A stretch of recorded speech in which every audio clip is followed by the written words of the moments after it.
Dạ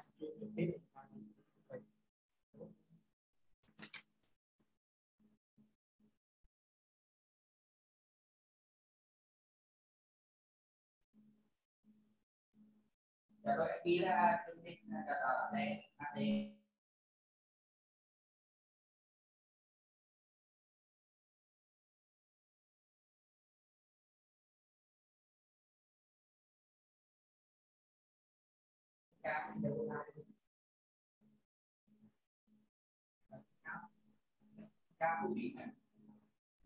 Dạ em chào mấy anh nè.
Dạ vâng, em có thấy hai anh mới đăng nhập vào là anh Quân và anh Quốc Anh phải không ạ? Nguyễn Quốc Anh Hiếu ạ. Biết hai anh có nghe em nói được không ạ?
Dạ vâng, anh Quân ơi, không biết anh có nghe em nói ở đâu bên anh không ạ? Dạ nghe anh ơi. Vâng. Anh là anh Nguyễn Hoàng Quân đến từ công ty Toàn Thật phải không anh nhỉ? Dạ. Vâng. Để em ghi lại danh sách.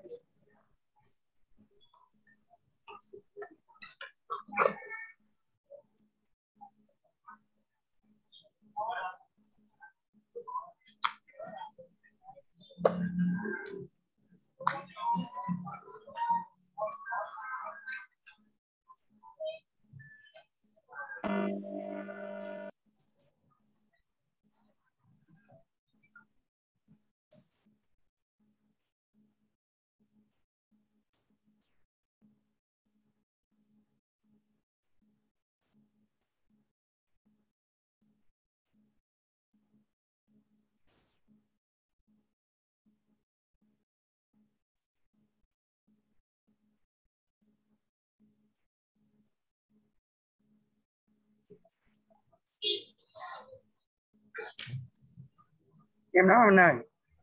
Dạ vâng, em nghe đấy ạ. Ồ, rõ quá. Vâng. Anh là anh tên địa chỉ để em có thể điểm tra cho anh ơi. Em hồi nãy tiền á anh ơi. Vâng. Có gì cảm phiền các anh. Dạ. Cảm phiền các anh có gì bật video giúp em được không ạ? Để có gì mình để tương tác ạ. Dạ.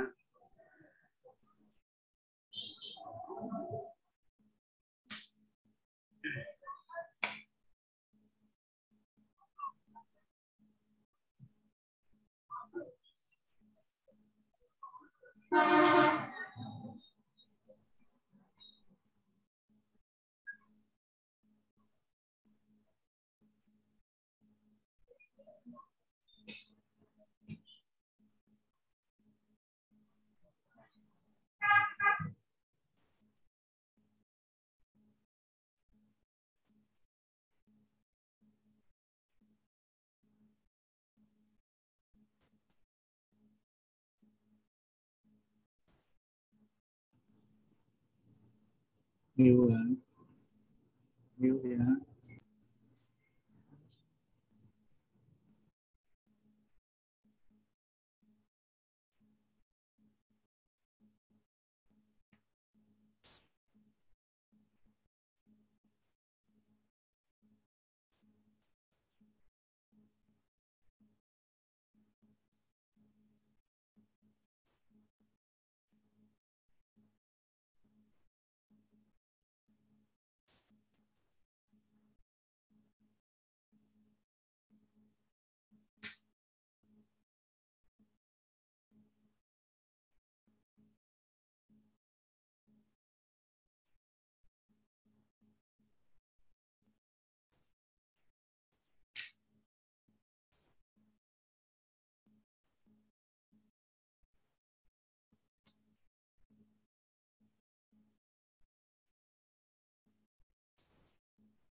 Học viên đủ chưa anh ơi?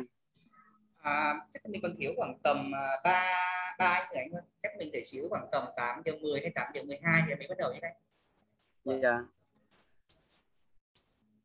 Cà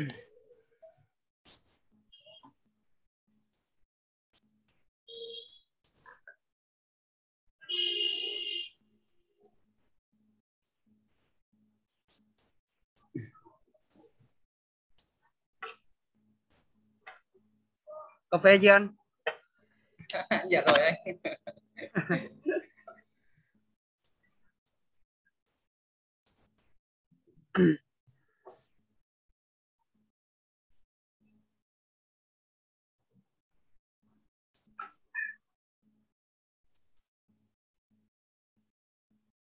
cái cái CADA này là mình sau này ví dụ mình mua cái bản quyền để mình làm hay sao anh ha?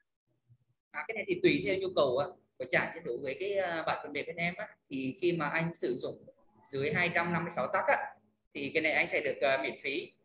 Còn nếu như giả sử mà anh ở trên á, thì lúc này mình sẽ mua cái bản quyền dành cho ATK. Miễn phí phần mềm, nhưng mà cái ví dụ như máy tính công nghiệp đó là mình phải mua đúng không? Mình mua cái máy Dạ đó vâng đúng. là Dạ vâng vâng, cái đó là phần cứng thì nó riêng ra. dạ. Thường thường mới nhiều 200 tăng thì bây giờ đây cô cái như thế nào anh ha?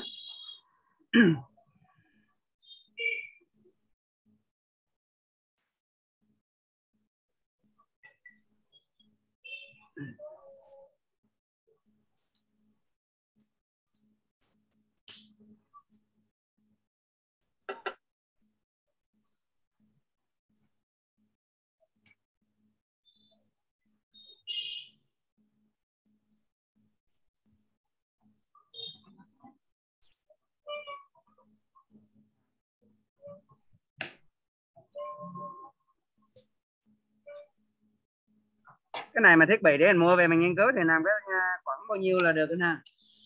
Thiết bị ở đây là anh nói đến phần nào anh? PLC hay là máy tính hay là sao? Mà máy tính đó chứ, còn PLC thì nhiều loại mà. Cái CADA này là kết hợp với nhiều loại đúng không anh? Có thể tương tác nhiều loại đúng không? Vâng vâng, SCADA mình là có thể tương tác với nhiều loại PLC ấy. Bên em cũng hỗ trợ rất là nhiều driver. Dạ. Còn máy Còn tính thì giả sử trong thời gian mà anh tìm hiểu á, thì anh có thể sử dụng cái máy tính laptop bình thường của mình chạy được ạ. Chỉ khi nào mà anh chạy dự án thực tế mà cần phải chạy liên tục thì lúc đó mình mới cần trang bị máy. Còn nếu như anh mà tìm hiểu học thì mình có thể sử dụng laptop bình thường thôi. như vậy là nó thực chất nó cái laptop bình thường nó làm việc rồi, nhưng mà cái độ làm việc lâu dài nó không đạt được của mình. Vâng vâng vâng. Không dùng khẩu trang đi.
Rồi, dạ vâng. Chắc thì giờ bây giờ số lượng của mình cũng tạm đủ rồi, với lại cũng đã đến thời gian á. Vậy chắc bây giờ có gì em xin phép được bắt đầu vào cái đuổi chương trình đào tạo của mình hôm nay nhé các anh. Với thêm mà để cho dễ tiện tương tác nên có gì cầm phiền các anh mở video giúp em nhỉ.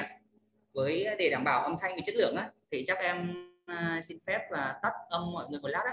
Lát nữa mọi người có đặt câu hỏi gì thì mình có thể vẫy tay gì đó tương tác để em biết nhé. Chẳng hạn như là vẫy tay như này ạ.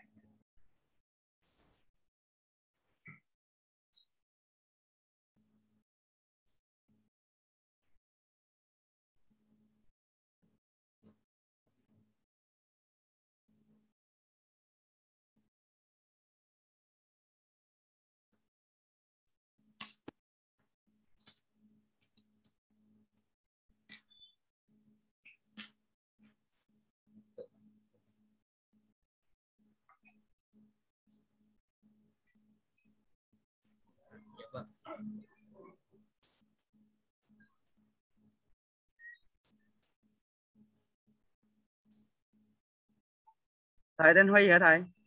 Em tên là Nam anh. À, Nam à. Dạ.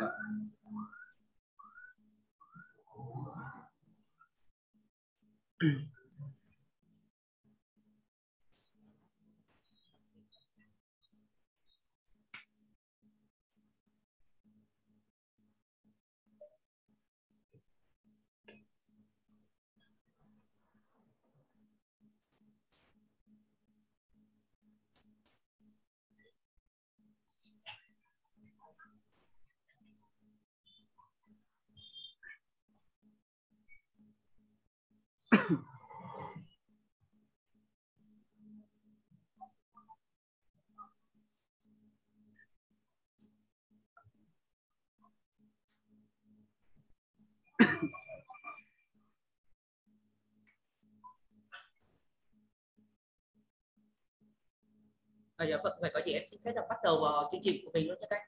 Thì đầu tiên thì em xin được trình bày qua một xíu về cái nội dung chương trình đào tạo AT là chúng ta trong 2 buổi hôm nay và ngày mai. Thì nội dung của chương trình hôm nay chúng ta là về đào tạo kiến thức cơ bản nền tảng về AT Academy. Thì thông qua cái chương trình đào tạo hôm nay thì chúng ta sẽ nhận thấy mục đích đầu tiên là để giúp các anh và các bạn hiểu về những kiến thức phần cứng, kiến thức hệ thống, kiến thức phần mềm của hệ thống AT Academy và các quy trình để tạo ra dự án, và chúng ta sẽ test làm thử với một dự án thực tế để từ đây sau cái chương trình khóa đào tạo của chúng ta thì tất cả các anh các bạn tham gia khóa này thì chúng ta đều có thể tự tay thực hiện tạo một dự án phần mềm Academy dành riêng cho bản thân chúng ta. Về mục lục nội dung của chương trình đào tạo của các bạn chúng ta thì ở đây em thiết kế gồm có 3 phần, bao gồm là xây dựng dự án AT Academy. Thì ở phần này đây là nội dung trong buổi đào tạo ngày đầu tiên ngày hôm nay. Thì chúng ta sẽ tìm hiểu về quy trình tạo ra dự án của Academy như thế nào. Thì thay vì đi đầu vào chúng ta sẽ tìm hiểu trước đầu tiên thì chúng ta sẽ bắt tay ngay vào mà làm dự án đầu tiên để chúng ta có những cảm nhận đầu tiên về AT Academy để thấy nó là được thực hiện dự án như thế nào. Và đây cũng là cách để chúng ta làm quen với AT Academy. Thì ở đây thì chúng ta sẽ xây dựng một dự án tổng thể dựa trên nền tảng của AT Academy. Chúng ta sẽ tìm hiểu chi tiết về các phần mềm chẳng hạn như AT Rival Server. Đây là một phần mềm ở đóng vai trò như là Real Time Data Server, có nhiệm vụ kết nối đến thiết bị. Chúng ta sẽ tìm hiểu về iChat Coder.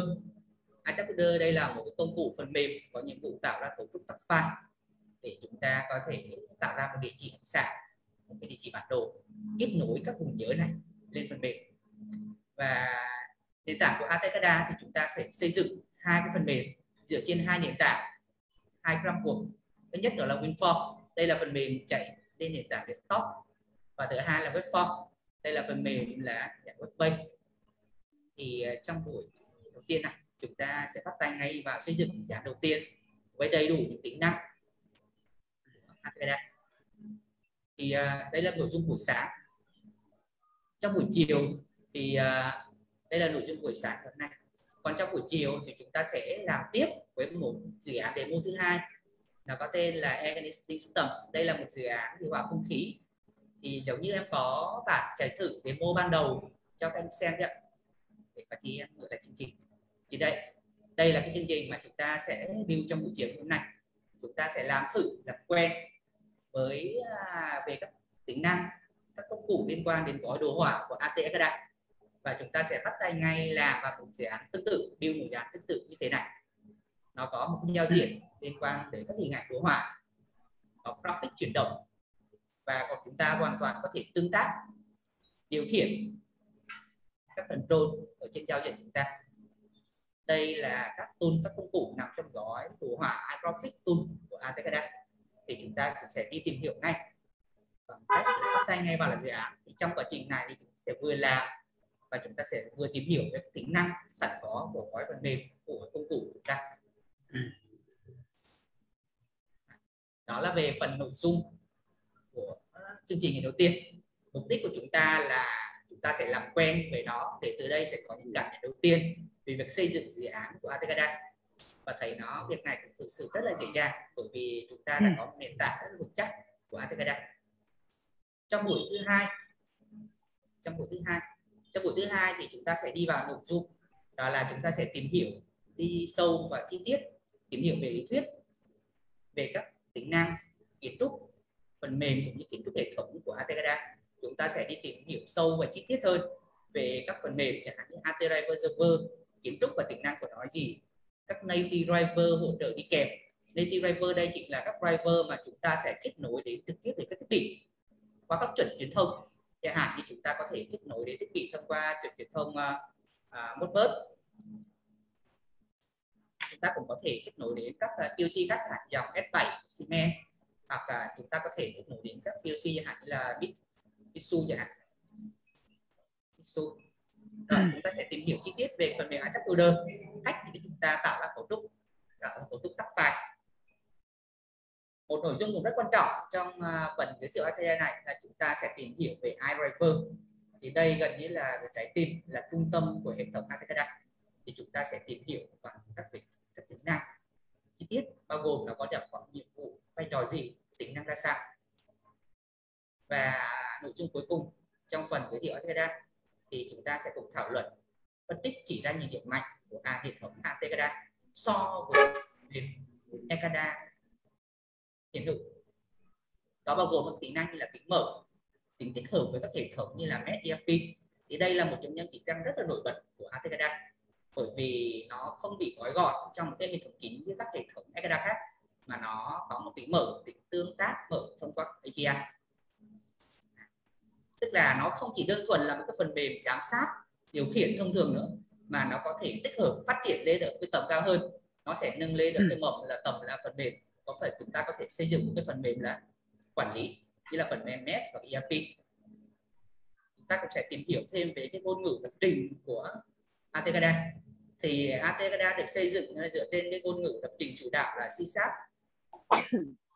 Và bên cạnh đó thì cũng có hỗ trợ rất nhiều cái ngôn ngữ khác mà anh chị cũng có thể sử dụng trong việc thiết kế lập trình Atekada. Chẳng hạn như là chúng ta có ngôn ngữ VB.NET.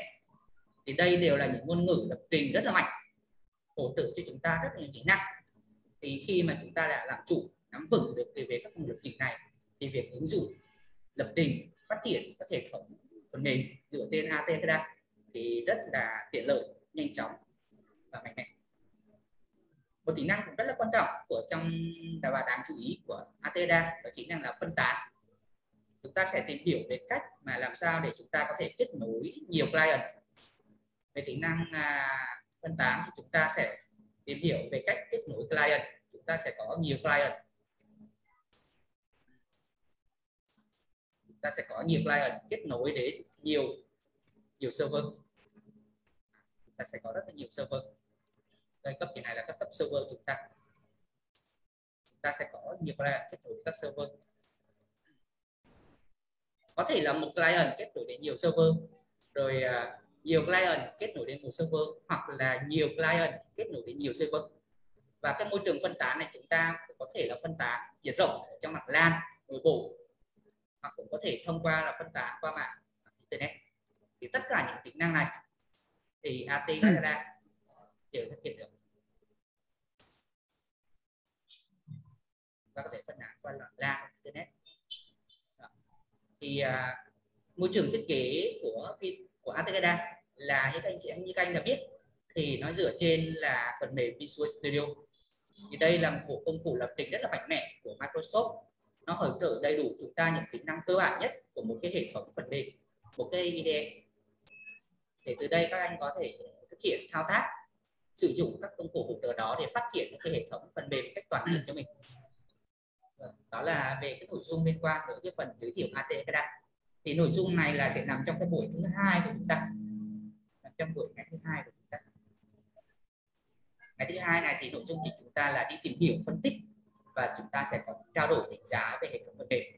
Sau khi chúng ta đã có những kiến thức cơ bản về các hệ thống kiến trúc phần mềm, kiến trúc hệ thống của Atekada, thì chúng ta sẽ đi tìm hiểu một số các gói tool được tích hợp sẵn trong gói cài của Atekada phiên bản 2.5. Thì bao gồm đó là các gói iTool. Đây là cái gói tool mà sử dụng cho WinForm, tức là cái framework phần mềm chạy trên nền desktop.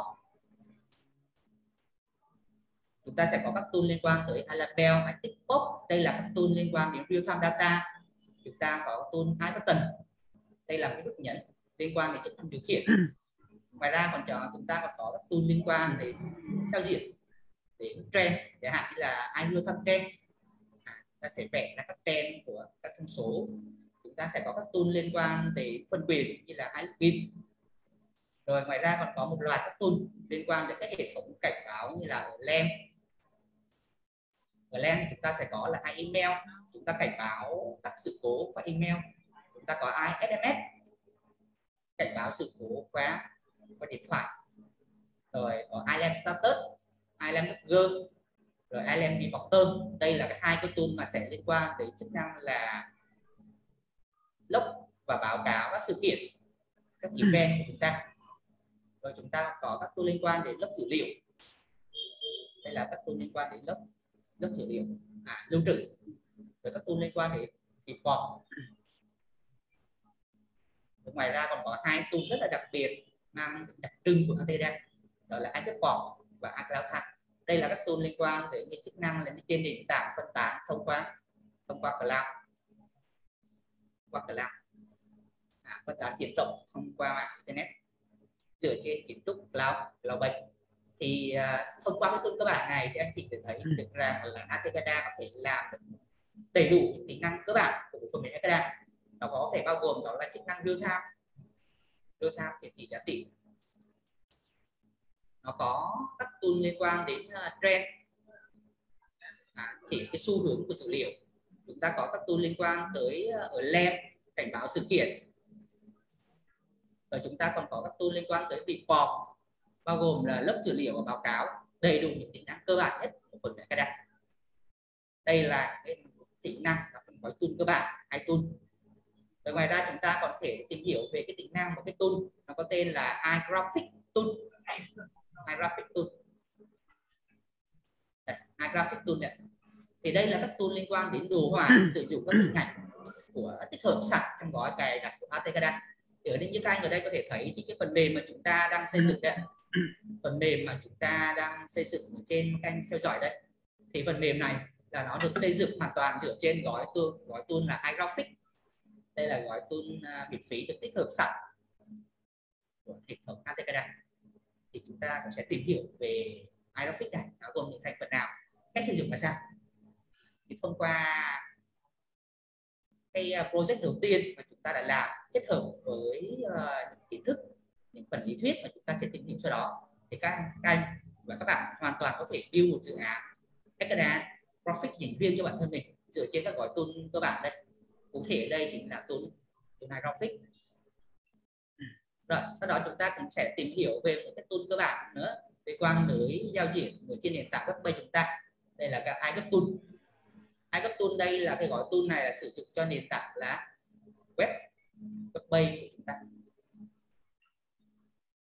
Tức là chúng ta sẽ viết cái phần mềm web và cái gói tool này. Còn trong đó thì hai gói là iTool và iGraphic này ấy, thì chúng ta sẽ dựa trên cái nền đó là Inform. Thì đây là phần mềm là sẽ chạy trên desktop.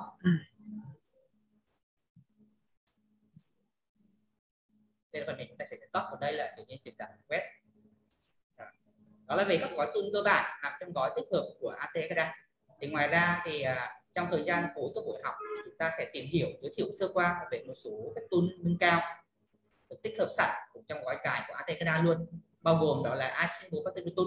Đây là một cái tool đồ họa mà trong đó chúng ta sẽ tích hợp các hình ảnh đồ họa của một cái công cụ đồ họa phần mềm sử dụng trong tự động hóa rất nổi tiếng, đó là phần mềm Simple Factory. Thì sử dụng cái gói tool này thì các anh có thể ép các tool đó vào để tăng thêm cái độ tương tác, tăng thêm cái giao diện đồ họa cho phần mềm Atera chúng ta sẽ tìm hiểu về một gói tool thứ hai, đó là iLean. iLean đây là một phần mềm liên quan đến các hệ thống quản trị sản xuất. Đây là một gói tool liên quan đến các hệ thống quản trị sản xuất. Cụ thể ở đây là mô hình quản trị sản xuất theo mô hình Lean. Thì các gói tool này của Atera là để hỗ trợ cho các anh, các bạn trong quá trình là build các dự án liên quan đến tích hợp quá trình các sản xuất này. Thì cái sử dụng cái gói iLink Tool này kết hợp với các tính mở của hệ thống ATCADA để giúp các anh và các bạn có thể xây dựng nên các hệ thống MES, hệ thống ERP phục vụ cho việc là xây dựng các giải pháp liên quan đến quản lý sản xuất. Mô hình chúng ta xây dựng đây là theo mô hình Lean. Tiếp theo đó thì các anh và các bạn sẽ tìm hiểu về các gói tool liên quan đến giải pháp quản trị sản xuất có tên là iEnergy Tool. Thì đây là các gói tool liên quan đến quản lý năng lượng. Tức là chúng ta sử dụng khi sử dụng giải pháp phần mềm này, chúng ta có thể đưa ra được một cái bài toán giải quyết được liên quan đến cái giải pháp bài toán là quản lý năng lượng. Cái dạng năng lượng chúng ta quản lý rất đa dạng, có thể là năng lượng điện. Đây là một cái đối tượng mà rất hay sử dụng trong các nhà máy hoặc trong các dự án liên quan tới điện mặt trời chẳng hạn. Chúng ta cũng có thể quản lý liên quan đến các đa dạng năng lượng khác, chẳng hạn như là ga hay là năng lượng nước. Đây là một giải pháp và quản lý năng lượng tổng thể, mà trong đó trọng tâm nhất chính đây là giải pháp liên quan đến quản lý năng lượng chúng ta, đó chính là năng lượng điện.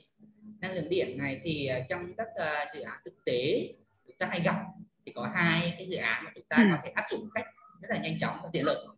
Đó là các dự án liên quan đến giải pháp solar, năng lượng mặt trời. Và thứ hai đó là giải pháp liên quan tới nhà máy, tức là chúng ta đọc tín hiệu cho các đồng hồ Pogometer. Chúng ta đọc tín hiệu cho các Pogometer. Từ các đồng hồ này thì chúng ta có thể tính toán ra được cái công suất tiêu thụ là bao nhiêu. Từ công suất này thì khi mà các anh sử dụng cái gói iEnergy Tool này để giúp các anh là tính toán được xem là cái năng lượng chúng ta sử dụng là bao nhiêu, rồi tính toán cho các anh xem là cái giá cái tiền mà chúng ta phải trả là bao nhiêu. Thì thì để có thể tính ra được cái năng lượng của những cái tiền này thì chúng ta có thể sử dụng cái gói trong là gói iEnergy Tool. Tiền đây chúng ta sẽ tính toán theo cái chuyển mức vậy như là tiền bài giá. Ở đây là năng lượng, thì sử dụng gói iEnergy Tool này thì chúng ta sẽ giải quyết trọn vẹn được các bài toán liên quan đến giải pháp quản lý năng lượng. Và chúng ta cũng sẽ tìm hiểu về các gói tool liên quan, gọi là nó liên quan đến giao thức truyền file qua FTP, nó có tên là iFTP Tool.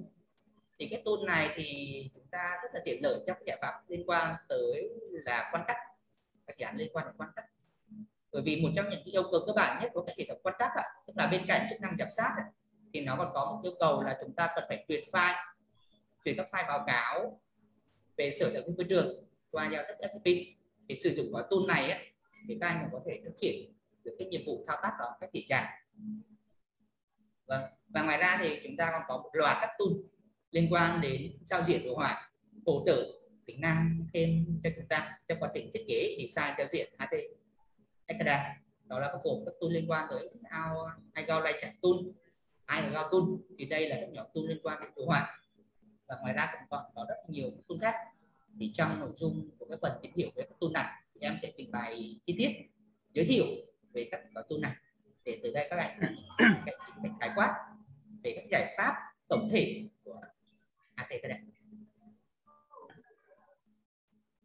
Vâng, thì trên đây là phần trình bày một cách tổng quan của em về cái chương trình nội dung đào tạo khóa ATCADA cơ bản của chúng ta. Và đây cũng là những tính năng, những điều đáng lưu ý nhất, những điểm mà chúng ta cần chú trọng tâm tới về lúc mà chúng ta tìm hiểu về phần mềm ATCADA. Thì sau đây em sẽ xin được đi phép vào nội dung đầu tiên trong cái khóa đào tạo xây dựng ATCADA chúng ta. Đó là chúng ta sẽ xây dựng dự án ATCADA đầu tiên.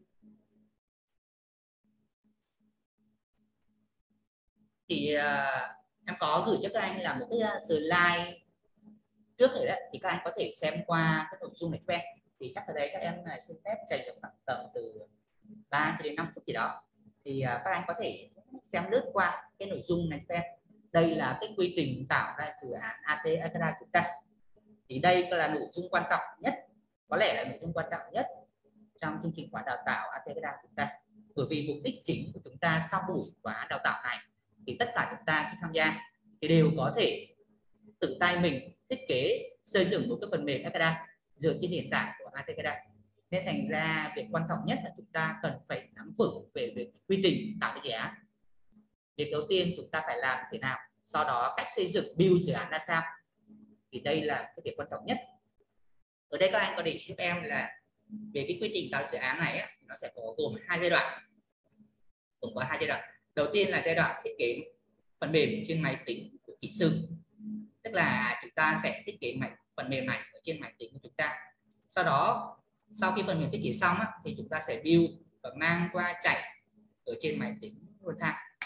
Các anh có thể hiểu hình dung thì đây chính là chúng ta đang làm kỹ sư, thì chúng ta sẽ thiết kế cái phần mềm.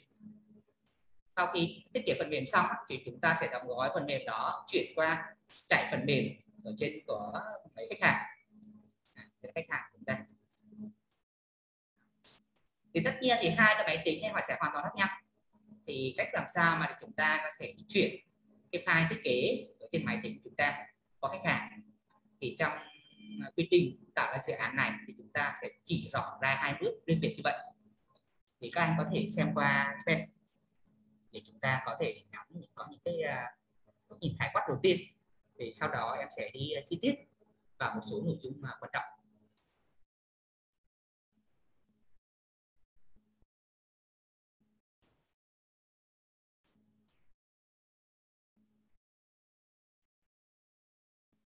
Ở đây chúng ta có 2 phần nội dung anh lưu ý nhé. Đầu tiên là cái quy trình tạo ra dự án.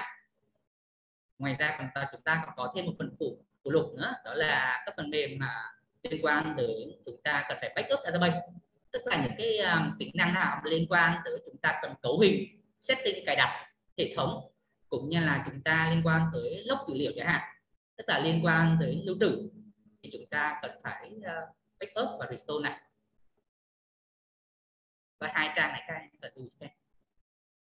Có một điểm đặc biệt là thì ở đây thì về cái công cụ mà để lưu trữ thì đối với ATCADA thì lựa chọn đó chính là cái phần mềm MySQL Database. Thì đây là một cái hệ cơ sở dữ liệu sử dụng cái ngôn ngữ SQL. Có thể cái phần mềm này chúng ta làm MySQL, thì đây là một cái phần mềm hệ quản trị cơ sở dữ liệu tích hợp có sẵn, cài đặt chung với phần mềm ATCADA của chúng ta. Tất cả các thao tác liên quan tới cài đặt cấu hình rồi log lưu trữ dữ liệu phục vụ cho mục đích báo cáo thì chúng ta sẽ xây dựng và phát triển dựa trên bộ quản trị cơ sở dữ liệu này.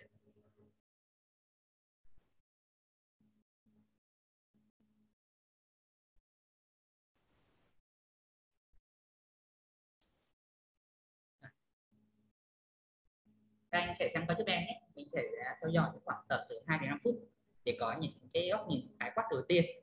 Thì sau đó thì từng nội dung này thì em sẽ đi thực tế vào thao tác đối với phần mềm hệ thống thực.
Cho em hỏi dùm xíu là cái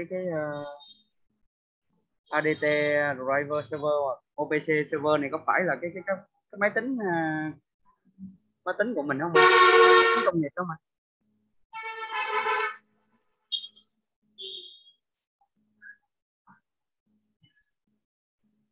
Nghe không anh Nam ơi?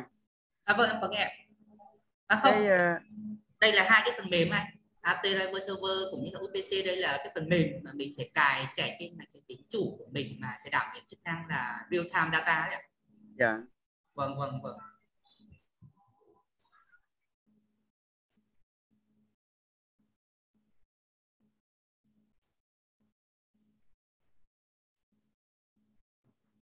Lát nữa thì trong quá trình mà tương tác tạo dự án em sẽ thao tác trực tiếp trên phần mềm luôn để anh thấy rõ được là nó là cái gì, cách thao tác, cách sử dụng là sao luôn nha. Dạ.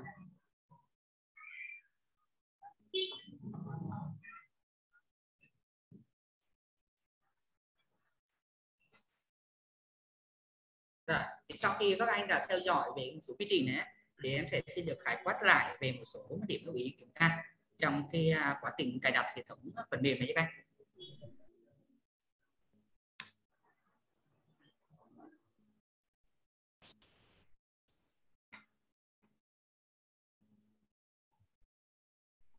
Ở đây thì các anh có thể theo dõi thấy thì ở đây thì cái gói phần mềm của ATCADA của chúng ta này thì sẽ có 4 phần mềm chính mà chúng ta cần phải lưu ý ở đây cho em. Đầu tiên đó là phần mềm AT Driver Server. Đây là phần mềm đầu tiên mà chúng ta cần phải lưu ý.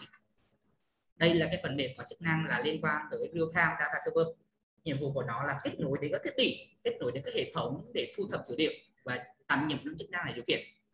Phần mềm thứ hai mà chúng ta cần phải quan tâm đó chính là iText Reader. Đây là một cái phần mềm tạo ra một cái cấu trúc task file. Phần mềm tạo ra cấu trúc là task và task để phục vụ cho mục đích thiết kế là ATCADA. Để phục vụ cho chúng ta thiết kế là design, thiết kế ATCADA. Thì lát nữa mà đi sâu vào trình bày chi tiết thì em sẽ nói rõ hơn về cách nó tạo ra cấu trúc như thế nào, thì cấu trúc task này được xây dựng thế nào thì em cũng sẽ trình bày chi tiết thêm. Rồi, một cái phần mềm tiếp theo, một phần thứ ba mà chúng ta cần quan tâm, đây là phần mềm Visual Studio. Thằng này thì quá là quan trọng rồi, bởi vì đây là cái phần mềm IDE, nó là một phần mềm hỗ trợ mà chúng ta sẽ thiết kế trực tiếp dựa trên nền tảng này. Đây phần mềm thứ ba. Và cuối cùng một phần mềm cuối mà chúng ta có quan tâm đó là MySQL. Thì đây là một phần mềm liên quan đến hệ quản trị cơ sở dữ liệu SQL. Nó sẽ phục vụ cho chúng ta liên quan đến các tính năng liên quan đến log, setting, cài đặt hoặc là report. Thì những cái tính năng này thì chúng ta sẽ cần tới SQL. Và cụ thể đây chúng ta sẽ cài cái phần mềm là MySQL. Ở đây chúng ta có 4 cái phần mềm. Thì để trước khi bắt đầu sử dụng thì chúng ta cần phải cài đặt. Thì những cái 4 phần mềm này đều có sẵn ở trong gói cài đặt ATCADA của chúng ta. Thì trong quá trình mà các anh tải về thì trong đó thì sẽ có trình tự hướng dẫn chi tiết từng bước để cho các anh cài luôn. Thì về nội dung mà cài đặt này thì các anh có thể theo dõi ở trên kênh YouTube của chúng em. Ở trên này thì có một link video liên quan đến cách sử dụng phần mềm, cách cài đặt, cấu hình, rồi phần mềm như sao. Thì các anh có thể theo dõi trên này. Thì em trên này thì có video này để hướng dẫn chi tiết về cách cài phần mềm, bao gồm là phần mềm Visual ra sao, cách cài máy ra sao, rồi các cách liên quan đến cấu hình chi tiết. Các anh có thể theo dõi trực tiếp trên đây. Thì để không mất thời gian của mình nữa thì cái phần cài đặt này em xin được lướt qua. Em sẽ đi sâu vào một số nội dung mà liên quan đến cái phần cấu hình, phân quyền của chúng ta. Thì đây là một trong những điểm lưu ý đầu tiên mà khi các anh sử dụng phần mềm.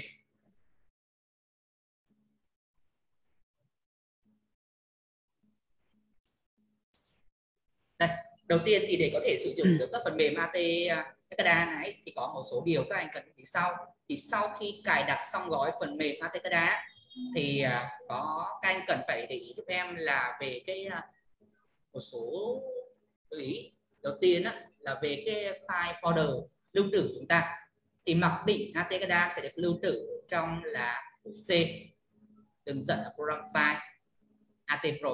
Thì trong này thì cái thư mục AT Pro này sẽ chứa trọn gói cái phần mềm cài đặt của chúng ta. Tùy theo cái nhu cầu của chúng ta mà cái gói tích hợp cài đặt này chúng ta sẽ mở rộng càng ngày càng nhiều hơn. Thì sau khi cài đặt xong thì bước đầu tiên thì các anh làm giúp cho em là một cái thao tác, đó chúng ta là cần phải phân quyền. Có một thao tác ở đây các anh cần giúp em là sau khi cài đặt xong thì chúng ta cần phải phân quyền. Ta cần phải phân quyền, bởi vì là cái phần mềm ATCADA chúng ta là một phần mềm là nó tương tác mạnh thông qua cái hệ thống mạng, tương tác mạnh thông qua hệ thống mạng, nên thành ra trong nhiều trường hợp thì nó sẽ xảy ra tình trạng là bị Windows chặn gì đó. Nên thành ra việc đầu tiên chúng ta là cần phải phân quyền cho nó, cung cấp cho nó đầy đủ các quyền để có thể tránh tình trạng bị block, bị chặn của Windows hoặc là cái hệ thống tương lượng chúng ta. Thì đây là hai cái đối tượng mà hay can thiệp vào cái hệ thống phần mềm chúng ta, đó là Windows và cái tương lượng. Thì có hai bước này thì sau đây em sẽ trình bày chi tiết. Đầu tiên là việc phân quyền cho chức năng này. Thì để làm được cái này thì các anh chọn vào cái thư mục AT Pro này chúng ta. Sau đó chúng ta chọn chục phạt Property. Các anh chọn giúp của em là Tab và Security. Ở đây thì em đã phân quyền sẵn rồi, thì chúng ta có một cái quyền, các anh có thể thấy là có chữ Everyone. Ở đây thì các quyền này chúng ta bao gồm như là Full Control, Modify, Risk, Try gì đó. Thì đây là chúng ta nhấn Allow hết để cấp cho nó đầy đủ các quyền. Còn giả sử trường hợp mà máy tính các anh chưa có phân quyền này thì các anh có thể thao tác bằng cách sau. Chúng ta vào Exit rồi chúng ta add, chúng ta nhấn vào Exit, sau đó add thêm cái quyền chúng ta vào. Ở cái mục Enter Name này thì các anh gõ cho em chữ Everyone. Thực tế thì chúng ta chỉ cần gõ chữ Every được, sau đó check name thì nó sẽ lựa chọn cho chúng ta một cái quyền có ký pháp tương tự. Sau đó nó hiện ra cái chữ Everyone này thì chúng ta nhấn OK. Sau khi nhấn OK xong thì ở đây có một dấu tích, thì các anh chọn tích full tất cả các quyền về full control. Sau khi chọn xong thì chúng ta nhấn Apply. Chúng ta sẽ nhấn Apply. Lúc này thì coi như là gói phần mềm chúng ta là được gắn full quyền. Sau đó chúng ta sẽ đi sâu vào trong chi tiết. Ở đây chúng ta có thấy là cái gói cài chúng ta gồm có hai cái phần mềm cơ bản nhất, đó là AT Driver Server và hai tag loader. Hai tag loader thì sẽ được cài ở trong thư mục là ATCADA. Thì kéo xuống kênh có thể thấy này, tất cả những cái này chúng ta đều đã được phân quyền hết. Phân quyền hết thành ra chúng ta có cái tự khiên này. Đây là bước đầu tiên liên quan tới mà chúng ta phân quyền cho gói thư mục cài đặt của ATCADA.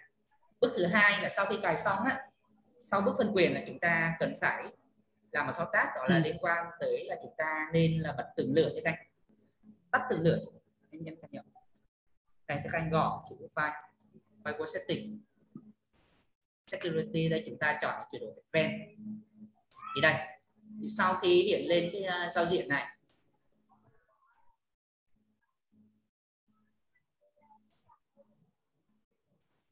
thì các anh chọn vào tường lửa. Đây. Sau khi chọn vào cái mục Windows Event Setting này, Event Security đây, thì ở cái giao diện chính này chúng ta sẽ chọn vào Property. Sau đó lần lượt các tab, tab đầu tiên, tab thứ hai, tab thứ ba, thì các anh tắt hết tất cả các tường lửa đây cho em. Chúng ta sẽ tắt hết. Để đảm bảo là phần mềm của chúng ta là tương tác qua các hệ thống ổn, không bị chặn bởi hệ thống tường lửa hoặc là Windows. Sau đó chúng ta nhấn Apply. Và coi như là chúng ta đã thao tác xong là cái bước là phân quyền cho tường lửa. Rồi chúng ta tắt hết. Rồi còn có thêm một bước nữa mà để có thể đảm bảo trong một số trường hợp có thể bị chặn thì chúng ta chọn vào cái mục là Change User Account đây. Thì khi các anh chọn ra thì có một cái mục ở đây thì các anh hạ về mức thấp nhất cho các em. Okay. Tức là sau khi thực hiện xong 3 bước trên thì cái phần mềm chúng ta là đạt được phân quyền đầy đủ chọn và hoạt động cách là bình thường.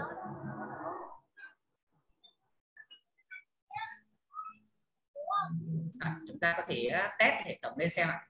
Bởi vì lúc mà phân quyền xong thì các hệ thống chúng ta chạy lên thì đều rất là bình thường ấy, không xảy ra sự cố gì hết. Trong một số trường hợp mà các anh có, chúng ta thể thao tác bình thường. Trong một số trường hợp mà khi mở AT Browser lên và chúng ta bị đơ chương trình hoặc bị sau đó, thì vấn đề này là liên quan đến về phân quyền. Thì các anh vui lòng là phân quyền cấu hình lại các bước như em vừa trình bày, thì hệ thống chúng ta sẽ hoạt động một cách là bình thường. Đó là về bước phân quyền dành cho hai cái phần mềm của chúng ta, AT Driver Server và iTask Builder. Ngoài ra để liên quan đến cái vấn đề mà sử dụng được MySQL, thì MySQL này thường chế độ mặc định của nó là chúng ta chỉ hoạt động được trong chế độ là local, kết nối tới MySQL, tức là chúng ta chỉ được sử dụng trong nội bộ cái máy tính chúng ta thôi. Trong một số trường hợp mà chúng ta cần truy cập từ bên ngoài vào, tức là chúng ta cần phải remote. Trong một số trường hợp mà chúng ta cần phải remote từ bên ngoài vào, giả sử chúng ta có hai cái máy tính đi, đây là một cái máy server cài đặt của chúng ta cài database, còn đây là một cái máy khách, một cái client chúng ta cần kết nối tới để real time lấy dữ liệu từ MySQL, thì chế độ mặc định của nó thì việc truy cập từ xa này sẽ bị chậm, chế độ mặc định của nó sẽ bị chậm. Thì để có thể cho phép một cái phần mềm từ bên ngoài, từ xa, một cái máy tính khác, một cái địa chỉ IP khác có thể đăng nhập vào được cái hệ thống MySQL này, thì chúng ta cũng cần cấp quyền cho nó để có phép truy cập. Thì sau đây em sẽ trình bày về cái bước mà chúng ta sẽ phân quyền cho MySQL. Thì đầu tiên thì các anh sẽ mở phần mềm MySQL lên cho các em. Rồi. Thì sau đó chúng ta sẽ có một câu lệnh, mà cái này thì chúng ta chỉ cần cấu hình một lần thôi. Đây là cái câu lệnh của chúng ta, em có ghi sẵn ở trên màn hình của chúng ta sẽ copy câu lệnh này và chạy ở đây. Thì cấu pháp câu lệnh này là nó cho phép chúng ta tất cả các quyền truy cập vào tất cả các database. Giả sử như ở đây các anh muốn truy cập vào, cho phép truy cập vào database nào, chúng ta gõ vào database đó. Chẳng hạn như đây em có sẵn database là ATKDA, thì ở đây em sẽ gõ là ATKDA. Tức là cái quyền này sẽ cho phép tất cả các quyền truy cập vào database là ATKDA. Và giả sử trường hợp mà chúng ta muốn cho phép truy cập đến tất cả các hệ thống và tất cả cơ sở dữ liệu, tất cả các database trong cái phần mềm MySQL của chúng ta, thì chúng ta thay bằng cái dấu thang. Root ở đây chính là cái user của chúng ta. Chẳng hạn như phần mềm em đang cài đây thì có cái tài khoản user là root, bắt buộc là 100.100. Chỗ này thì chúng ta có một cái dấu thăng. Giả sử như là các anh muốn cho phép cái địa chỉ là 192.168.1.100 truy cập vào, thì các anh chỉ gọi như vậy. Câu lệnh này nó sẽ có ý nghĩa là cho phép cái tài khoản có địa chỉ IP là 192.168.1.100 truy cập vào tất cả các database bằng tài khoản root, bắt buộc là 100.100. Giả sử như các anh muốn là cho phép tất cả các tài khoản khi có cái tài khoản là root, user là root và tài khoản là mật khẩu là 100.100 đều truy cập vào được, thì kiểu này chúng ta thay bằng một cái dấu thẳng. Sau khi có cái đoạn lệnh này thì chúng ta sẽ nhấn vào cái biểu tượng skill thì đây, cái ký hiệu mà có hình success này. Chúng ta truy vấn chạy câu lệnh đó là coi như là quá trình phân quyền chúng ta đã thành công. Ở đây các anh nhớ cho em nhé, root ở đây chỉ là cái user 100.140, đây chỉ là cái bắt buộc. Sau khi chúng ta thực hiện cái bước này thì cái quá trình phân quyền chạy cho MySQL của chúng ta là thành công. Và từ đây thì chúng ta có thể sử dụng một cái máy tính bất kỳ truy cập vào cái MySQL này thông qua tài khoản là root 100.100. Anh lưu ý ở đây mà em đang là user là root, tài khoản mật khẩu là 100.100, còn tùy theo là cái cấu hình cài đặt lúc mình thế nào thì cái user và cái path này nó có thể sẽ khác. Rồi, trên đây là cái trình bày của em là về các bước đầu tiên chúng ta để chuẩn bị trước khi bắt đầu vào cái việc tìm hiểu thiết kế cái hệ thống phần mềm ATKDA. Đó là việc cài đặt, Rồi sau đó chúng ta sẽ có trình tự rút ra xong. Đầu tiên là chúng ta cần phải cài đặt. Cài đặt xong thì những cái đường link video em có chia sẻ từ ban đầu cho mọi người đó, thì trên đó có trình bày chi tiết. Cài đặt đây chúng ta cần phải cài đặt cái gói phần mềm HT Driver Server. HT Driver, chúng ta sẽ cài đặt gói phần mềm là HT Kada để cung cấp đầy đủ tính năng của gói phần mềm. Và chúng ta sẽ cài phần mềm liên quan tới MySQL. Đây là phần mềm liên quan tới lưu trữ dữ liệu. Rồi chúng ta sẽ cài phần mềm Visual Studio. Đây là phần mềm mà IDN cung cấp cho chúng ta các công cụ trong việc thiết kế giao diện phần mềm. Thì đối với phần mềm này thì nó có rất là nhiều phiên bản. Chúng ta có một số phiên bản điển hình như là 2013, 2015, 2017. Còn phiên bản mới nhất hiện tại chúng ta là 2019.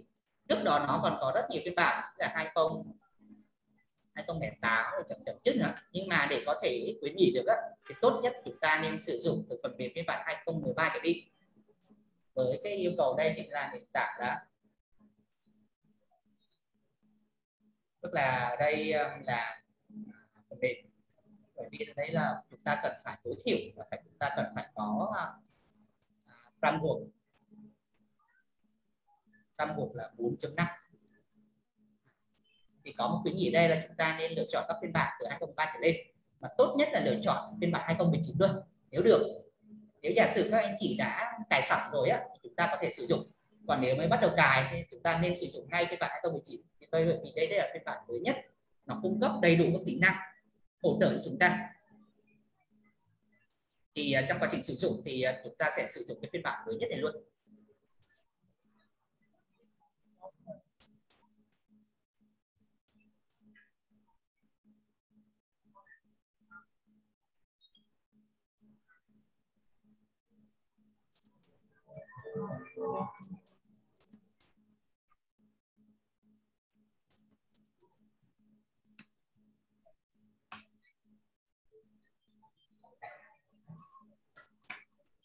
Đó là một số lưu ý về cái vấn đề cài đặt. Rồi, sau khi cài đặt xong thì chúng ta cần phải làm tiếp một số cái thao tác, một số bước. Đó là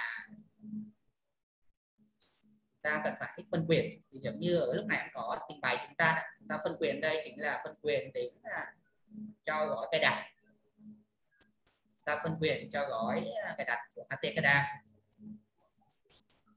cho nó full quyền everyone. Rồi chúng ta còn có phân quyền cho MySQL.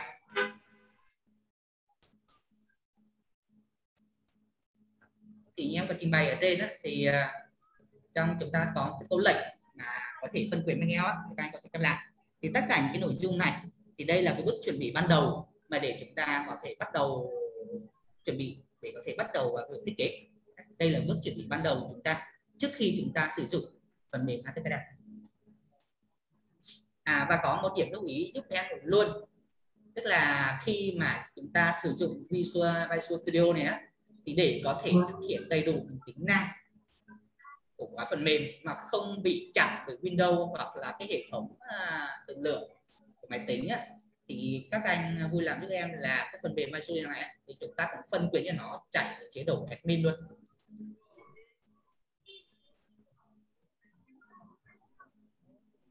Chúng ta sẽ cho nó chạy ở chế độ admin luôn, run admin administrator.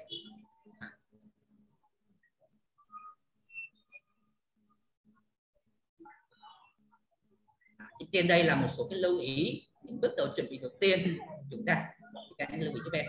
Sau khi chuẩn bị bước này xong thì chúng ta sẽ đi vào thực chiến ngay. Chúng ta sẽ bắt tay ngay vào thiết kế một dự án HT Kada đầu tiên của chúng ta luôn.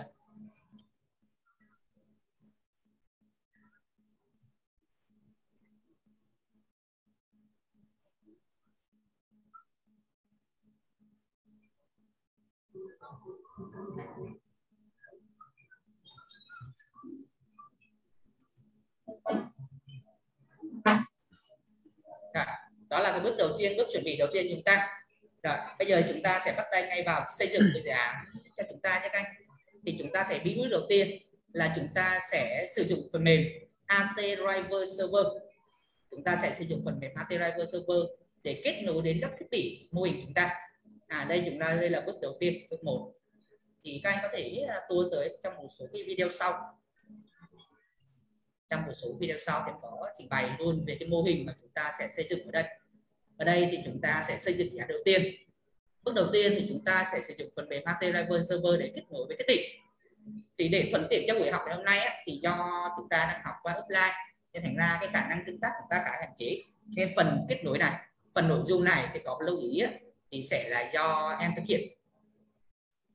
Thì sợ cho em thực hiện, các anh có thể quan sát, không cần phải thao tác trực tiếp ở đây, do là về cái phần thiết bị này chúng ta không có khá hạn chế nên thành ra em sẽ thao tác trực tiếp trên máy tính của em và các anh có thể theo dõi trình tự các bước. Còn những bước sau thì các anh có thể trực tiếp thao tác ở trên máy tính, trên phần mềm của chúng ta.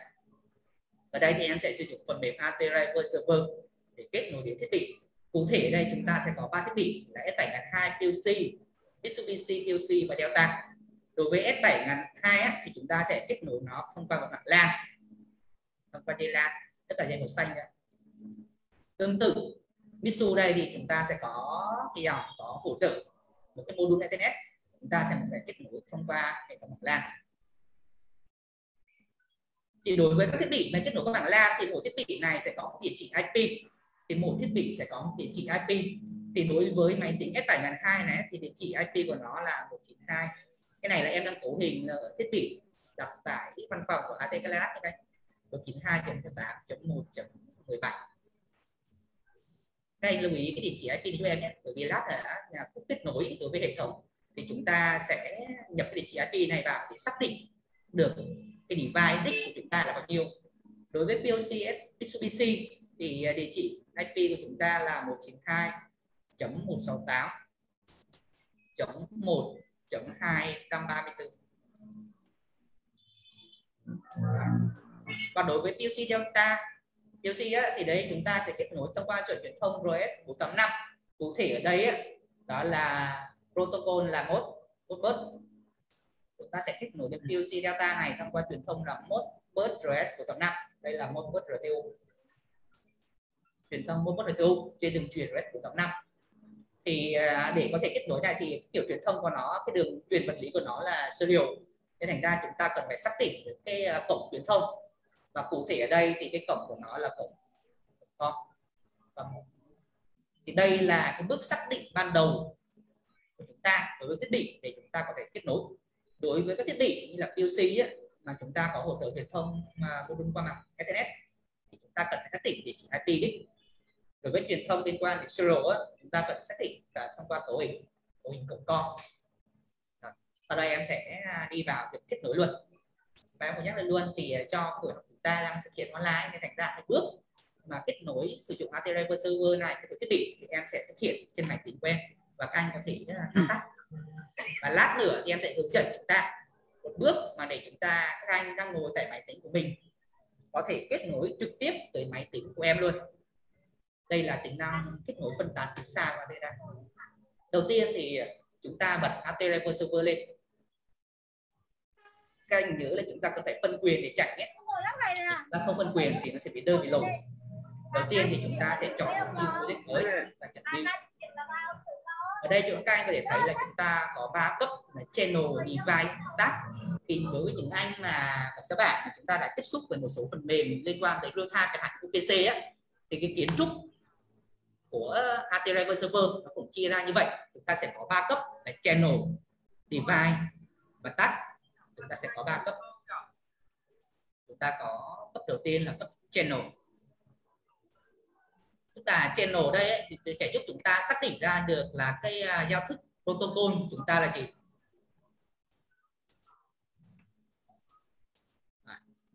Cái đường truyền protocol là gì. Và thứ hai là cái đường truyền của chúng ta là gì. Cái đường truyền đây chúng ta có thể giao tiếp truyền thông thông qua mạng LAN. Chẳng hạn giống như ở ví dụ chúng ta em trình bày trước là có PLC chẳng hạn là S7 hoặc là Mitsu.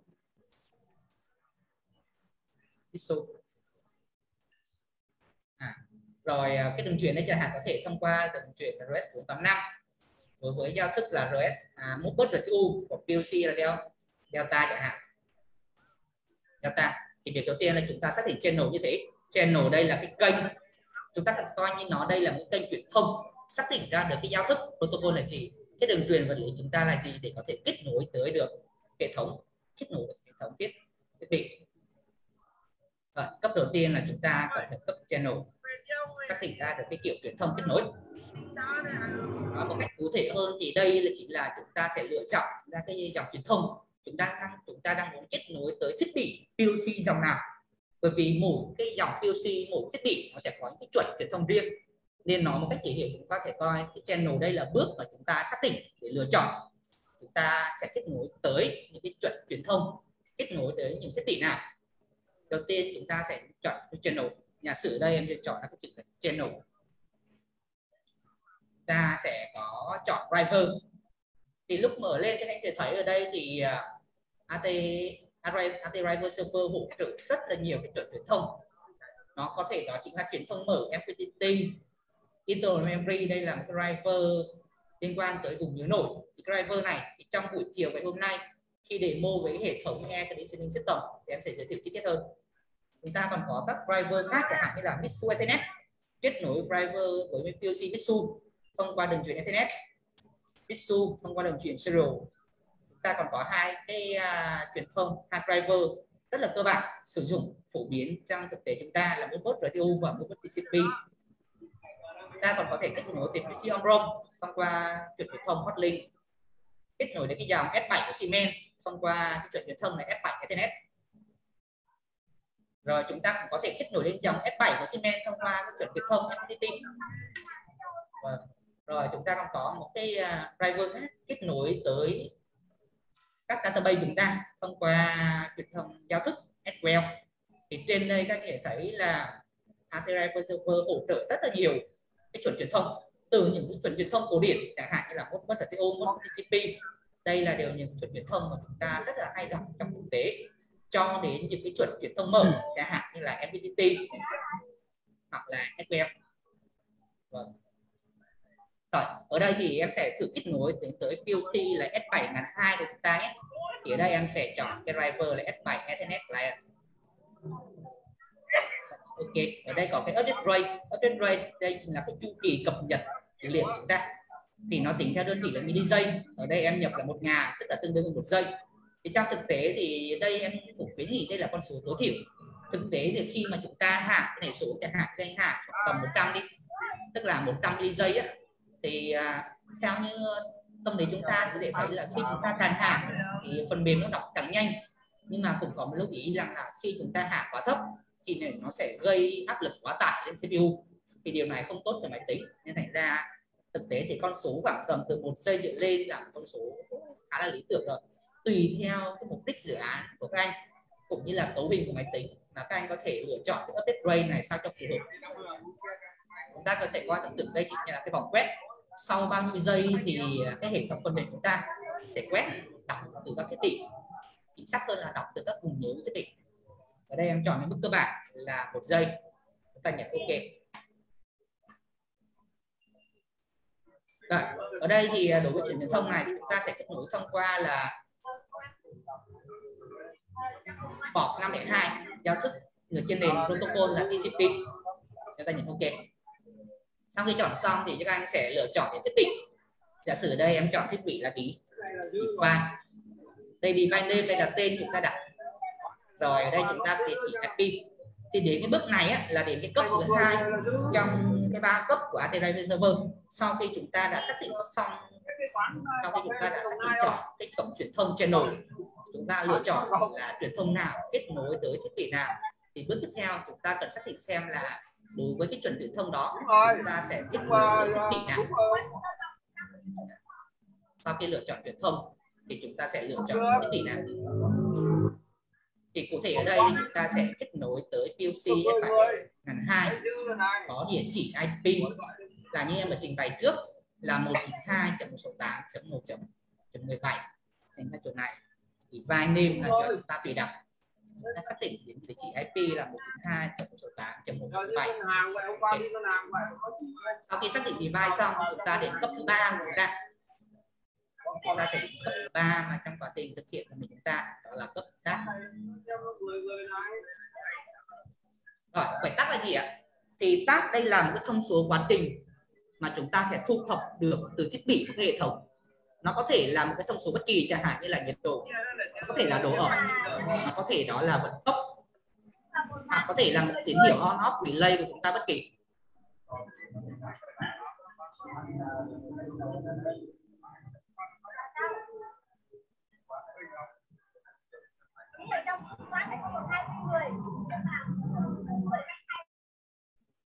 Rồi, đây là có thể tín hiệu on off relay bất kỳ. Rồi, thành ra thực tế thì đây là trong thực tế chúng ta. Còn thực tế mà trong điều kiện vật lý chúng ta thì tắc này thì các anh có thể coi một cách đơn giản, nó chính là một cái vùng nhớ.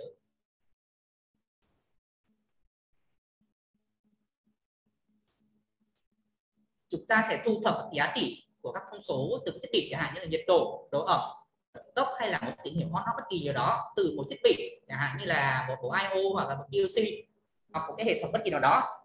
Thì thực tế đây là chúng ta đang truy cập vào cái địa chỉ vùng nhớ của nó.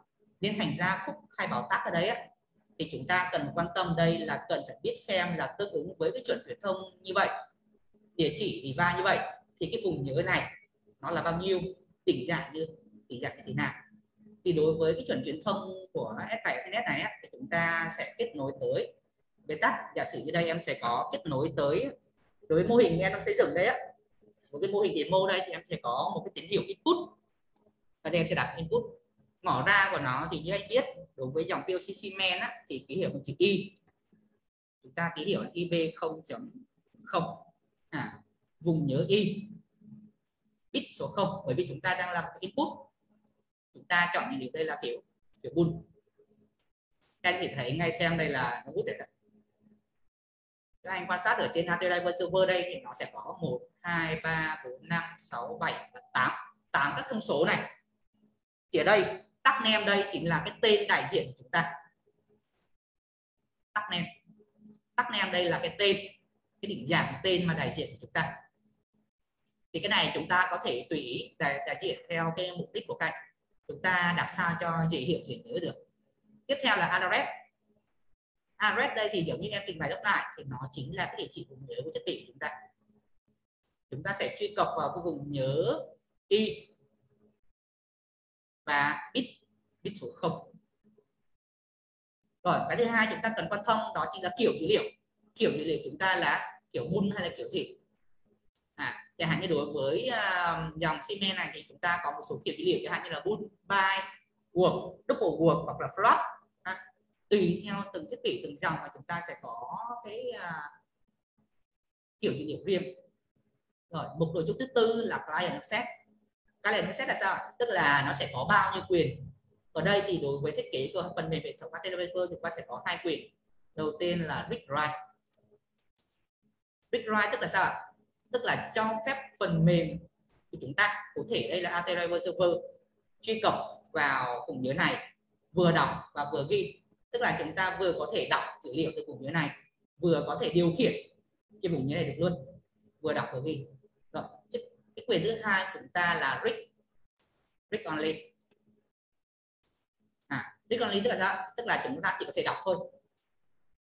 Đối với chuẩn truyền thông của thiết bị đó không cho phép ghi. Thì đây chúng ta chọn client access, đây là read only. Thì thường thường thì cái bước read write hay read only này thì chỉ do cái hệ thống phần mềm Driver Server và các native write nó quyết định luôn. Thì việc bước này thì chúng ta không cần phải can thiệp. Rồi, Driver Server là một phần mềm đi kèm với việc design, nó sẽ chạy song song chế độ là design và runtime. Nó sẽ chạy song song hai chế độ là design mode và runtime mode.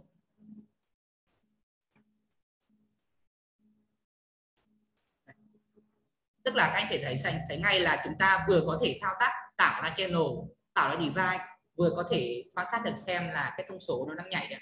Đây.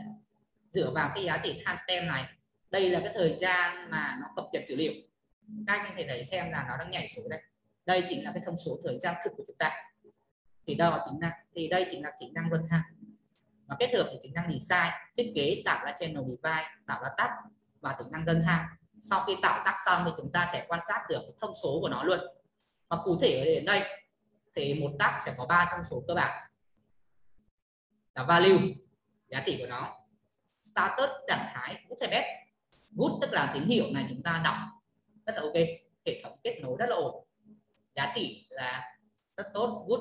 Còn trường hợp bad thì tức là có thể xảy ra vấn đề như là chúng ta định dạng ra cái địa chỉ device chưa chính xác, bị mất truyền thông, mất kết nối.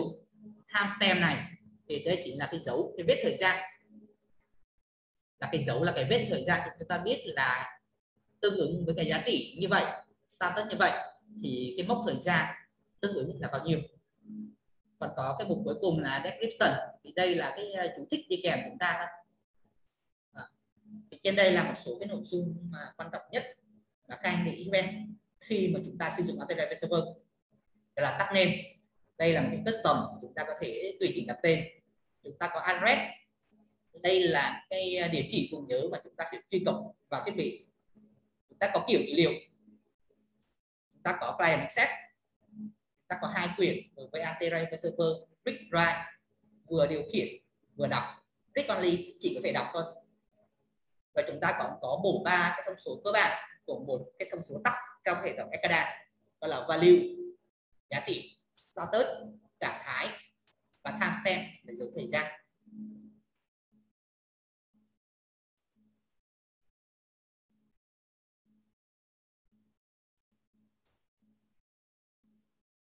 Và ở đây thì em vừa khai báo là địa chỉ vùng nhớ là input. Tiếp theo đây thì em sẽ khai báo thêm một cái vùng nhớ là output nữa.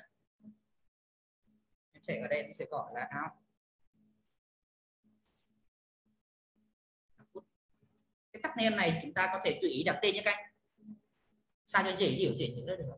Ở đây thì cái vùng nhớ của chúng ta là vùng nhớ Q, cụ thể đây chỉ là Q0, Q0.0. Vùng nhớ chúng ta là input output đều là con, đều là bool, ta nhớ lại.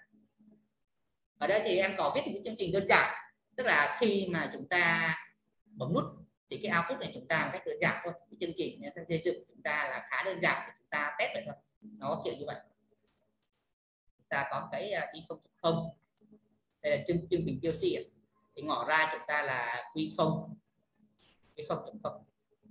Bây giờ em thử bấm nút xem nhé, các anh có thể theo dõi trên màn hình đây. Đây là khi chúng ta đang ở trạng thái bình thường, chúng ta thẳng nhấn. Khi chúng ta nhấn nút, các anh có thể xem là giá trị thay đổi. Em thẳng nút,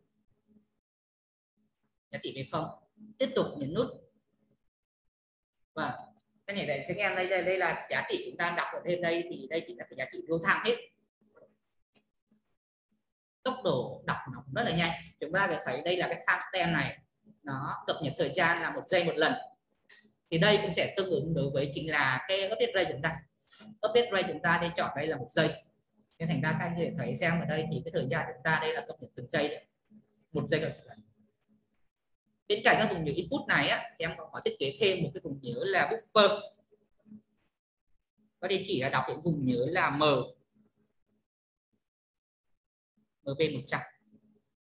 Ở đây em sẽ chọn cái kiểu dữ liệu chúng ta là hộp.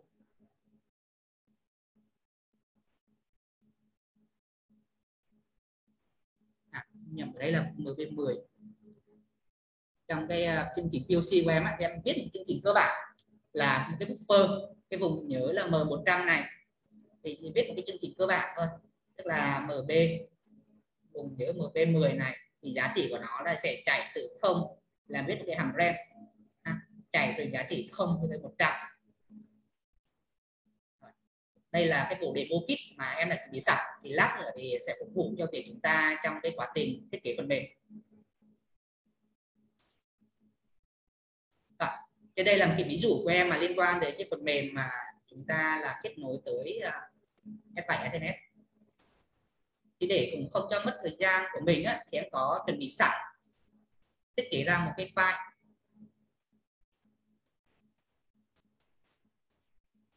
Sẵn tiền bước trước khi đến bước đó thì ở đây em có lưu ý sao, tức là sau khi thiết kế file xong á, thì chúng ta cần có bước là các anh cần lưu lại cái file này, chúng ta đặt cái tên bất kỳ nào đó, nó sẽ được đặt ở trong thư mục là project file của thư mục Authorized Server.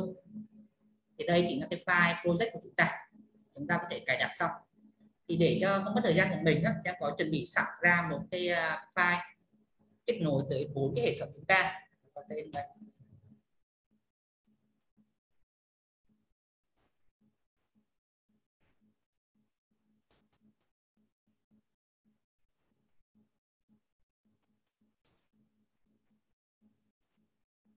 Ở đây em có tạo sẵn ra một cái file sử dụng Authorized Server kết nối tới cái 4 cái kênh, kết nối tới 4 thiết bị của chúng ta, bao gồm một thiết bị liên quan đó là sử dụng truyền thông là S7 Ethernet, kết nối tới một PLC Bitsu, kết nối tới một PLC Delta qua truyền thông Modbus RTU, rồi kết nối tới Modbus TCP. Ở đây em đang kết nối tới mô phỏng. Ở đây là chúng ta có 4 thiết bị tương ứng với 4 kênh, 4 channel truyền thông. Bởi vì chúng ta đang kết nối tới 4 cái protocol, 4 cái dòng thiết bị khác nhau.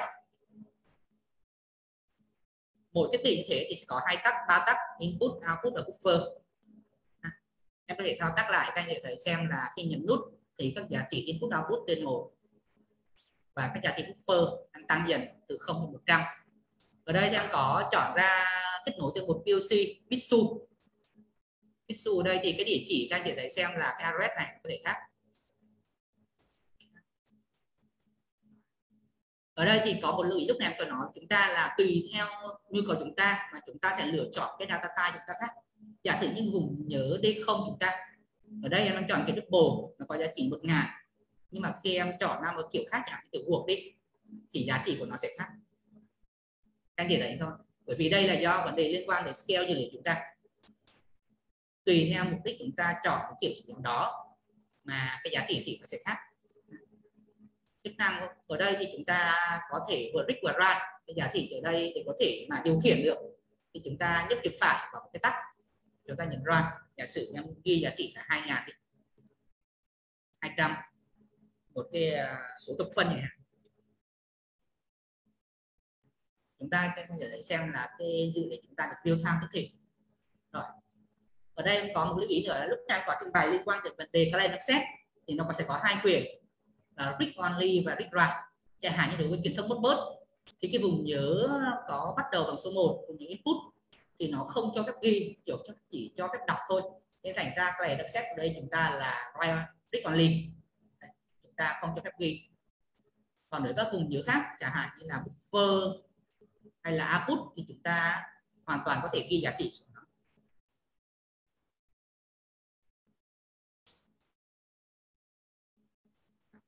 Thì trên đây là cái phần trình bày của em là về việc kết nối sử dụng Authorized Server. Các anh có thể để xem đây là cái đường diện lệnh. Các anh quan sát ở góc trái phía trên của phần mềm. Thì ở đây thì đây chính là cái đường dẫn, cái đường link mà lưu file của chúng ta. Chúng ta có cái địa chỉ là của C program file AT Pro. Thì như em đã trình bày ban đầu thì cái thư mục AT Pro đây chính là thư mục gốc, thư mục cài đặt của phần mềm AT cài đặt. Thì chúng ta sẽ đi theo cái đường link này thì sẽ tới cái file project file của chúng ta. Đây là cái file cấu hình liên quan đến cái hệ thống của chúng ta. Rồi, đây là về cái bước sử dụng Authorized Server để kết nối tới thiết bị. Quay lại cái nội dung chương trình học của chúng ta thì tiếp theo chúng ta sẽ đến bước tiếp theo, đó là chúng ta sau khi mà sử dụng Authorized Server để kết nối thiết bị, chúng ta sẽ sử dụng iTaggBuilder để tạo ra cấu trúc tag file. Thì trước khi mà có thể sử dụng iTaggBuilder thì có một điểm lưu ý mà các anh cần biết xem là để có thể kết nối tới được Authorized Server chúng ta cần phải biết được cái địa chỉ IP của nó là bao nhiêu. Chúng ta cần phải biết được cái địa chỉ IP của Authorized Server là bao nhiêu. Thì ở đây thì để có thể quan sát được địa chỉ IP thì các anh quan sát ở góc trái phía dưới cho em. Ở đây thì máy em đang chạy trên địa chỉ IP là 192.168.1.200. Để kiểm tra về cái địa chỉ IP thì các anh có thể mở cấu hình bằng command line, chúng ta gõ IP config để kiểm tra là cái IP này có khớp. Đây thì các anh thể xem ở đây thì em đang kết nối thông qua bảng LAN Ethernet. Địa chỉ IP của máy em là 192.168.1.200. Thì cái Authorized Server này sẽ có địa chỉ IP trùng về máy tính mà đang chạy cấu hình của nó. Trong một số trường hợp mà máy có nhiều IP, trong một số trường hợp máy có nhiều IP, chẳng hạn giống như là các anh vừa kết nối bảng LAN, vừa kết nối Wi-Fi chẳng hạn, đây là ví dụ cơ bản nhất, thì nó sẽ có 2 địa chỉ IP chẳng hạn. Thì lúc chạy phần mềm Authorized Server lên thì nó sẽ cho các anh một cái lựa chọn là chúng ta lựa chọn lượng một IP duy nhất mà thôi. trong trường hợp máy có nhiều IP, ví dụ đơn giản như là có kết nối mạng LAN và kết nối Wi-Fi, thì lúc mà chạy phần mềm lên á, sẽ có một bảng thông báo thì yêu cầu các anh lựa chọn các địa chỉ IP, thì các anh vui lòng lựa chọn cho em một IP, bởi vì để có thể chạy AT Driver Server một cách ổn định nhất á, thì phần mềm này nó chỉ nhận một địa chỉ IP duy nhất thôi. Anh lưu ý lúc này giúp em nhé. Chẳng hạn như quay lại cái mô hình demo chúng ta, thì ở đây thì em đang chọn cái kết nối của mình là có cái địa chỉ IP là 192.168.1.200.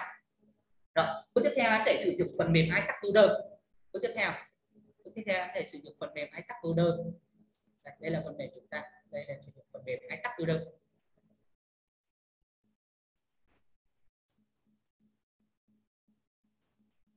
Em sẽ sử dụng phần mềm là iTaskBuilder.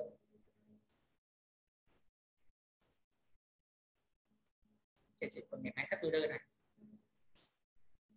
để có thể kết nối tới phần mềm AT Driver Server. Đây là cái cốc của chúng ta như vậy. Chúng ta sẽ sử dụng AT Driver Server để kết nối tới AT Driver Server. Hiện tại AT Driver Server đây đang chạy trên máy em á, thì có địa chỉ IP là 192.168.1.200. Thì có một lưu ý, đây là cái địa chỉ IP này á, là cái địa chỉ IP mạng LAN. Tức là giả sử em truy cập theo cái địa chỉ IP này á, thì chỉ có máy tính em mới truy cập vào được thôi. Thì giả sử như là đặt ra bài toán là các anh đang ngồi ở văn phòng, ngồi tại làm việc tại nhà của mình đi, các anh cũng muốn kết nối tới được AT Driver Server đang chạy trên máy tính web, thì chúng ta phải làm sao? Thì ở đây chúng ta sẽ có một cái giải pháp, một cái thủ thuật, tức là chúng ta sẽ nắp vòng ra.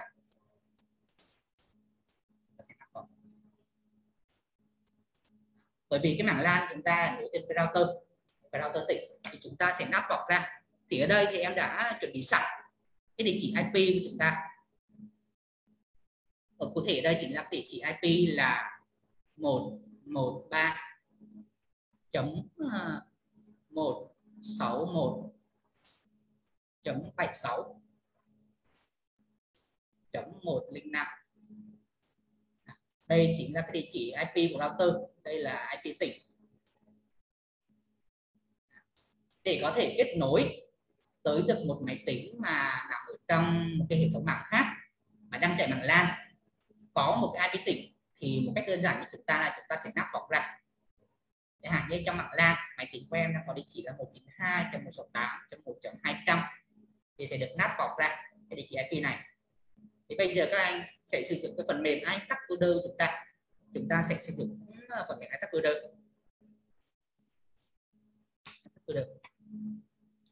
Chúng ta sẽ sử dụng phần mềm iTaskBuilder để kết nối tới cái AT Driver Server đang chạy trên máy tính web đặt tại văn phòng của AT Escalab, có địa chỉ IP mạng LAN là 92.68.1.200. Thì để có thể kết nối được, chúng ta sẽ dùng địa chỉ IP tĩnh này. Thì chúng ta mở phần mềm iTaskBuilder lên, chúng ta chọn New Project mới. Ở đây thì chúng ta sẽ đặt tên cho cái driver name.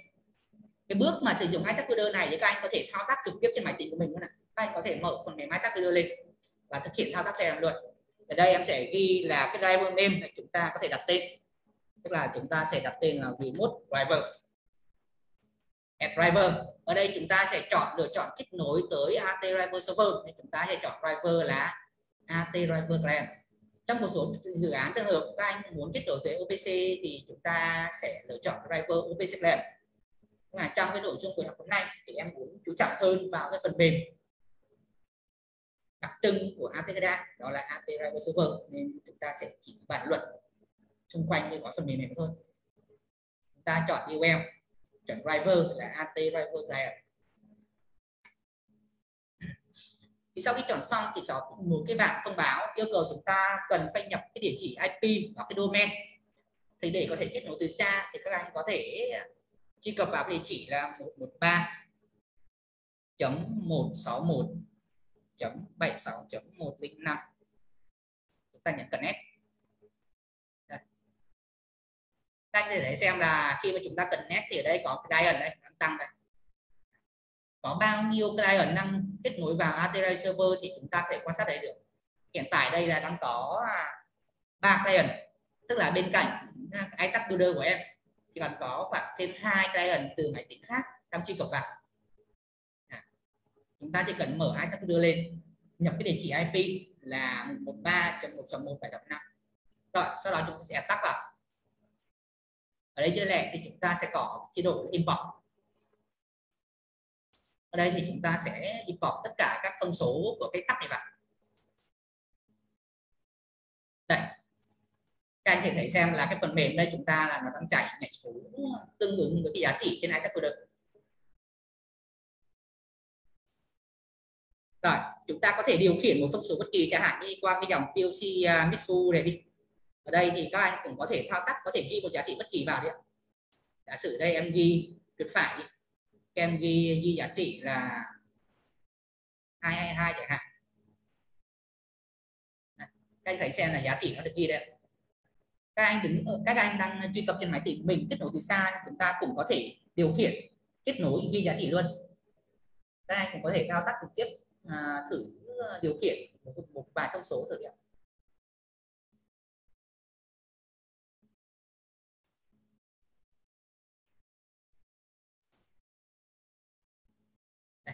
Các anh thể thấy xem là đây là cái phần mềm iTask Builder chúng ta đang truy cập vào một cái địa chỉ IP remote từ xa vào cái này.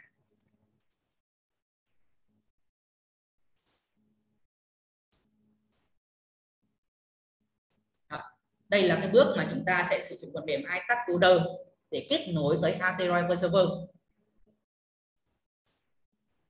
Đó. Quay lại đối với bài toán liên quan tới iTask Builder thì có một số lưu ý sau, các anh chị giúp để ý em. Như lúc này các em có trình bày với các anh chị, với các anh và các bạn, thì AT Driver Server của chúng ta là có 3 cấp. Nó bao gồm đó là channel,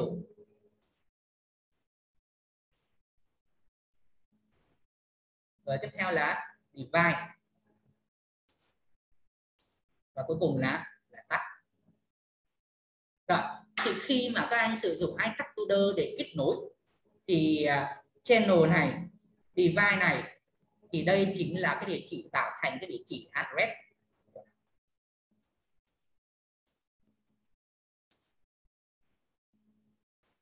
Bởi vì khi mà các bạn thiết kế trên phần mềm AT Driver Server thì tên của channel, tên của device cũng như tên của tắt là nó phải khác nhau.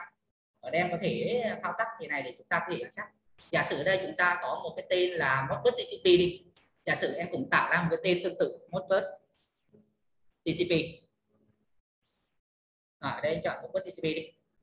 Ok. Đây, thì nó sẽ hiện ra thông báo là cái tên này đã được tồn tại. Tức là một cái quy định ở trong phần mềm thiết kế chúng ta thì tên của channel này là phải duy nhất, là phải khác nhau.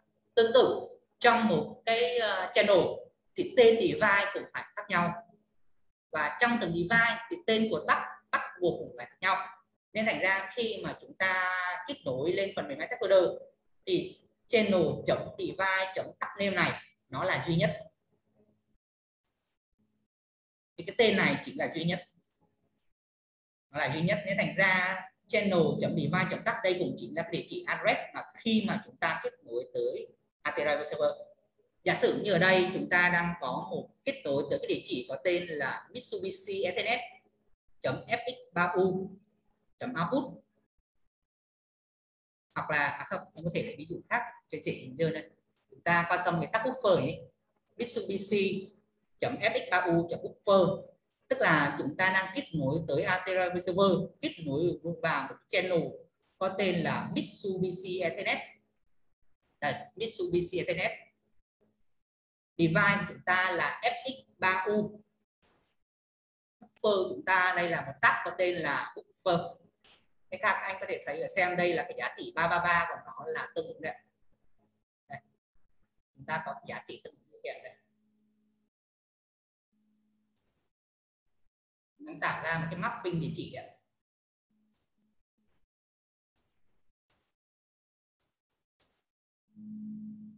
Channel device.tắt chính là address của cái này. Đây chính là một cái cách mà chúng ta để ánh sáng mapping địa chỉ theo cấu trúc channel device.tắt name, và đây là một địa chỉ duy nhất. Rồi, khi lên thiết kế iTask Builder này á, thì nhiệm vụ chính của nó là tạo ra một cấu trúc start và task và task. Rồi, vậy task là gì ạ? Chúng ta gồm có là task và task. Nếu như Artery server là một real time data server thì chúng ta phải đi theo 3 cấp: channel, device và task. Bởi vì yêu cầu của nó là mục đích chính của nó là để kết nối, thu thập dữ liệu và điều khiển thông qua các driver truyền thông của các thiết bị. Thì khi lên iTask Builder thì nhiệm vụ chính của nó là tạo ra cấu trúc task file. Nhiệm vụ chính của nó là tạo ra cấu trúc task file. Nhiệm vụ chính của nó là tạo ra cấu trúc task file để từ đây mà để cung cấp ra một cái địa chỉ map cho phần mềm của chúng ta.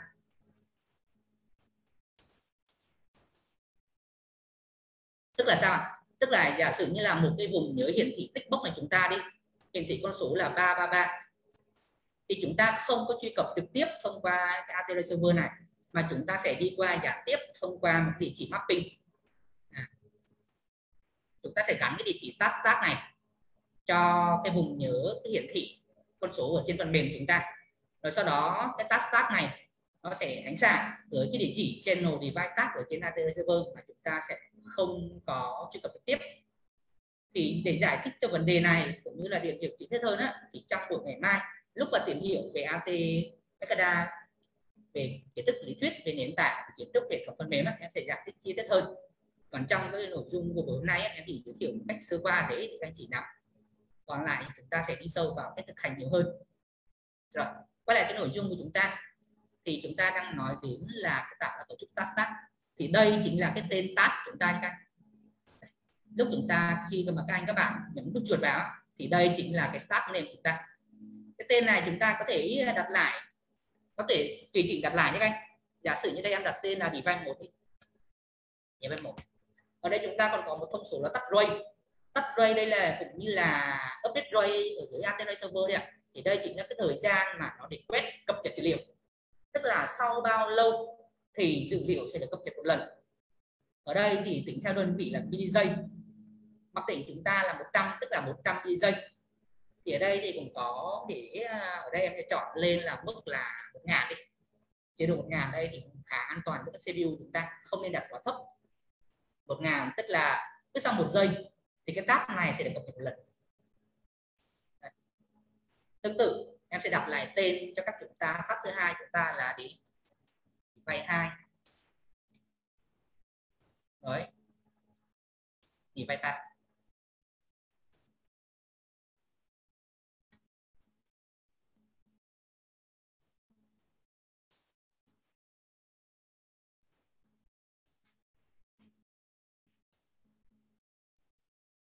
Tương tự đây là device.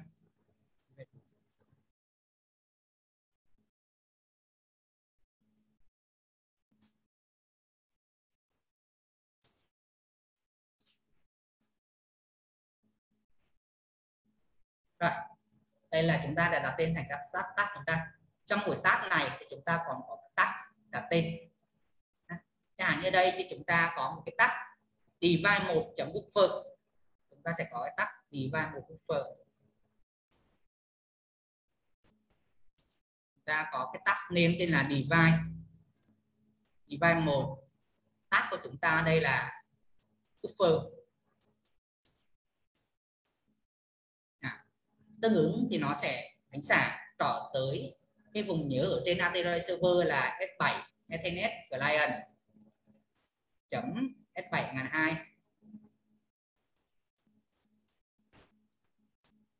.buffer.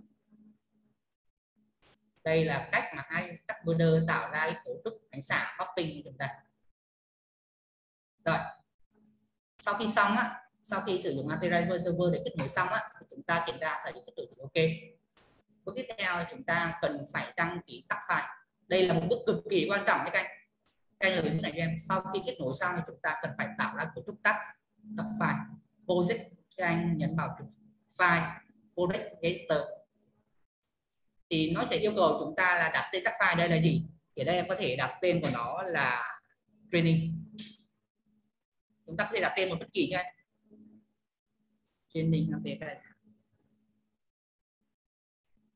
Rồi, chúng ta sẽ register. Rồi, thì cái thao tác project register này nhìn là sao? Thì nó sẽ có cái dạng như vậy. Chúng ta đây là cái phần mềm iTask Builder chúng ta.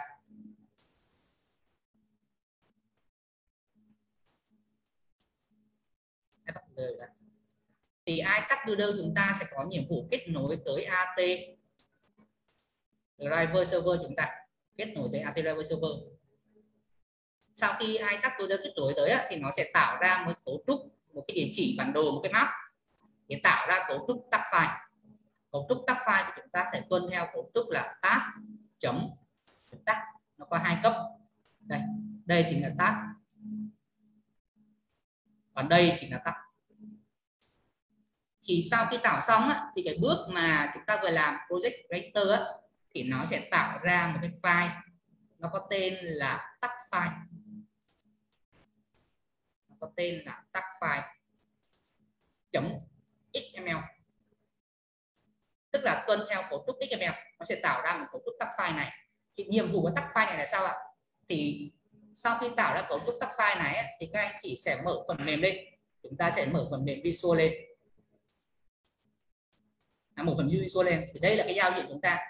Thì khi chúng ta kéo thả ra một control, kéo thả ra cái tool này, thì để có thể real time giá trị, để có thể giả sử như real time cái con số 7, cái task buffer này lên, cái control này để hiển thị nó giá trị là 1, 12 hay là bao nhiêu đó, thì chúng ta cần phải gắn tắt. Chúng ta cần phải có bước là gắn tắt, tức là cho cái control này, cái tool này gắn vào cái giá trị tắt nó là bao nhiêu, thì để có thể biết được xem là cái tắt, để biết được xem là cái danh sách, để biết được xem cái danh sách tắt này gồm những tắt nào, cấu hình ra sao thì phần mềm Visual Studio này chúng ta, và cụ thể hơn là cái gói phần mềm ATSCADA của chúng ta, ATSCADA của chúng ta, nó sẽ trỏ tới cái file này và loát dữ liệu.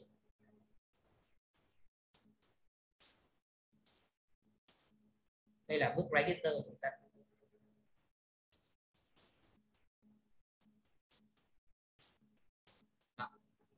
Đầu tiên chúng ta sử dụng iTask Builder để kết nối tới AT Driver Server để tạo ra một cái file mapping, một cái file cấu trúc task file chúng ta. Sau khi chúng ta nhấn một file project register thì nó sẽ tạo ra một cái file cấu hình có tên là task file.xml. Đây là cái file cấu hình task file chúng ta. Thì sau khi đăng ký xong thì chúng ta mở phần mềm Visual Studio của chúng ta lên, thì ATSCADA nó sẽ đọc dữ liệu, loát dữ liệu từ cái file này để tạo ra cái danh sách tắt để cung cấp cho các tool, cung cấp cho các control thuộc gói cài ATSCADA chúng ta. Thì đây chính là mục đích của iTask Builder. Mục đích chính nhất của nó chính là tạo ra cấu trúc task thông qua một cái file có tên là task file. Thì cái task file đó thì nó nằm ở trong kênh trước các anh và các bạn như bên là nó sẽ nằm ở trong thư mục là AT Pro, ATSCADA.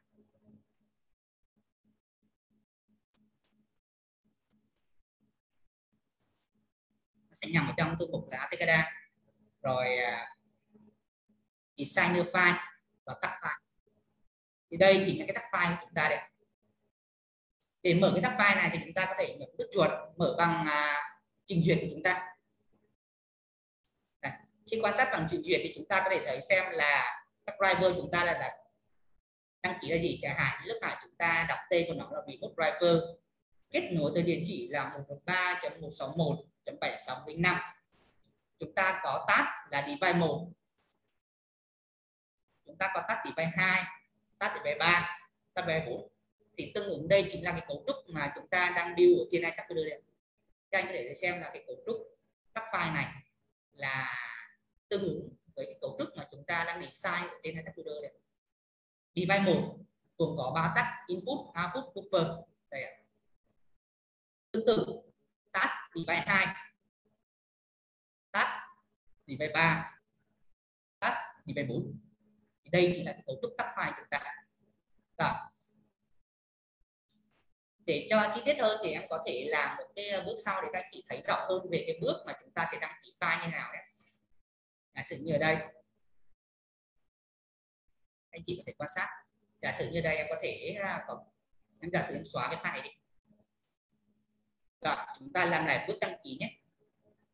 File, project, register, yes. Các anh ở đây xem là cái file này chúng ta vừa tạo ra đây. Đây, 9.44 tức là vừa tạo ra đây. Trên này thì có một số cái công cụ chẳng hạn như là delete, đây là xóa tắt file, tạo lại tắt file. Mục đích chính của iTask Loader là bên cạnh làm nhiệm vụ kết nối test dữ liệu thì nhiệm vụ chính của nó là tạo ra cấu trúc tắt file để cung cấp cho AT Reserver danh sách tắt, để từ đây phục vụ cho việc là gắn kết các tag lên các control, lên các tool chúng ta, phục vụ cho mục đích là real time điều khiển dữ liệu. Rồi, vậy là chúng ta đã đến bước tiếp theo rồi chúng ta rồi, đó là trong chương trình chúng ta đó là tạo ra cấu trúc tắt file. Là đầu tiên là chúng ta đã sử dụng iTask Loader để tạo ra cái cấu trúc tắt file. Thì bước tiếp theo chúng ta là sẽ đi vào xây dựng dự án luôn. Chúng ta sẽ xây dựng các file đó, mở Visual lên, thì sau đó sẽ sử dụng các phần mềm, các gói framework có sẵn để thiết kế ra phần mềm. Ở đây chúng ta sẽ có hai cái phần mềm chúng ta sẽ viết để thiết kế, đó là WinForm. Chúng ta sẽ có WinForm. Phần mềm này sẽ chạy trên desktop. Rồi chúng ta sẽ có Webform. Chúng ta sẽ có tiếp là Webform, xây dựng một cái dự án AT Extra Web. Chúng ta sẽ xây dựng một dự án AT Extra Web. Win xong thì chúng ta sẽ chuyển sang xây dựng dự án liên quan đến web. Thì những bước này thì trong thế tiếp theo thì sau đây thì chúng ta sẽ thực hiện. Thì chắc ở đây thì chúng ta cũng đã bắt đầu buổi học của mình được một thời gian rồi, thì chắc chúng ta sẽ nghỉ cái live cho khoảng tầm từ 10 đến 15 phút các anh. Để sau đó thì chúng ta sẽ quay lại bài học nốt của mình. Chúng ta sẽ làm nốt hai việc còn lại là thiết kế phần mềm WinForm và thiết kế phần mềm Webform bằng Visual Studio chúng ta. Đẹp. Và tạm bây giờ thì chúng ta sẽ nghỉ cái live cho buổi học buổi sáng nay chúng ta trong khoảng tầm từ 10 cho tới 15 phút nha. Khoảng tầm gần 10 giờ thì chúng ta sẽ bắt đầu quay lại buổi học chúng ta tiếp. Chúng ta sẽ nghỉ cái live trước giờ.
Trong thời gian nghỉ giải lao này thì các anh có bất cứ câu hỏi nào đó về cái việc mà một số cái quy trình, về một số cách sử dụng hai gói phần mềm AT Driver Server và Etherpad ấy, các anh có thể trao đổi trực tiếp thông qua video call này.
Buổi nội dung về cái chương trình đào tạo AT Metagala trong buổi sáng của chúng ta thì bên cạnh cái chúng ta có buổi học Zoom online trực tuyến này thì chúng ta còn có livestream trên group AT Ekada and Friends trên Facebook của chúng ta. Thì các anh có thể sau buổi học hôm nay thì các anh có thể quay lại cái buổi có thể xem lại trên video của chúng ta trên Facebook của chúng ta.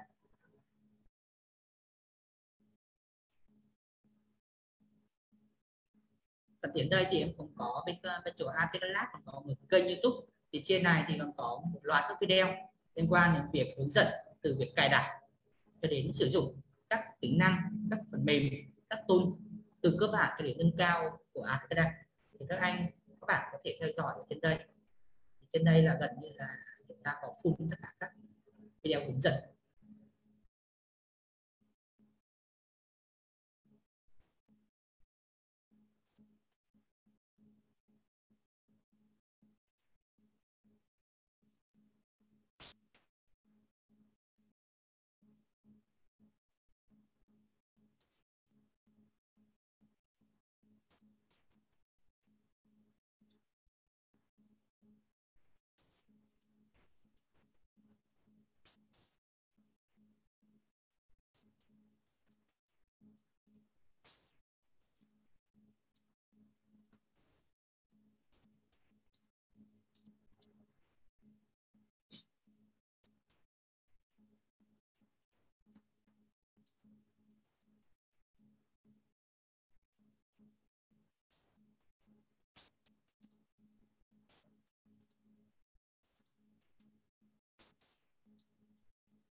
trong buổi sáng ngày hôm nay rồi.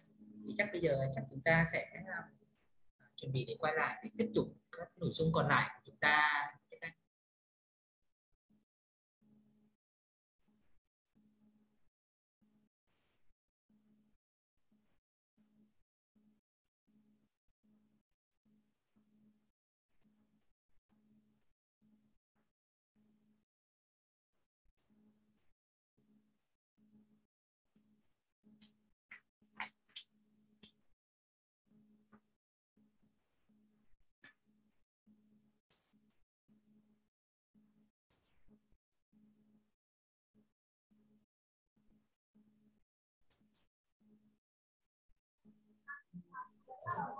Cái Visual Studio 2019 sao cài có lỗi nha Nam?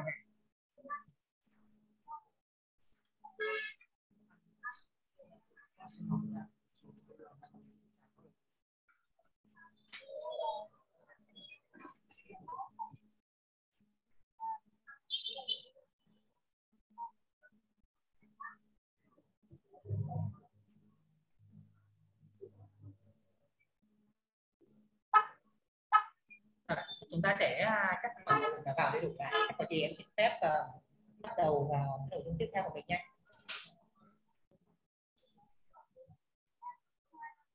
Thì để có thể sử dụng được cái phần mềm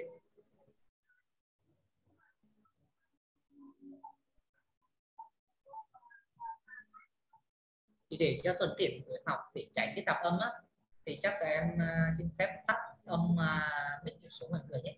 Lát nữa các anh có thắc mắc gì đó thì có thể bật mic lên để trao đổi trong cái giờ học của mình nhé.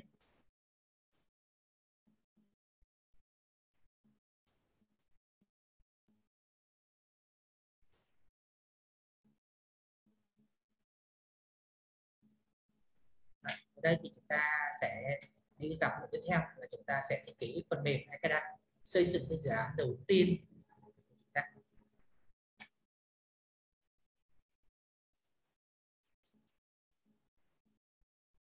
Thì đây chúng ta sẽ sử dụng công cụ ở đây là Visual Studio.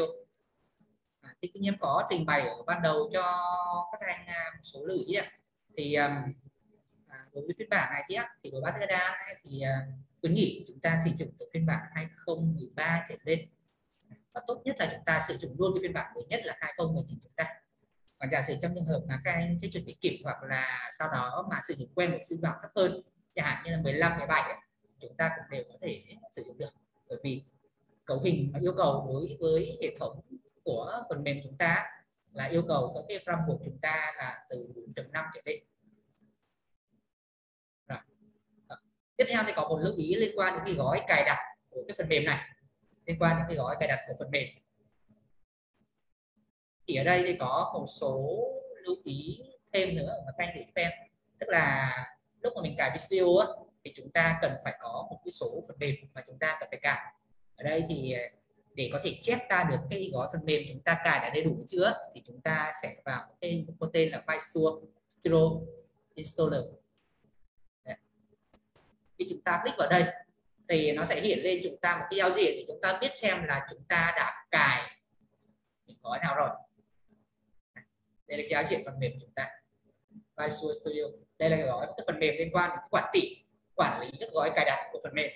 Ở đây là phiên bản em đang cài là 2019.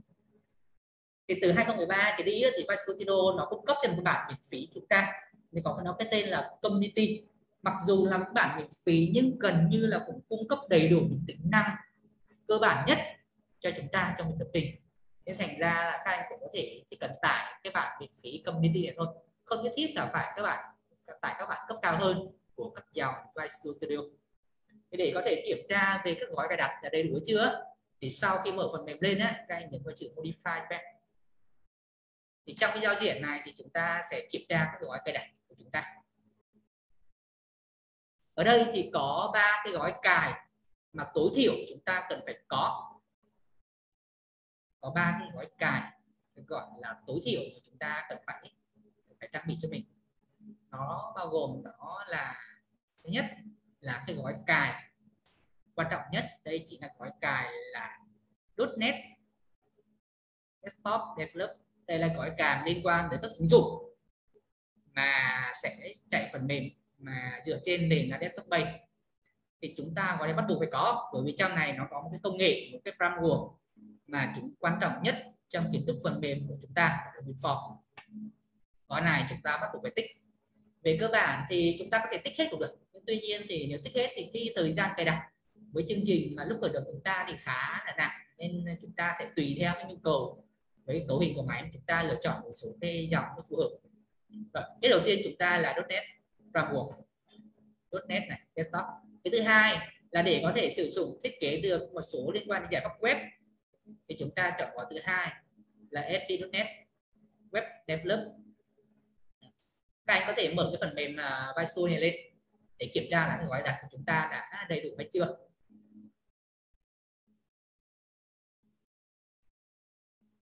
Nói chung thì chúng ta chỉ cần hai gói cơ bản này là được. Còn bên cạnh một gói khác thì liên quan đến một số gói cài như là ngôn ngữ C hoặc là Python, hoặc như đây là một cái ngôn ngữ dành cho mobile, thì tùy theo nhu cầu mà sau này chúng ta cần mở rộng lên. Nhưng mà để sử dụng AT Exadata thì chúng ta yêu cầu tối thiểu là phải có hai gói cài. Thứ nhất là ASP.NET phục vụ cho mục đích thiết kế các phần mềm liên quan đến web page. Thứ hai là .NET Desktop, đây là cái gói cài framework liên quan đến các ứng dụng chạy trên nền desktop. Thì đây là hai gói cài bắt buộc chúng ta phải có.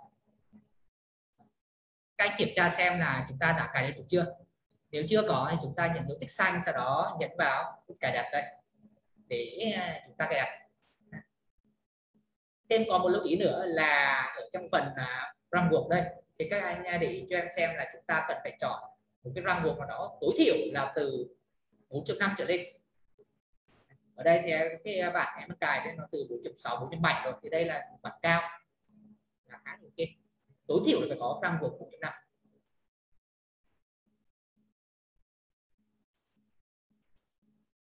Đó là về một số lưu ý liên quan đến gói cài trong cái phần mềm chúng ta.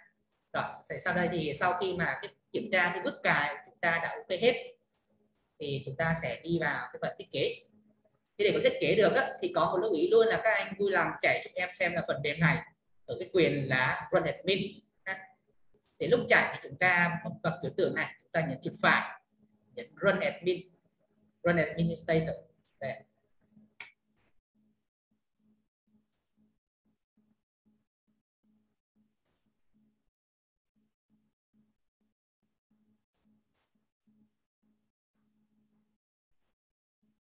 Đây là chính là cái giao diện phần mềm. Nói chung là tùy theo cái phiên bản của phần mềm mà Visual thì có cái giao diện mà nó khởi động hơi khác xíu. Chẳng hạn như phiên bản em đang xài thì có là bản 2019 thì đa giao diện như vậy. Còn đối với bản 2017, 2015, 2013 thì giao diện khởi động nó sẽ có chút khác biệt. Nhưng mà về cơ bản thì quy trình nào nó cũng gần gần na ná nhau hết. Chúng ta đều có là mở một project đã có sẵn hoặc là tạo mới một project. Ở đây thì để bắt đầu thì chúng ta sẽ chọn new project mới, new project. Đối với các anh và các bạn mà đang sử dụng phiên bản từ 2017 trở xuống thì giao diện có thể khác, nhưng mà chúng ta chỉ cần nhìn trên màn hình chúng ta chọn ra một cái nào đó có tên là new project. Rồi sau khi new project xong thì sẽ có một yêu cầu là chúng ta cần phải đặt tên cho cái ứng dụng của chúng ta chạy. Và thứ hai là chọn cái công nghệ mà chúng ta sẽ sử dụng ở đây là gì. Bởi vì Visual Studio là một cái công cụ, một cái IDE lập trình dành cho lập trình viên, nên thành ra nó cung cấp rất là nhiều cái framework, rất nhiều là các công cụ để hỗ trợ chúng ta từ lập trình nhúng cho đến lập trình desktop, mobile cho đến web, với cả những nền tảng cloud, rất là nhiều thứ. Nhưng mà đối với để có thể lập trình Exadata thì chúng ta chỉ lựa chọn một số công nghệ cơ bản thôi. Cụ thể ở đây là có hai cái mà các anh cần lưu cho em. Thứ nhất đó chính là Windows Form App. Nhất đó chính là Windows Form App. Và các anh để ý cho em luôn, đây là phải Windows Form App mà trên nền .NET framework nha. Các anh các bạn để ý cho em hai công nghệ mà chúng ta sẽ sử dụng thường xuyên. Thứ nhất là Windows Form App .NET framework nhé. Bởi vì Windows Form App này nó còn có rất là nhiều cái nền tảng khác nhau nhưng mà chạy được đối với nền tảng sử dụng phần mềm ATK chúng ta thì bắt buộc phải là .NET framework. Cái thứ hai là ASP.NET Web Application .NET framework. WinForm là chạy trên desktop. ASP.NET Web là chạy trên web page. Thì đây là hai công nghệ mà chúng ta để sử dụng trong phần mềm ATCADA. Thì trên đây là công nghệ em đã chọn sẵn. Giả sử như các anh mà sử dụng ban đầu mà chưa có thì chúng ta có thể sửa ở đây. Chúng ta chọn ngữ là C#. Giả sử đối với Windows, đây là chọn hệ điều hành. Chúng ta chọn hệ điều hành là Windows. Ở đây thì có một số cái công cụ, chẳng hạn như chúng ta phát triển dự án là cái gì, chẳng hạn như cho cloud, cho desktop hay cho web, chẳng hạn như chúng ta lựa chọn cái desktop đi. Thì ở đây sẽ có ra một cái số program của đây. Các anh lưu ý nhé, chúng ta có hai công nghệ khác nhau, Windows Form App, .NET Framework và Windows Form App rồi. Thì hai thằng này mặc dù cái tên nó khác nhau nhưng mà cái framework, cái nền tảng nó chạy trên hoàn toàn khác nhau hết. Nên đây chúng ta chỉ chọn cái thằng là Windows Form App, .NET Framework thôi. Cái thứ hai là công nghệ liên quan đến web. Web đây. Các anh chỉ để xem là đều là ASP.NET hết, nhưng mà có cái là Netcore, có cái là Web API, rất là nhiều công nghệ web. Ở đây chúng ta chỉ chọn một cái duy nhất thôi. Ở đây ASP Web Application .NET Framework. Các anh lưu ý hai cái tên này, phanh sạch nó phanh xanh là cây đây. Rồi, sau khi xong thì chúng ta sẽ đi vào xây dựng dự án ATCADA đầu tiên chúng ta.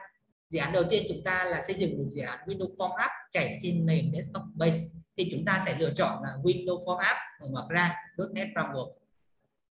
Tiếp theo thì chúng ta sẽ có một bước là đặt tên cho project của chúng ta. Chúng ta đặt tên project là gì đó? Chẳng hạn như đây em đặt tên là training ATCADA. Có một số ký tự đặc biệt thì nó không cho phép, thì lúc mà các anh mà các bạn mà nhận ra thì nó sẽ có chú thích như vậy, không được có gì đặc biệt. ATCADA. Location đây là cái thư mục lưu trữ chúng ta lưu ở đâu. Chẳng hạn như đây em sẽ lưu trên desktop của em đi. Đặt tên một cái, chúng ta có thể lưu cái folder trong này luôn. Training ATCADA.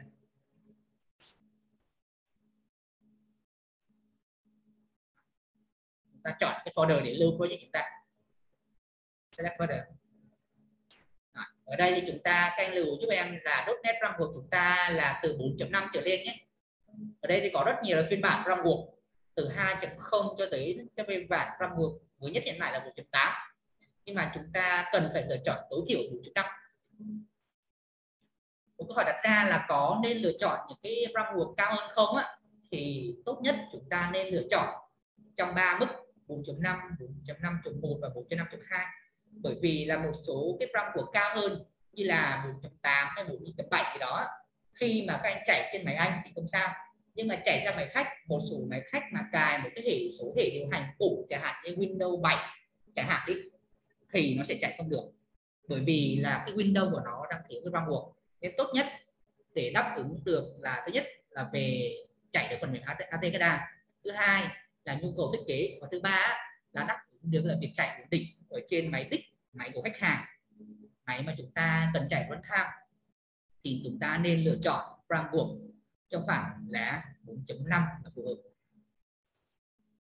Rồi, sau đó chúng ta sẽ tạo ra một cái project, chúng ta create để build ra một project mới.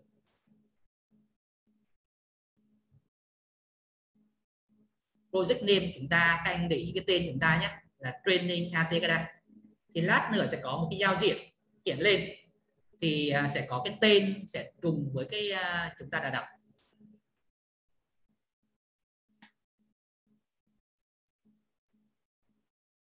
Đây chính là cái giao diện chúng ta đang mở lên này.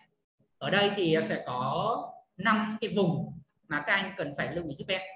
Có 5 cái vùng ở trên cái phần mềm, 5 cái vùng giao diện. Thứ nhất là cái phần quan trọng nhất của chúng ta ở đây. Đây là một cái phần mềm design.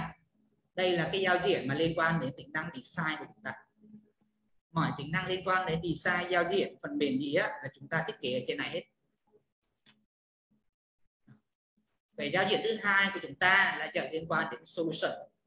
Thì đây là cái giao diện chứa một cây thư mục liên quan đến quản lý các gói. project mà chúng ta sẽ build. Lúc nào chúng ta đặt tên cái project của chúng ta, cái solution của chúng ta là training Atekada, thành ra nó có tên đấy, nó sẽ tạo ra chúng ta là một cái project đầu tiên mặc định có tên là tương ứng. Rồi cái giao diện thứ ba chúng ta là bên này, thì đây nó có giao diện có tên là toolbox. Đây là cái giao diện cung cấp các gói tool, các gói control phục vụ cho mục đích kéo thả vào cái giao diện design này. Lát nữa chúng ta sẽ cần kéo thả cái giao diện để chúng ta thiết kế thôi. Và cuối cùng là giao diện thứ tư là các giao diện liên quan đến các thanh menu, các thanh điều hướng này. Thực tế thì trong quá trình thiết kế thì chúng ta chỉ cần để ý ba cái giao diện chính thôi, 1, 2, 3. Trong đó quan trọng nhất chính là 1 và 3, hai thằng này. Bởi vì đây là giao diện thiết kế chính, và còn giao diện thứ ba đây là giao diện mà cung cấp các gói thư viện, các tool mà chúng ta hỗ trợ cho chúng ta trong quá trình thiết kế. Rồi, quay lại cái giao diện cái phần mềm chúng ta, thì lúc mà các anh và các bạn vừa mở lên á, chúng ta có thể thấy ngay là đây là một cái giao diện mặc định, chưa có gì hết. Với giao diện như thế này thì chúng ta không thể nào mà chúng ta có thể thiết kế được phần mềm. Thì để có thể làm được phần này á, thì chúng ta cần phải có một số bước sau á. Bước số 1 là chúng ta cần phải ép, cái thư viện.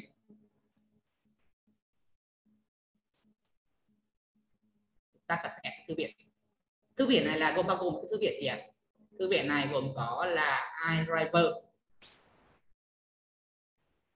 iDriver đây là một cái thư viện có nhiệm vụ là connect, nó có nhiệm vụ là connect kết nối tới các AT-Driver server với để cung cấp dữ liệu real time.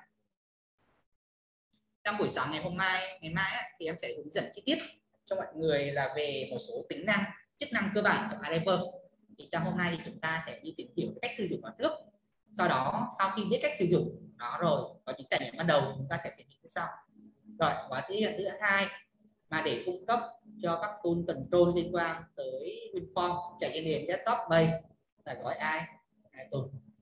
Việc đầu tiên chúng ta cần phải add hai cái thư viện này vào gói cài. Thì add như thế nào thì các anh có thể thao tác và làm cho em nhé. Các anh để ý trên toolbox đây thì nó có một loạt các tool, thì cái đây đều là tool kéo thả. Ví dụ như là các tool này là các tool cung cấp bởi Windows, chính xác hơn là trên nền tảng framework Windows mà chúng ta sẽ tương tác thiết kế qua file suông.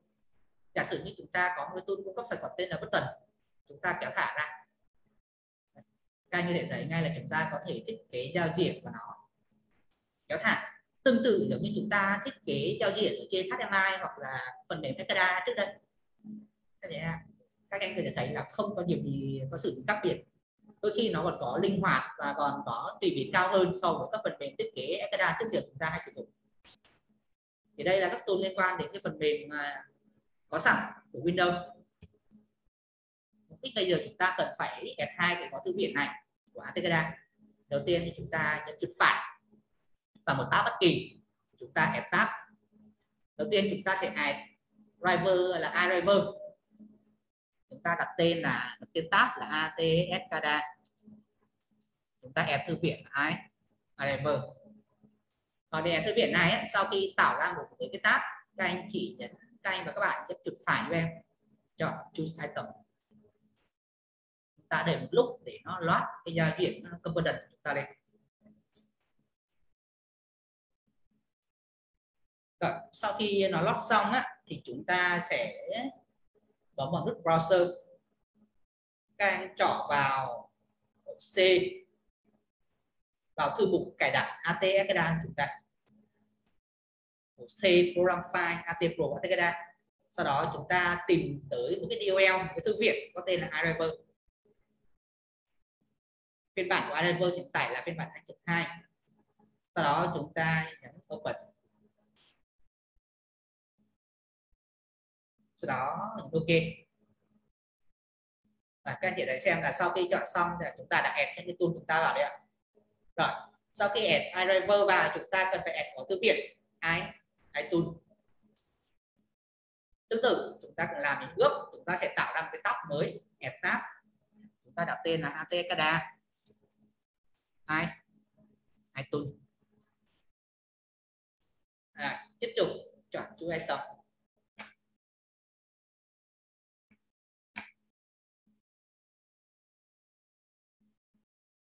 Rồi chúng ta nhập browser, các anh kéo trong file cài đặt này tìm tới một cái thư viện có tên là iTunes IOM. Phiên bản của hiện tại của iTunes đó là 2.5, phiên bản mới nhất hiện tại là 2.5. Rồi các anh nhấn vào chữ iTunes, nhấp open. Thì lúc này toàn bộ tool trong gói cài này nó sẽ được add vào đây.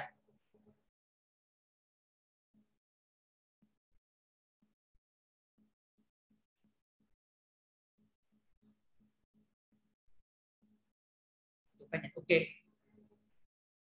Rồi, có một bước tiếp theo nữa mà các anh cần phải làm giúp em, đó là để có thể chúng ta có thể thực hiện được tính năng đặt tắt thì chúng ta cần phải add thêm một cái thư viện hỗ trợ. Thì chúng ta vào cái giao diện solution, vào cái mục reference này, chúng ta nhấn chuột phải add reference, chọn browser, sau đó chọn tên mục ATCADA, chúng ta add thêm một thư viện có tên là Toolstation. Thì cái thư viện này là cái thư viện hỗ trợ cho chúng ta tính năng gắn tắt, tức là nó sẽ đảm nhiệm vai trò là load các tab, các danh sách tab từ tab file mà chúng ta đã tạo ở Explorer để cung cấp cho các iTunes của chúng ta.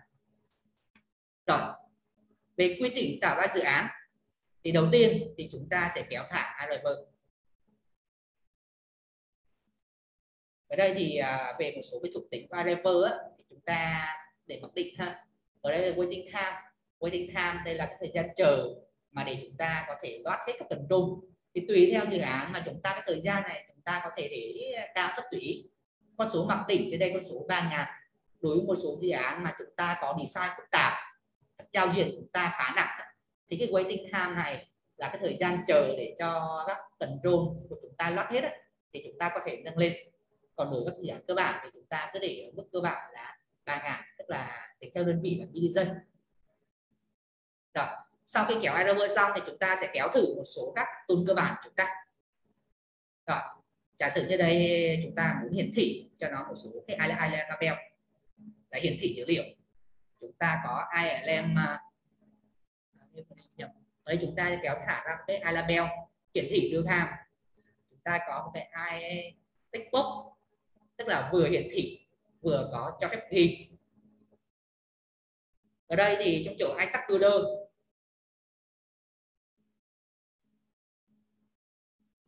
trong chỗ iTag Builder chúng ta đã thiết kế ra một số các start tag như vậy, có device 1, device 2, có 3 tag. Bây giờ thì chúng ta sẽ gắn tag là của device 1 buffer để quan sát cái giá trị này nó đang nhảy. Chúng ta sẽ đăng ký file. Sau khi đăng ký xong thì chúng ta sẽ vào đây gắn tag.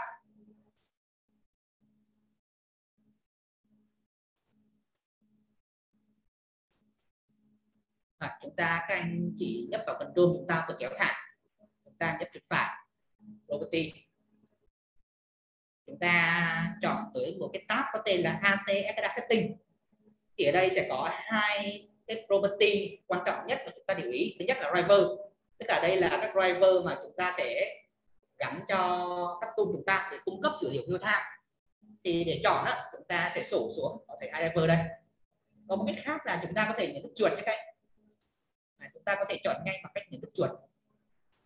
Rồi, bước tiếp theo là chúng ta cần gắn tắt. Để gắn tắt được thì ở đây sẽ có một tính năng nó gọi là smart tắt, tức là cung cấp cho chúng ta tính năng search tắt một cách nhanh. Thì để chọn tính năng này, đầu tiên chúng ta tích chuột vào đây, sẽ có một biểu tên của cái icon của tên trỏ xuống, các anh bấm vào biểu tượng giúp em. Lúc này chúng ta có thể thấy xem đây là cái danh sách tắt mà chúng ta đã build ra. Chúng ta gồm có device 1, device 2, device 3, device 4. Rồi, đây thì số lượng tắt của chúng ta khá ít thì chúng ta có thể lựa chọn được. Nhưng trong trường hợp khi mà chúng ta build một dự án lớn lên với hàng ngàn tắt thì chúng ta kéo cái thanh này thì rất là cực. Thì tính năng smart tắt cung cấp cho chúng ta search tìm kiếm nhanh tắt bằng cách là nhấn start Ở đây em nhìn nút tab nhé các bạn. Ở đây các em nhìn nút tab để chúng ta chuyển giữa hai vị trí là tab search là để chúng ta nhập từ khóa tìm kiếm hoặc là cái danh sách list. Để có thể di chuyển được ở trong list thì chúng ta nhấn phím mũi tên lên xuống để chuyển đổi vị trí giữa tab search và tab collection list. Chúng ta nhấn nút tab. Thì trên tab search này chúng ta có thể search một số cái từ khóa gợi ý để có thể lựa chọn ra cái tab chúng ta mong muốn. Giả sử đây chúng ta cần chọn tab define 1 có tên là buffer, thì em chỉ cần là search một số cái từ khóa. Đầu tiên chúng ta cần chọn cái tab số 1 để có thể mà search nhiều cái từ khóa, thì mỗi từ khóa khác nhau bằng một số cách. Đầu tiên chúng ta chọn define 1 thì chúng ta nhập số 1, một cái tab có tên là buffer. Tức là chỉ cần nhập hai từ khóa là số 1 và ký tự BU đại diện cho cái từ buffer là các anh đã tìm được hai rồi. Để chuyển đổi chúng ta nhấn nút tab. Sau khi ở cái giao diện tab collection chúng ta nhấn enter là đã hoàn thành việc là chọn tab của chúng ta. Tương tự cho iText box chúng ta cũng có gắn iDiver và gắn tab name. Chúng ta có define 1 tab buffer, nhấn enter.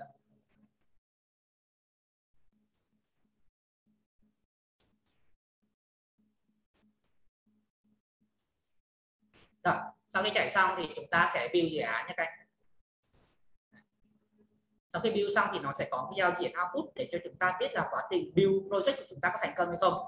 Ở đây thì nó báo là thành công, không có lỗi nó xảy ra hết. Sau khi build xong thì chúng ta sẽ run project lần đầu tiên.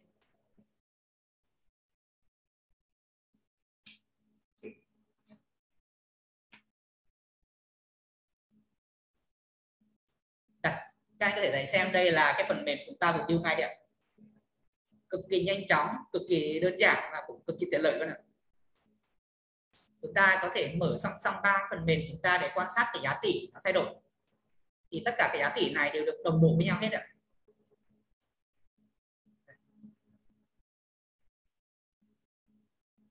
Các anh có thể thấy này, giá trị nó đang hiển thị 6464 đấy. Chúng ta có thể thấy ngay là việc xây dựng một dự án ATECADA chúng ta là rất là nhanh chóng, đơn giản. Chỉ thông qua vài bước kéo thả đơn giản là chúng ta đã có thể xây dựng được một dự án ATECADA các bạn.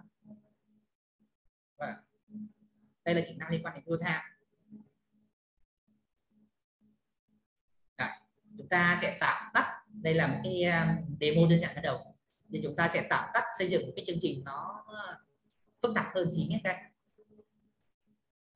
Ở đây thì chúng ta có một số tab chúng ta có thể điều khiển, chẳng hạn như là cái tab buffer của bay 2 thì tab này là chúng ta có thể điều khiển đây, chúng ta có thể điều khiển được.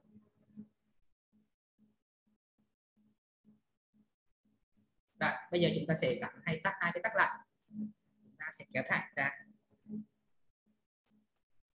chúng ta sẽ thiết kế cho nó nhìn có vẻ đẹp mắt hơn. Thì bên cạnh một số cái tool của cung cấp với iTool trong gói cài của ATECADA, chúng ta còn có một số loạt các tool được cung cấp sẵn của Windows, thì chúng ta có thể tận dụng các tool này để phục vụ cho mục đích thiết kế design giao diện đồ họa chúng ta. Chẳng hạn như có một cái tool chúng ta là có tên là Lookbook. Đây là tool có sẵn của Windows Form, chúng ta kéo thả ra. Chúng ta đặt cái group này, đây tên của nó là define 1.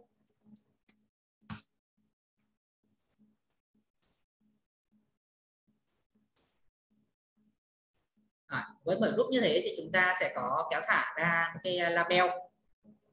Chúng ta sử dụng cái tool của Windows. Một define như thế chúng ta sẽ có một giá trị là input.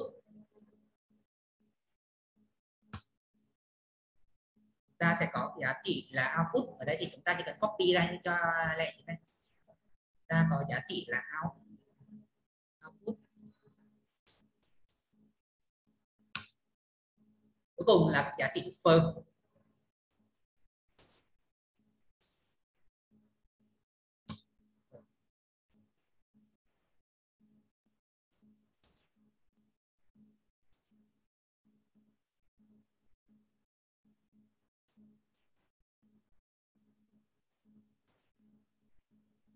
Rồi, với một cái thông số input output buffer này em sẽ kéo thả ra một cái tool iTool trong gói iTool.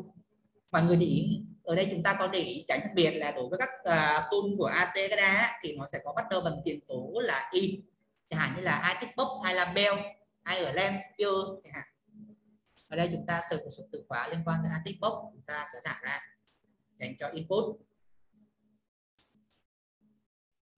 Rồi, ta sẽ copy ra. Anh thì thấy ngay là cái việc thiết kế đối với phần mềm ATCADA ở trên Visual sử dụng nền tảng của ATCADA thì rất là nhanh chóng rồi. Chỉ thông qua việc kéo thả và gắn tắt rồi. Việc thiết kế phần mềm chúng ta cực kỳ đơn giản, cực kỳ nhanh chóng.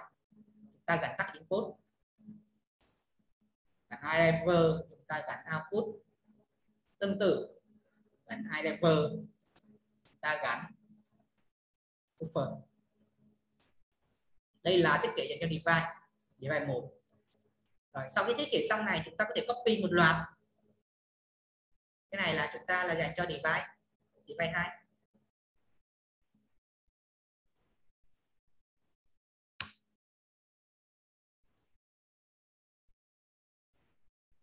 Rồi chúng ta còn có dành cho device V3.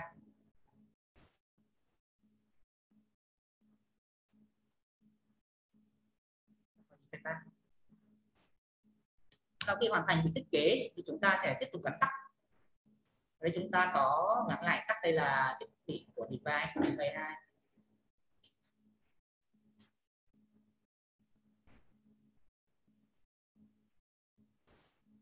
Tương tự chúng ta sẽ gắn tắt cho device 3.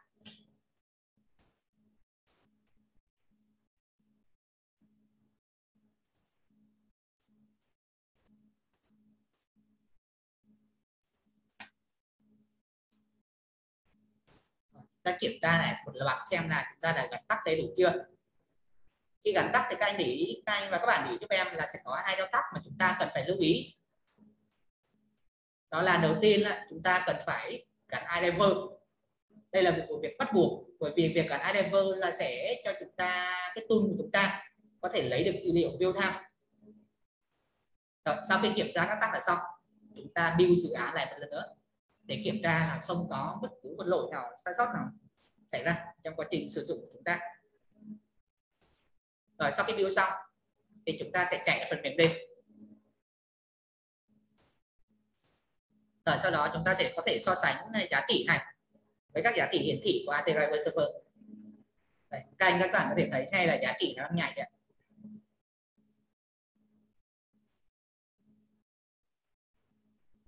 Rồi, chúng ta có thể chuyển sang chẳng hạn như chúng ta có thể điều khiển, chúng ta có thể nhấn nút. Chúng ta có thể thấy nghe là giá trị nó đang đồng bộ theo đây. Rồi chúng ta có thể điều khiển giá trị buffer từ phần mềm, chẳng hạn như giá trị hiện tại của nó là 123.45, chúng ta có thể thay là chẳng hạn như là 999.99, enter. Đây thì thấy xem là đây giá trị của nó là khi điều khiển số điện. Rồi chúng ta cũng có thể điều khiển các giá trị của device 3.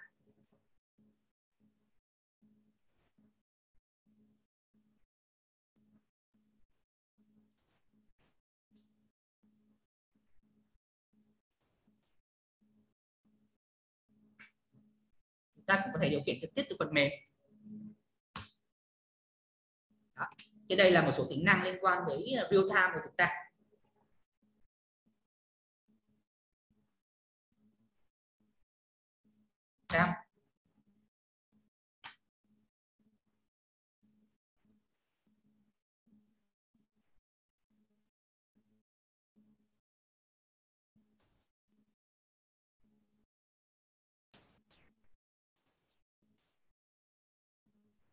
Tiếp tục thì đó là các tool liên quan đến real time.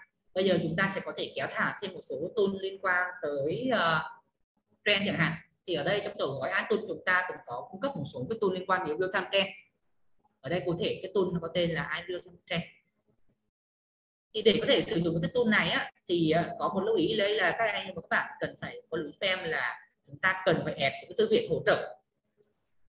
Ta cần phải có một cái thư viện hỗ trợ, nó có tên là ta tương tự giống như bước chúng ta đã add với thư viện trước session, chúng ta nhấn chuột phải add reference, chúng ta chọn browser, chúng ta chọn browser và trong thư mục metadata chúng ta chọn kéo đến xuống cuối cùng chọn một thư viện hỗ trợ có tên là ZBrush. Thì đây là cái thư viện thứ ba hỗ trợ đi kèm, hỗ trợ chúng ta trong việc là vẽ design giao diện. Chúng ta chọn ZBrush, ta nhấn OK.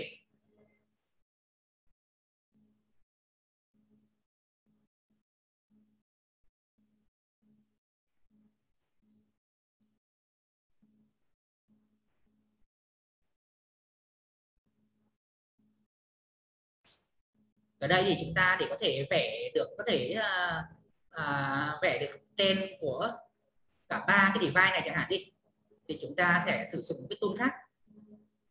Chẳng như chẳng hạn có cái tên là gọi là Tab Control đi, tức là cái tool này là một cái tool mặc định của Windows, nó chia cái giao diện chúng ta thành nhiều tab. Ở đây chúng ta có 3 tab chẳng hạn, thì đây chúng ta sẽ kèm thêm một tab nữa, bởi vì chúng ta có 3 thiết bị. Chúng ta kéo full ra, đặt tên là từng tab. Chẳng hạn như đây chúng ta nhấp property, tên của nó hiện tại nó tab 1 thì chúng ta sẽ chỉnh thành là device 1. Cái tool này là tab control nha các bạn. Ta chỉ cần gọi chữ tab, chọn tab control. Tương tự qua tab 2, ta click vào cái mũi tên button ở trên tab này, sau đó click vào giao diện, chọn device 2. Tương tự chúng ta sẽ có device 3.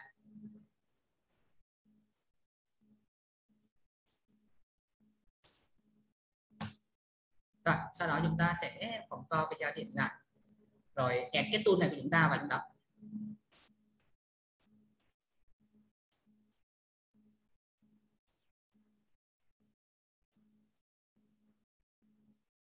Rồi.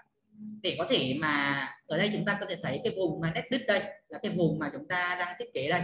Giờ chúng ta muốn cái đồ thị chúng ta full thì có một tính năng mà em có thể giới thiệu ở đây cho các anh các bạn, là chúng ta nhấp chuột phải vào cái tool chúng ta cần chọn, sau đó chúng ta kéo gần xuống dưới có một cái thuộc tính tên là dock, chúng ta chọn full thì nó sẽ hiển thị sát với cái khung của chúng ta luôn.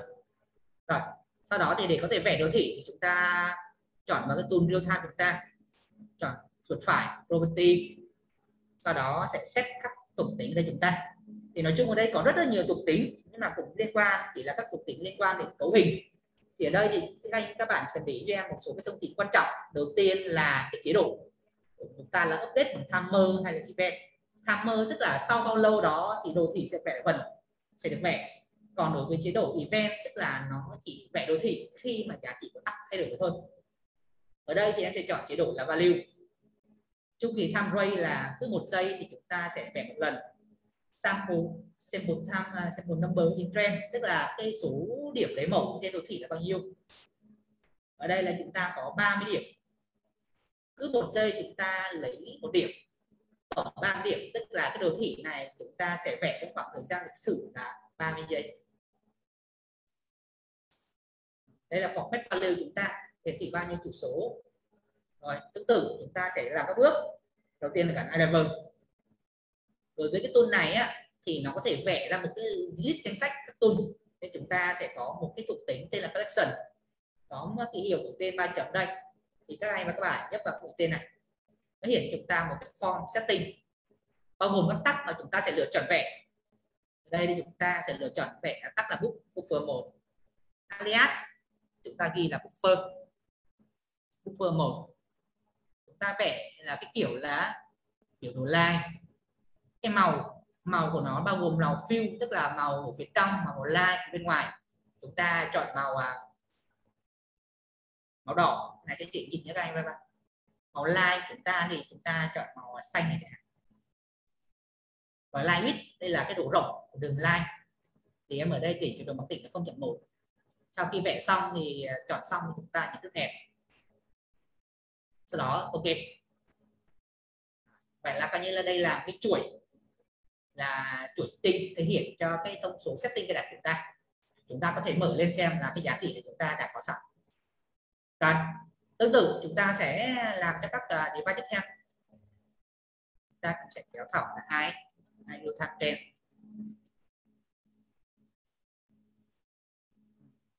làm các bước tương tự như vậy để hiển thị full cái khung hình chúng ta. Kéo xuống đất chọn full, tiếp tục property kéo lên AT cái setting, chúng ta gắn iDriver, chọn collection. Giờ chúng ta sẽ vẽ là buffer 2. Alias của chúng ta là buffer 2. Kiểu line chúng ta sẽ chọn màu khác.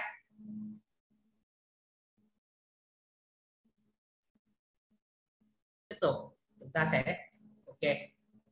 Đây là cho buffer 2.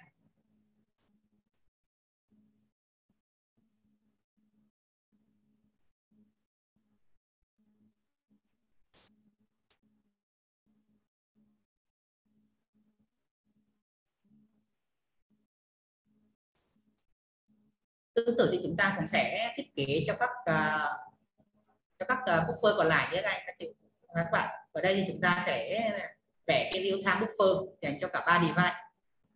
Một device chúng ta sẽ có một can riêng.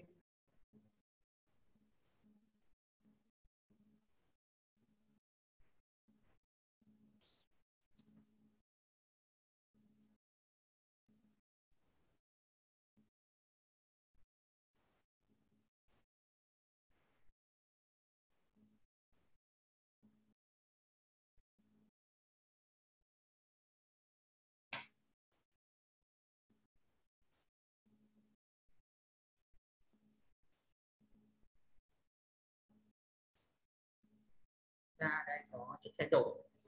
Đây là chúng ta cần phải vẽ cho cái tab này là buffer 3.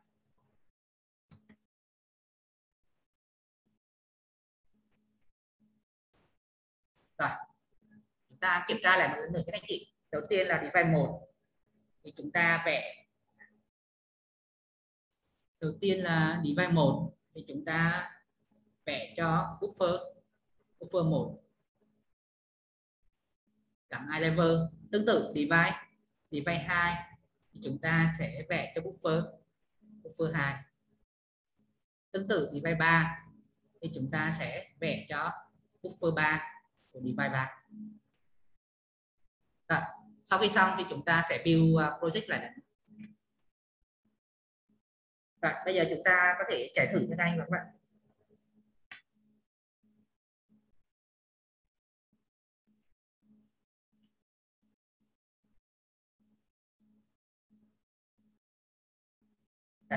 Chúng ta có thể thấy xem là dữ liệu chúng ta đang được real time này.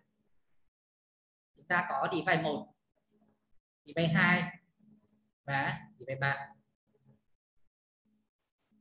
Chúng ta thấy giá trị buffer của device 1 đang thay đổi từ 1 cho tới 100. Thế thành ra chúng ta có thấy là cái đồ màu hồng này nó đang thay đổi đấy. Tiếp theo chúng ta sẽ chuyển sang device 2. Device 2 hiện tại giá trị của nó đang là 100. Em thử reset cho nó giá trị về 0. Chúng ta nhấn enter. Các anh và các bạn có thể thấy ngay là sau khi chúng ta reset thì giá trị của nó đã về 0. Tiếp tục chúng ta cho nó lên 10.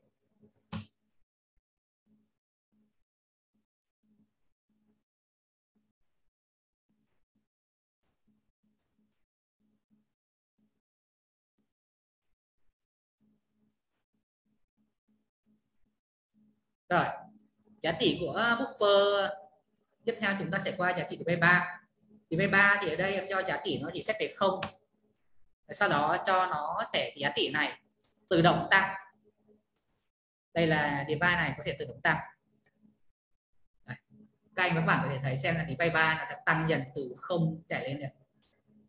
Chúng ta sẽ so sánh giá trị này trên AT Driver Server. Device 3 là khi là focus TCP. Các anh và các bạn có thấy ngay là cái giá trị nó tăng dần đấy. Giá trị này sẽ tương ứng với giá trị đọc được ở trên AT Driver Server của chúng ta.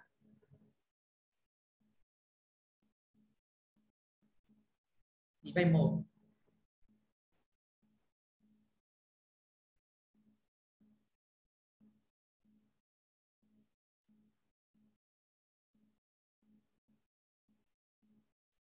Đây là các tool liên quan coi như là cái phần mềm chúng ta là cần 2 tính năng. Đây là các tính năng liên quan tới real time và control. Chúng ta có thể điều khiển giá trị từ các tab ở trên này chúng ta. Ta có thể ghi xuống, đây là tính năng control. Rồi chúng ta có thể real time giá trị. theo thời gian thực.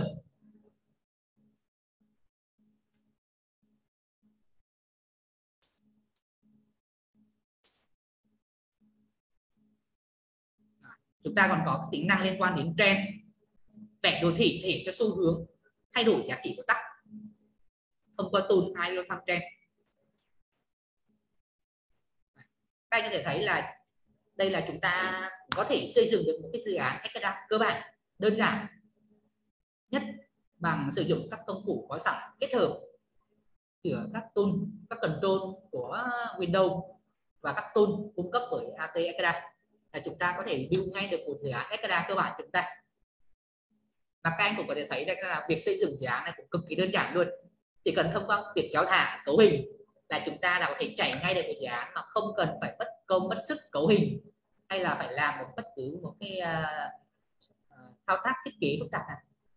Bởi vì công cụ Mysoftero chúng ta là một cái công cụ design phần mềm rất là mạnh mẽ, cung cấp cho chúng ta những tính năng rất là uyển chuyển và đầy đủ những tính năng hỗ trợ.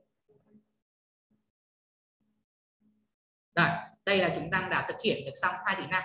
Thứ nhất là real time control, thứ hai đó chính là liên quan đến là trend. Bây giờ chúng ta sẽ đi chi tiết hơn, tìm hiểu thêm một số tính năng cung cấp sẵn trong gói cài của Ekada. Đó là các tính liên quan đến log dữ liệu và report và Erlang. Rồi, em sẽ tắt cái phần mềm như này. Ta sẽ quay lại phần chúng ta. Ở đây thì chúng ta có thể thiết kế ra cái phần mềm chúng ta đây có tên là main.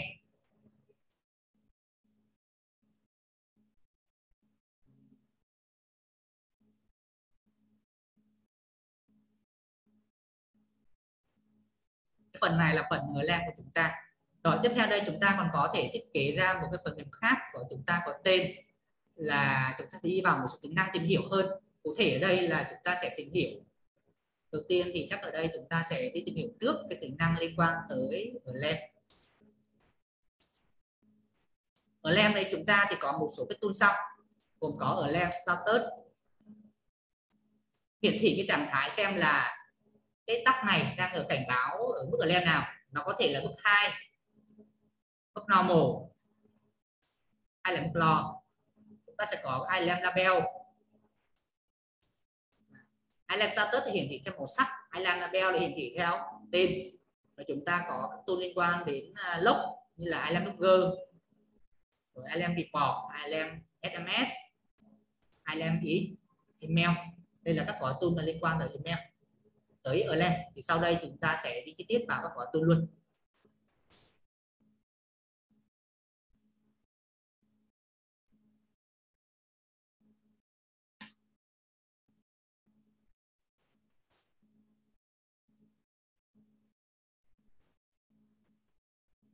Rồi, ở đây thì chắc em sẽ có thể tạo ra, để có thể làm tính năng này á, thì chúng ta có thể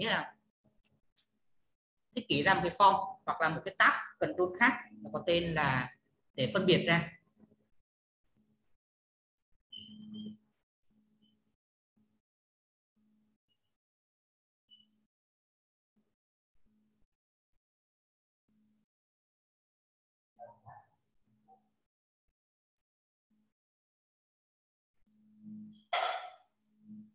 Đây thì để cho dễ tiện em có thể copy toàn bộ cái tool này qua một cái tab mới cho anh các bạn.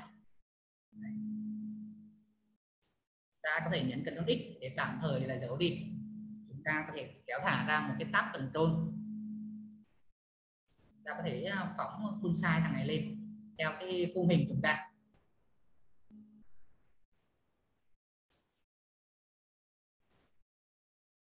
Chúng ta chọn cái thuộc tính mà lúc em có trình bày với các bạn người đã đắp full.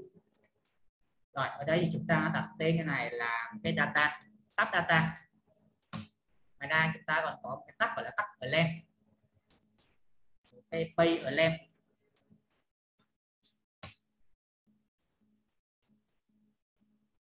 Rồi, lúc này chúng ta đã copy các tool của chúng ta rồi, giờ chúng ta sẽ dán lại.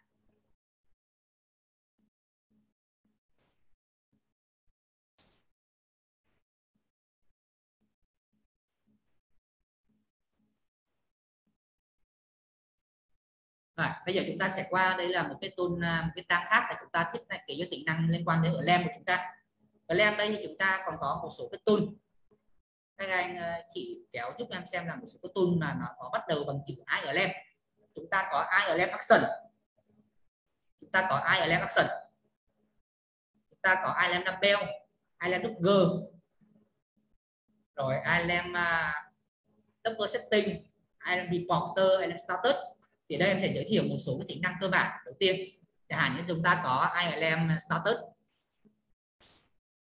ILM Status thì ILM Status là sao? Tức là ở đây chúng ta sẽ gắn các giá trị, chúng ta sẽ so sánh cái ngưỡng, tức là thông số của nó về nguyên tắc thiết kế về các cảnh báo ở LEM của ATCADA thì nó sẽ theo nguyên tắc là ngưỡng cao và ngưỡng thấp, tức là chúng ta sẽ có một cái tắc checking. Đây là cái tắc mà chúng ta cần theo dõi. Checking. Rồi ở ngoài ra chúng ta còn có thêm hai giá trị là giá trị ngưỡng 2. Ở đây chúng ta đây chỉ là 2 level. Chúng ta còn có giá trị ngưỡng thấp là low level. Đây là cái ngưỡng cao, đây là ngưỡng thấp. Rồi cái tracking của chúng ta là cái giá trị chúng ta cần theo dõi, thì giá trị này nó sẽ thay đổi khi nó vượt lên cao, có thể là biến động như vậy. Thì ở trong cái trạng thái này chúng ta, thì cái trạng thái này của chúng ta ở đây á, nằm trong khoảng này, nằm trong khoảng giữa ngưỡng low, ngưỡng thấp và ngưỡng cao. Thì đây là trạng thái normal của chúng ta.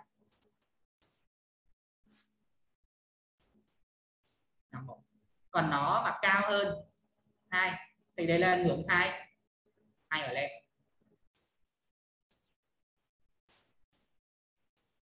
Còn ngưỡng thấp thì cái đấy cảnh báo chúng ta là nó ở lên. Đối với các tool cơ bản của ATCADA thì chúng ta đang thiết kế ở lên theo kiến trúc như vậy, có ngưỡng cao, ngưỡng thấp, tương ứng sẽ có 3 cái trạng thái là trạng thái normal bình thường, giá trị checking nằm giữa low và high. Chúng ta có high LEM khi giá trị vượt ngưỡng cao, chúng ta có low LEM khi giá trị vượt ngưỡng. Quay lại cách sử dụng của tool chúng ta có cái tool đầu tiên là iStatus. iStatus này là sao? iStatus này tức là chúng ta có thể gắn tắt cho nó. Ở đây là đầu tiên là chúng ta có gắn driver, chúng ta có gắn ngưỡng cao và ngưỡng thấp. Ngưỡng cao đây thì chúng ta ở đây thì chúng có cái, các anh có thể đọc ở description đây, chúng ta có thể gắn nó là một tắc hoặc cũng có thể là một giá trị. Nếu như nó là một giá trị hằng số thì chúng ta đặt ở 2 hiệu nháy. Ví dụ như là chúng ta đặt ngưỡng cao là 80, ngưỡng thấp của chúng ta là 20 chẳng hạn.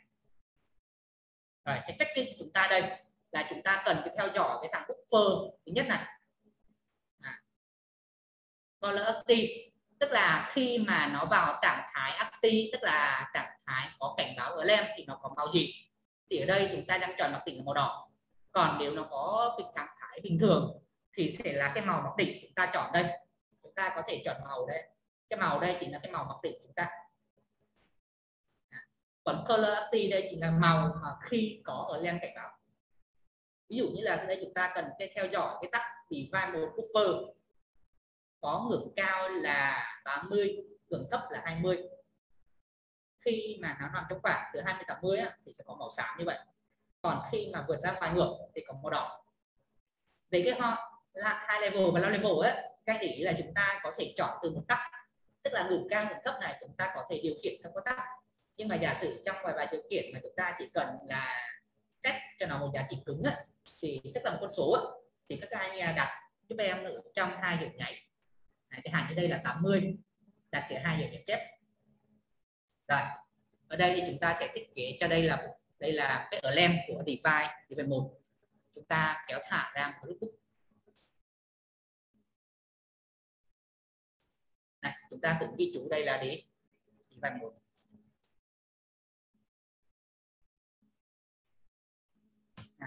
Divide 1 cụ thể đây là cái thông số là buffer. Divide 1 buffer.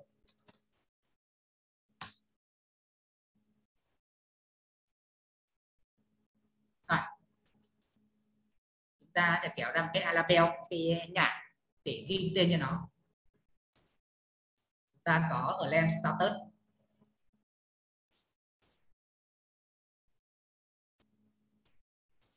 Ta có LEM status thể hiện trạng thái ở LEM thông qua màu màu sắc. Chúng ta còn có một cái ILM label, thể hiện trạng thái ILM qua tên. Đây, chúng ta kéo thả cái tool là ILM label thì nó sẽ thể hiện cái trạng thái của ILM thông qua cái tên gọi. Giả sử nằm trong ngưỡng cho phép thì nó thể hiện chữ là normal, ở mức cao thì ghi là ILM, ở mức thấp là ghi low ILM.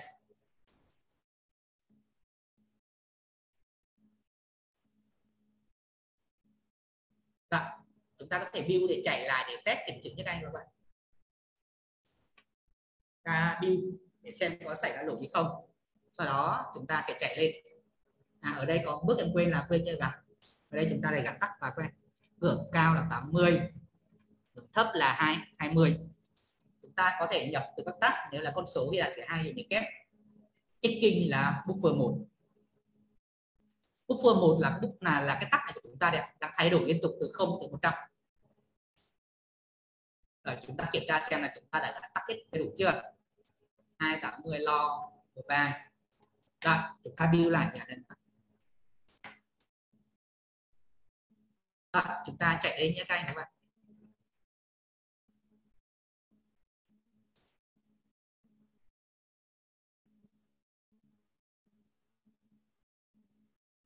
Ở đây thì nó đang cảnh báo đây. Ở đây có cái ký tự này nó đang hơi bị lệch xíu. Thì thay đổi cái này để em thiết kế lại một lát cho các anh. Ở đây chúng ta sẽ căn cho nó là căn phải. Auto size là full.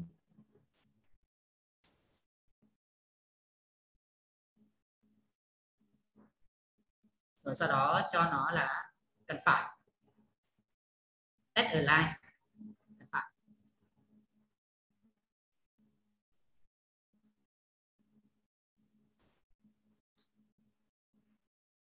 Rồi, chúng ta build lại và chạy nhé.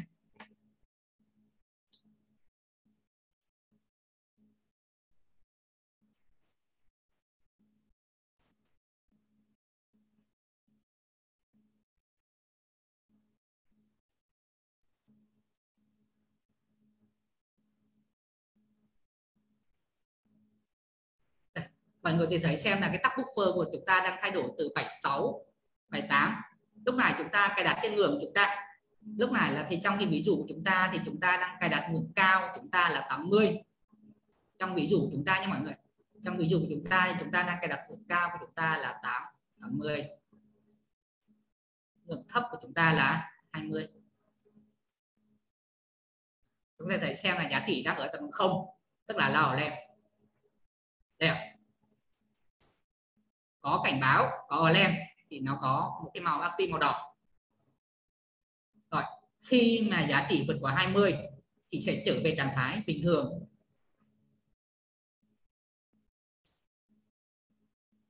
Đây chỉ là checking. Các anh có thể xem là khi về trạng thái bình thường á, thì status chúng ta là về màu xám. Label chúng ta là về normal. Rồi, tiếp theo khi mà giá trị vượt đến ngưỡng là mức 80 thì lúc này status này chúng ta sẽ chuyển sang màu đỏ, trạng thái active lên. Còn ở label chúng ta là về mức thì hiện là 2 lên. Chúng ta cũng theo dõi khi nó lên mức 80 nhé.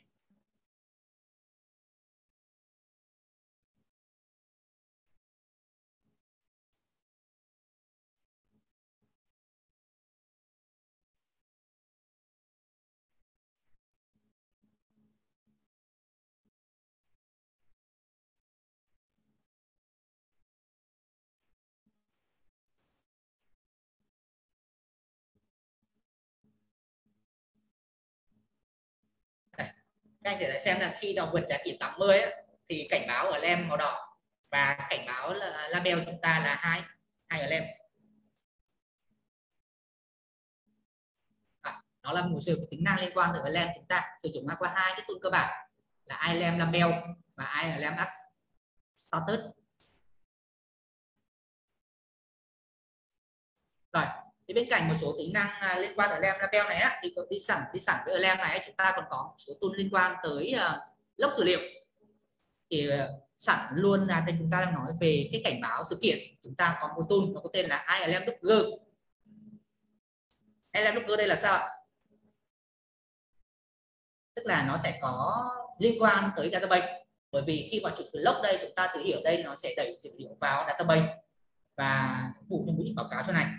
Thì ở đây nó sẽ có một số cấu hình sau. Thì ILM Logger này nó sẽ đi kèm chúng ta một cảnh báo liên quan tới email. Tức là khi mà chúng ta có lên sự kiện thì nó sẽ gửi cho chúng ta email cảnh báo qua email cho chúng ta. Và chúng ta cũng có cách cấu hình tương tự, chúng ta sẽ gắn driver. Do cái tool liên quan tới Logger này á, thì nó sẽ log dữ liệu vào database, nên thành ra sẽ có cần phải cấu hình database setting. Thì trong database setting này có một số thông số sau mà các anh chị cần để giúp em. Đầu tiên là về server name. Server name là cái địa chỉ IP của cái database mà chúng ta cần truy cập vào để log dữ liệu. Thì ở đây thì em đang thao tác ở trên máy tính của em. Các anh và các bạn cũng có thể thao tác trực tiếp trên máy tính của mình. Thì ở đây thì do truy cập vào địa chỉ chạy trên máy tính của chúng ta nên chúng ta có thể nhập vào đây là database name có tên là localhost. Nếu chạy trên máy tính chúng ta thì chúng ta đặt tên localhost. Chúng ta đặt tên một cái database name là gì? Hạn ở đây em đặt tên là training Atekada.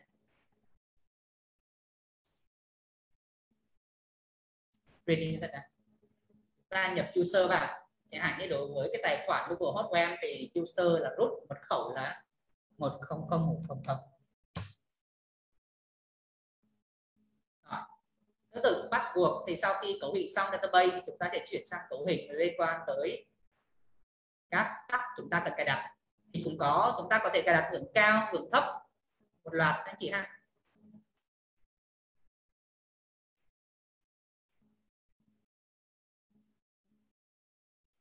Chúng ta có thể cài đặt hưởng cao, chúng ta cần theo dõi tắc là buffer, hưởng thấp của chúng ta. Đây là cái alias chúng ta ghi là buffer 1. Low level chúng ta là ngưỡng thấp, chúng ta là 20. Đây là tính năng mà liên quan tới là dữ liệu là cài đặt bằng thông số cố định. Ngoài ra thì chúng ta cũng có thể thay đổi cái này bằng cái tắc. Giả sử như ở đây em có thể thiết kế thêm một cái thông số đi. Anh chỉ có thể thiết kế lại trên AT Developer để thiết kế thêm tắc chúng ta nhé. Ở đây thì để có thể thiết kế ra một cái tắc này thì chúng ta sẽ thiết kế thêm một cái channel có tên là setting. Đây là để cài đặt cái ngưỡng cao ngưỡng thấp chúng ta. Thì liên quan tới AT Server có cài đặt ngưỡng cao và ngưỡng thấp. Thì sử dụng cái biến nổi thì chúng ta sử dụng có driver có tên là internal memory. Ta chọn ra một cái device setting là LM. Tên này chúng ta có thể tùy ý đặt nhé các anh các bạn. Rồi sau đó chúng ta sẽ đặt tên cái tắc chẳng hạn như là high level.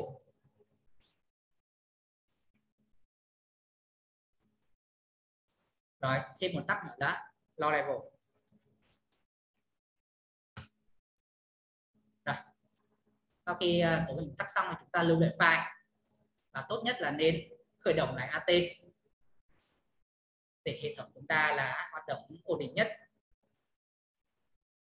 Rồi sau đó chúng ta sẽ điền hai giá tỷ này chúng ta là ngưỡng cao là 80, ngưỡng thấp là 20. Rồi sau đó chúng ta có thể mở AT Driver Server lên để cấu hình thêm một tắc nữa các anh. Ta sẽ tạo ra một tắc mới, nêu in một tắc, đặt tên là setting, tắc rate là 100. Chúng ta tạo ra một cái tắc mới, chúng ta nhấp chuột vào đây new tắc, đặt tên tắc là 2.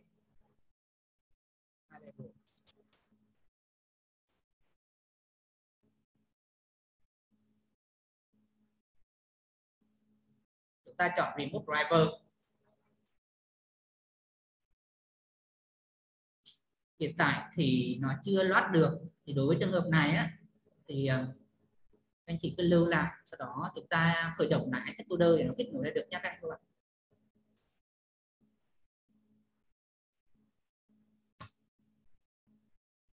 ta mở lại folder, mở lại cái tab file cũ của chúng ta là training. Rồi, chúng ta sẽ add thêm tag vào. Đây. Lúc mà loát lên chúng ta đã có là cái tag setting chúng ta đây, chúng ta chọn điểm cao, đặt tên tag đây là high level new. Đây, đã có đấy. Tiếp tục chúng ta sẽ chọn các tag thứ hai là low level.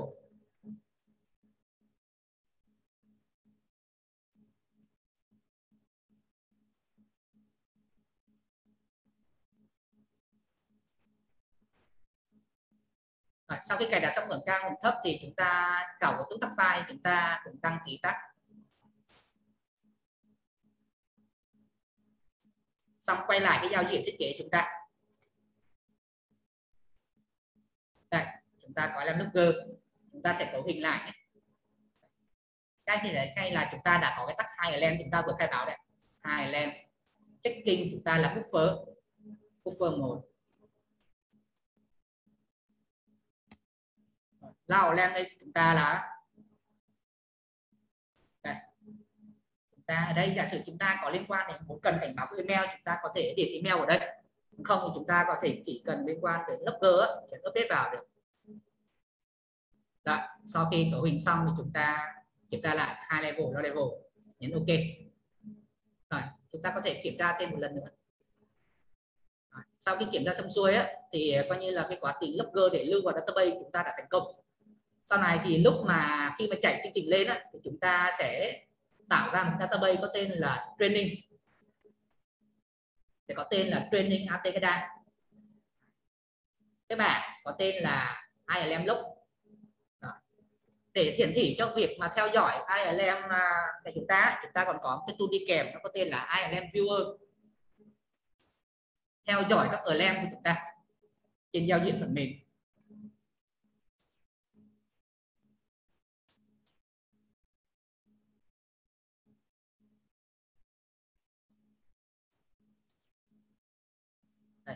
Thì lúc này các anh các bạn để ý lúc này là chúng ta đang log vào cái database của hot, database là training ATKDA và database name tên là Alarm log. Thì lúc này thì lúc mà cái bảng Alarm log đó chúng ta sẽ cài đặt cấu hình tương ứng cho Alarm viewer chúng ta, bởi vì Alarm viewer chúng ta là hiển thị bằng cách là lấy dữ liệu từ database. Thế thành ra chỗ này database name thì chúng ta phải tương ứng ở Alarm logger đây, bên này Alarm logger chúng ta là training ATKDA, thì đây chúng ta cũng phải đổi lại là training ATKDA.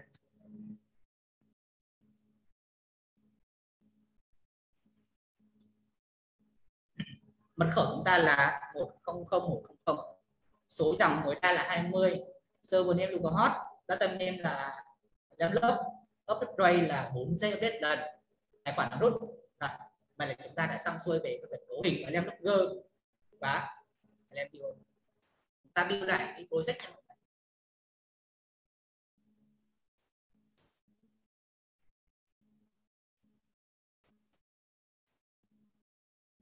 Chúng ta thử chạy lên được.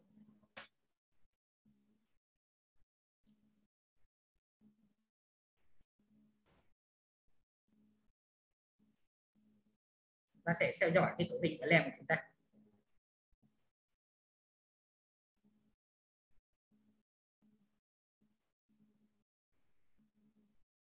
Để xin em kiểm tra lại cái này. Chúng ta có ở lem looker, chúng ta là tên tên là training ATKDA. Chúng ta hơi nhập, chúng ta chỗ này cũng làm lại như thế. Cấu hình này cho chắc chắn. Review.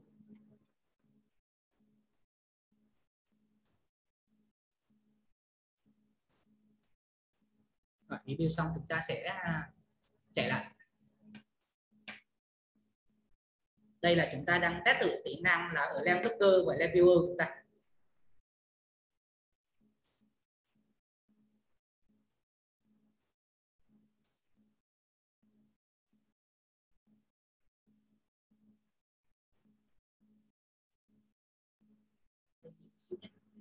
Hình lại chỗ này.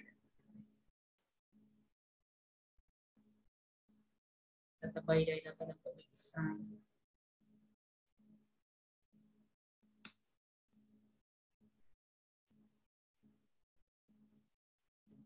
cài đặt lại cái ngược cao, tắt ngược là buffer,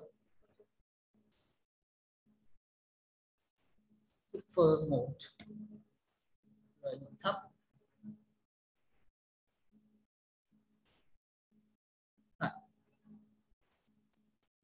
Sau khi xong xuôi thì lúc mà mở database lên thì đây, sau khi cài đặt xong thì chúng ta có thể mở database lên. Thì chúng ta có một cái database tên là training Atekada đấy ạ. Thì cái giá trị này nó sẽ tương ứng với cái giá trị mà chúng ta đang cài đặt ở trên phần mềm chúng ta. Có thể thấy là buffer 1, 2 lên low level. Rồi, sau khi xong thì chúng ta sẽ build lại giá lên. Kiểm tra lại tất cả các thằng logger này chung một database.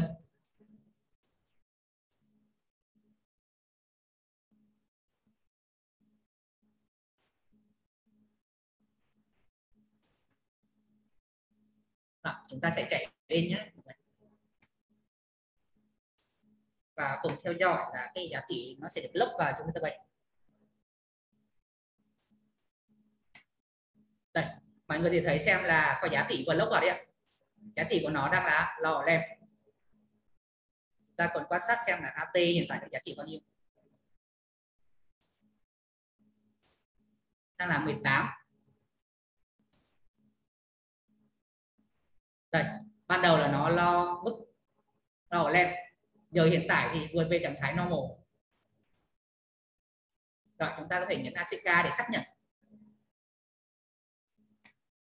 Quan sát ở trên database ở cái database training ở Lamlog thì chúng ta cũng có thể chuột phải select, thì chúng ta cũng có thể thấy là đã có hai cái dòng thêm vào đây, thấp và normal. Ta quan sát tiếp đây, khi lên giá trị vượt quá 80 thì sẽ có thêm một cái hàm ở Lam đây cảnh báo chúng ta. Thì đây là những tính năng liên quan tới ở Lam Logger và real time ở Lam View. Chúng ta quan sát trên giao diện, khi đến 80 thì sẽ có thêm một hàm dữ liệu thêm vào đây, thể hiện cho cảnh thái là 2 ở Lam của chúng ta. 80 màu đỏ 2 Lam, đồng thời sẽ có một cái round 2 Lam này mới được thêm vào đấy. Vâng. Thì đây là các tool liên quan đến tính năng ở Lam Logger và ở Lam Viewer của chúng ta. Rất là dễ dàng phải không mọi người? Rồi, đó là các tool mà liên quan đến tính năng là 2 ở Lam và lo ở Lam. Các tính năng liên quan ở Lam thì ngoài ra chúng ta còn sẽ tìm hiểu thêm một số tool trong gói cơ bản iTool chúng ta, bao gồm là cái tool liên quan đến Logger. Chúng ta có iData Logger và iData Reporter. Thì đây chúng ta sẽ có log dữ liệu vào. Để log dữ liệu vào đây thì nó sẽ cấu hình yêu cầu chúng ta cài đặt database. Thì đây thì chúng ta cũng sẽ cài đặt trong database có tên là Training Atekada mà chúng ta đã tạo ra từ trước. Bắt buộc là 100. Server name là localhost, địa chỉ là chạy trên máy tính chúng ta.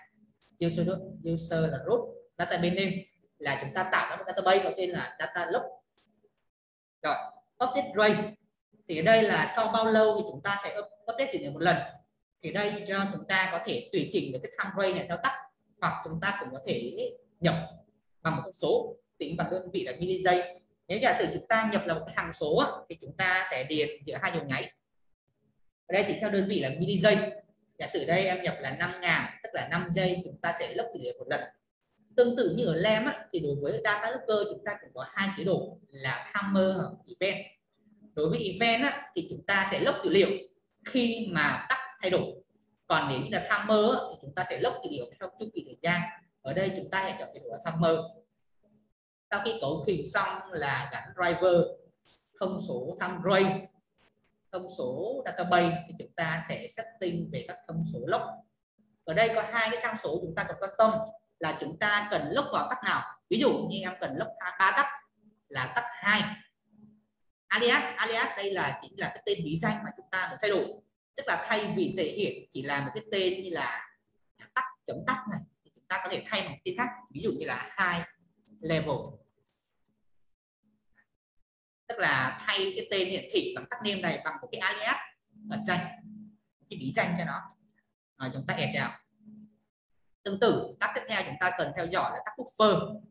Chỗ này em ghi là buffer. Tương tự chúng ta có tab thứ ba là low level.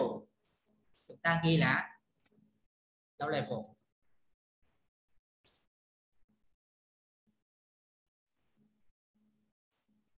Sau khi xong xuôi thì chúng ta nhấn OK. Đó, để kiểm trị cho chắc thì chúng anh chị các anh và các bạn có thể mở thêm lần nữa. Giá trị chúng ta là mình đã được lưu trữ sẵn. Rồi, chúng ta nhấn OK. Rồi, chúng ta thử build dự án lại lần nữa nhé. Ở đây thì dữ liệu data chúng ta sẽ được lưu trong một database, trong một table có tên là data log đấy.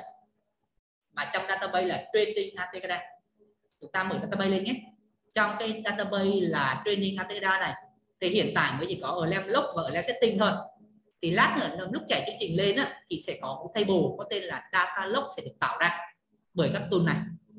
Chúng ta thử chạy phần mềm lên nhé các anh.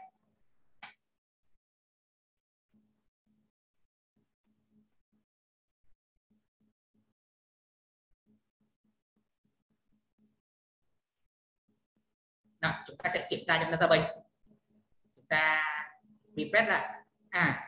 Đã có một cái database, một cái table name có tên là data log. Rồi, chúng ta chụp phải select xem thử nó có gì ở đây. Đây, các anh để xem là đã có các hàng dữ liệu thêm vào đây. Lúc này chúng ta đã cấu hình là 5 phút log dữ liệu một lần, nên thành ra các anh để xem là cứ 5 phút 45, 50, 55 thì dữ liệu một lần, dữ liệu được log vào một lần. Rồi, tất cả cứ 5 giây sẽ được log vào một lần. Lúc này là trong ở phần cài đặt chúng ta thì chúng ta có cài đặt là 3 cái tắc chúng ta cần log vào, gồm có 2 level, buffer và low level. Thì đây chính là các alias nha mọi người. Có một lưu ý mà mọi người lưu ý với em là cái tên hiển thị các cột đó, column name trong cái tool của data log của chúng ta, trong cái tool data log, trong tool data logger chúng ta thì column name của chúng ta lại tương ứng với chính là alias mà lúc chúng ta cấu hình trong một setting. Lúc này chúng ta cấu hình là 2 level, alias của tab là setting chống 2 level, alias là 2 level, thì đây chính là các alias trong tool iData Logger. Thì column name tương ứng alias. Chúng ta khai báo bao nhiêu tab thì sẽ có bấy nhiêu cột. Đó, đây là về cái tool liên quan đến log. Đó, các anh chị thấy vậy rằng là cứ 5 giây thì liệu sẽ được log vào một lần, đúng không ạ? Một cách rất là đều đặn luôn.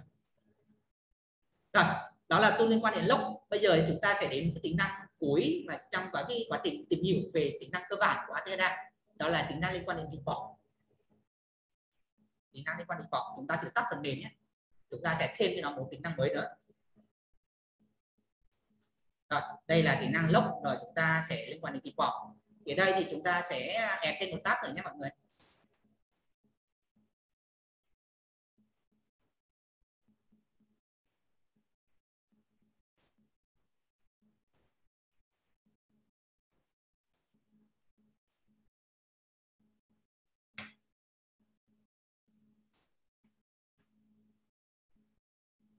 Rồi, chúng ta sẽ add thêm một tab mới nữa.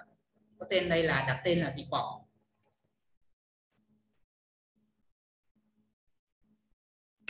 Rồi, report đây thì chúng ta sẽ kéo thả ra, chúng ta có 2 report. Thứ nhất là iData Reporter. iData Report. Tức là cái tool này sẽ sử dụng như nào? Đây, tức là lúc này chúng ta đã có log dữ liệu vào trong một cái table có tên là data log. Tức là cái quy trình chúng ta sẽ như sau. Chúng ta sẽ có cái tool, chúng ta là iData Logger. iData Logger. iData Logger. Chúng ta sẽ log dữ liệu cứ 5 giây một lần, chu kỳ là 5 giây chúng ta sẽ log dữ liệu vào trong một cái table có tên là data log.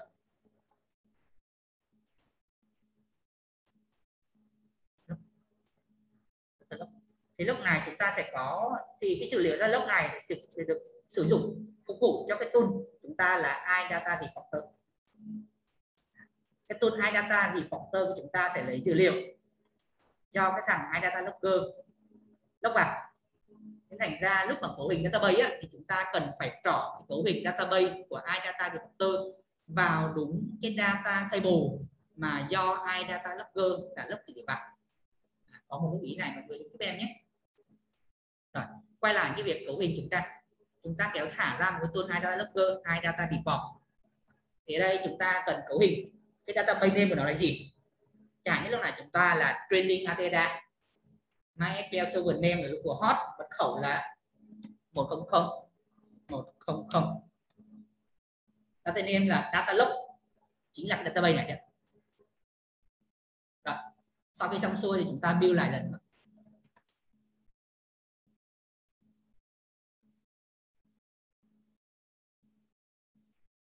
Rồi, chúng ta sẽ chạy lên nhé mọi người. Đấy, chúng ta sẽ để xem là cái phần mềm chúng ta, mọi người, các anh các bác chỉ có thể thấy là như chúng ta đang xây dựng các module đó. Cần tính năng nào, cần chức năng nào chúng ta kéo ra sử dụng, trong khi nó không có đồng chạm, không có can thiệp, không ảnh hưởng gì đến các phần khác. Mặc dù chúng ta đã xây dựng rất là nhiều tính năng liên quan đến ở LAMP, liên quan đến report, liên quan đến logger, nhưng mà cái tính năng real time, tất cả tính năng này chúng ta là vẫn được giữ nguyên hết, không thay đổi gì hết. Đây, chúng ta có thể thay đổi lại. Và bây giờ để xem là các module chúng ta là vẫn riêng biệt nhau, không ảnh hưởng gì đến nhau hết.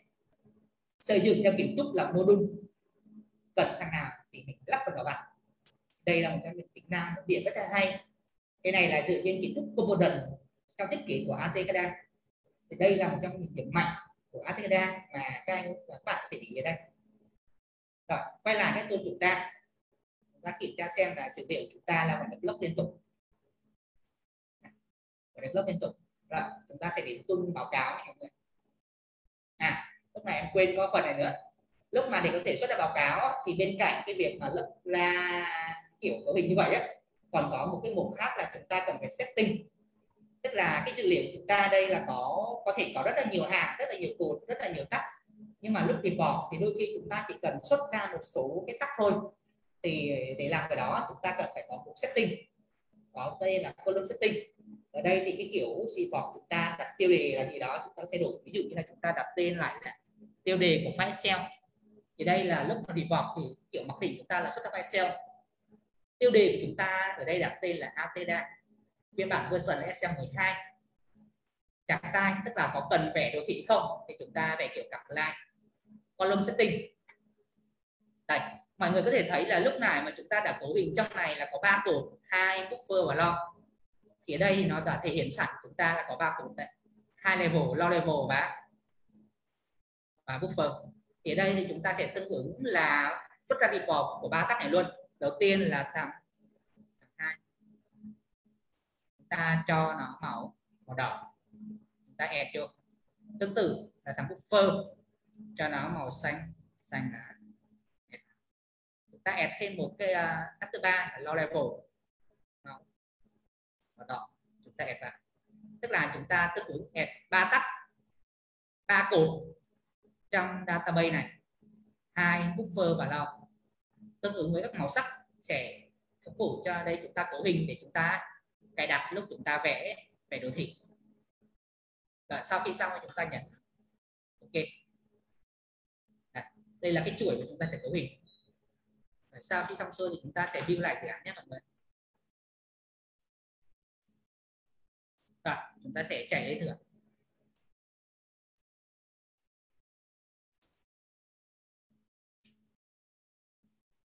Vào report chúng ta sẽ khai báo thời gian, tức là chúng ta sẽ báo cáo trong ngày hôm nay từ lúc là 10 giờ 00 đi cho tới lúc là 12 giờ xuất tất cả các dữ liệu.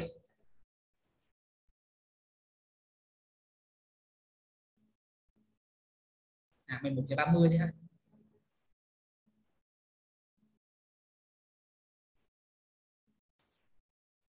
Từ 10 giờ sáng cho tới 11 giờ 30. Và chúng ta sẽ xuất ra file Excel. Thì lúc mà chúng ta bấm nút này á, thì nó sẽ làm hai việc. Thứ nhất là sẽ lấy dữ liệu từ database ra cho chúng ta, sau đó sẽ cho chúng ta là xuất ra một cái file Excel. Nó sẽ kéo qua cho mọi người thấy đây sẽ. Đây chỉ là cái file báo cáo chúng ta có cấu hình là đây là cái ngưỡng cao hai level thấp. Còn đây là cái buffer của chúng ta. Chúng ta có thể xem đây là buffer này là vẽ theo các điểm lấy mẫu của chúng ta đã lấp vào đây. Đây là về phần chạm. Còn đây file set này là liên quan tới báo cáo datasheet. Lúc này chúng ta chọn hai màu, màu đỏ cho hai và level, màu xanh buffer. Tiêu đề chúng ta đặt tên Ateda. Thì cái file xuất báo cáo chúng ta là được ra như vậy ạ. Rất là nhanh chóng phải không mọi người? Rồi, ngoài ra thì chúng ta còn có thể bên cạnh chức năng về báo cáo data, chúng ta còn có thể báo liên quan tới IRLM. Chúng ta có một tool là IRLM Reporter, báo cáo tất cả các sự kiện đã xảy ra. Ở đây chúng ta sẽ phải cấu hình thứ tự. Đầu tiên là khai báo database name, local host, mật khẩu chúng ta là 100.100. Data table name chúng ta là IRLM log. IRLM log rồi. Đây, IRLM log chúng ta đây mọi người. Đây là IRLM log chúng ta. Rồi, chúng ta còn có một mục setting chúng ta là xuất ra file báo cáo theo kiểu là Excel phiên bản 12 IRLM report. Chúng ta có thể thay nó bằng cái tên là AT Ekada IRLM. Tắt. Chúng ta làm muốn báo cáo những cái tắc nào? IRLM report setting. Chúng ta muốn báo cáo là tắc là tag IRLM report setting. Đây chúng ta là cái tắc này đó. Chúng ta muốn báo cáo là tắc divide một buffer. Chúng ta chọn divide một buffer. Ok. Add vào. Sau add vào chúng ta nhấn ok. Rồi chúng ta build lại project nha mọi người.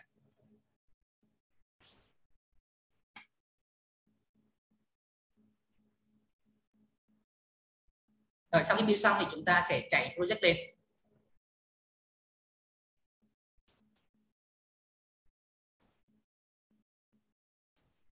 Rồi chúng ta sẽ qua cái mục report để chúng ta xuất ra báo cáo của LEM chúng ta. Chúng ta sẽ báo cáo trong khoảng thời gian từ 10 giờ cho tới thời điểm hiện tại là 11 giờ 30 sáng. Rồi tắt ở đây chúng ta là cần báo cáo divide một buffer. Rồi chúng ta sẽ query và xuất ra file Excel báo cáo cho chúng ta sẽ xem là cái tắt divide một buffer này nó có những cảnh báo nào, có những cái sự kiện nào được cảnh báo. Thì đây là cái báo cáo của chúng ta.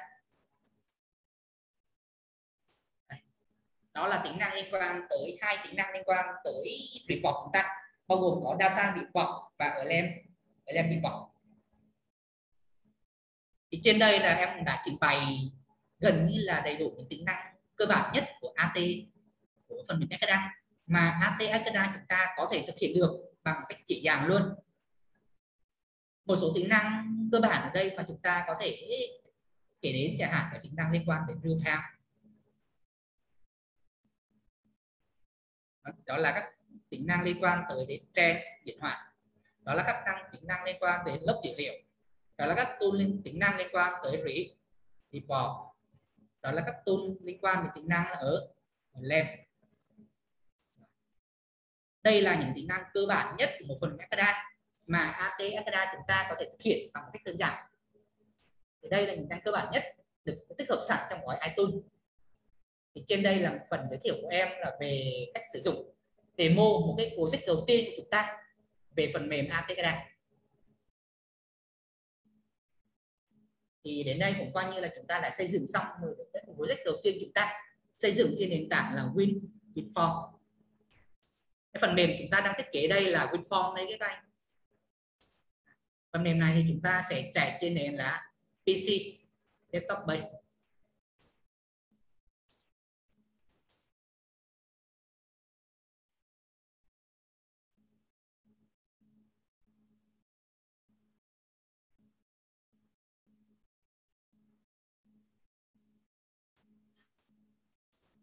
Rồi coi như là xong, là chúng ta đã đi qua một lướt qua một số cái tool cơ bản.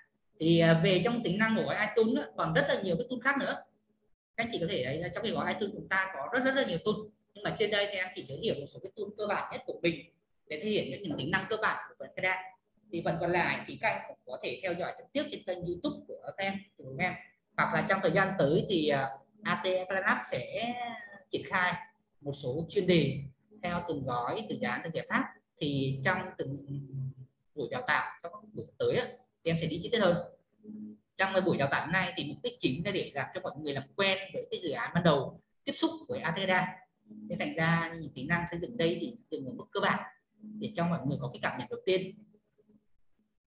Mặc dù là cơ bản nhưng mà cũng đã lướt qua được tất cả những kỹ năng cơ bản nhất với ATECADA. Những yêu cầu nào của về một phần mềm ATECADA thì ATECADA chúng ta đều cung cấp và có sẵn hết, và thiết kế theo kiểu các kiến trúc là component, theo các module. Cần cái nào thì chúng ta kéo thả cái đó, rất là tiện lợi, rất là nhanh chóng. Rồi, đây là về phần mềm liên quan tới ATECADA. Thì tiếp theo thì chúng ta có thể trong thời gian còn lại thì chúng ta có thể xây dựng nhanh một cái project liên quan đến web. Em thì chắc thời gian chúng ta trong buổi sáng nay thì em sẽ đi nhanh ở phần web này. Thì để có thể xây dựng được web ấy, thì các anh thì thấy là cái gói dự án chúng ta có một cái solution. Trong solution này sẽ chia ra nhiều project. Thì chúng ta trong một solution chúng ta có thể add thêm nhiều project vào. Ở đây thì chúng ta để xây dựng dự án web thì các anh nhấn chuột phải vào solution, chọn add new project. Sau đó chúng ta chọn ra một cái dự án có tên là ATECADA Web App. ATECADA Web App nha các anh. Đây là một cái gói phần mềm, một đóng gói có sẵn được cung cấp bởi ATECADA Lab, phục vụ cho mục đích thiết kế các phần mềm ATECADA trên nền tảng Web App. Thì đây là cái phần mềm này em đã chọn sẵn rồi. Còn giả sử như là các anh và các bạn mà trong lần đầu thao tác thì chúng ta có thể tìm kiếm trong cái mục này. Chúng ta chọn là Windows, chọn là Web, sau đó chúng ta lướt tìm kiếm. Thường thường là nó sẽ nằm ở gần phía dưới. Còn giả sử trong một số trường hợp mà nó loát chưa kịp thì mọi người có thể chọn chế độ là on đi. Sau đó chúng ta sẽ lướt ở dưới này, nó có tên là ATECADA Web App. ATECADA Web App. Chúng ta có thể search vài từ khóa đây, AT. Đây. Chúng ta có thể search từ khóa AT đây, nó sẽ hiện ra ngay chúng ta là ATECADA Web App. Cái gói này là sẽ được cài sẵn trong lúc quá trình mà các anh chị và các bạn cài cái gói phần mềm ATECADA của chúng ta. Rồi, chúng ta sẽ chọn cái gói này, sau đó chọn Next.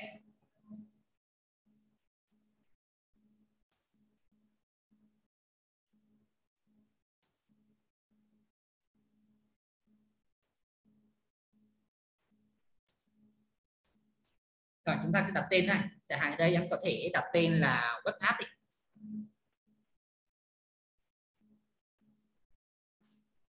Rồi chúng ta chọn create.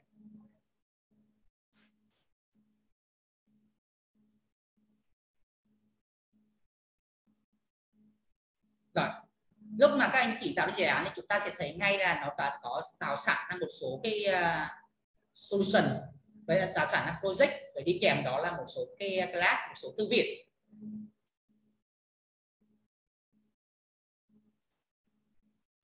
Đây, ở đây thì có một số lưu ý sau mà để mọi người có thể giúp em. Thì để có thể xây dựng được dự án web app này thì chúng ta cần phải thực hiện theo một kiến trúc như sau.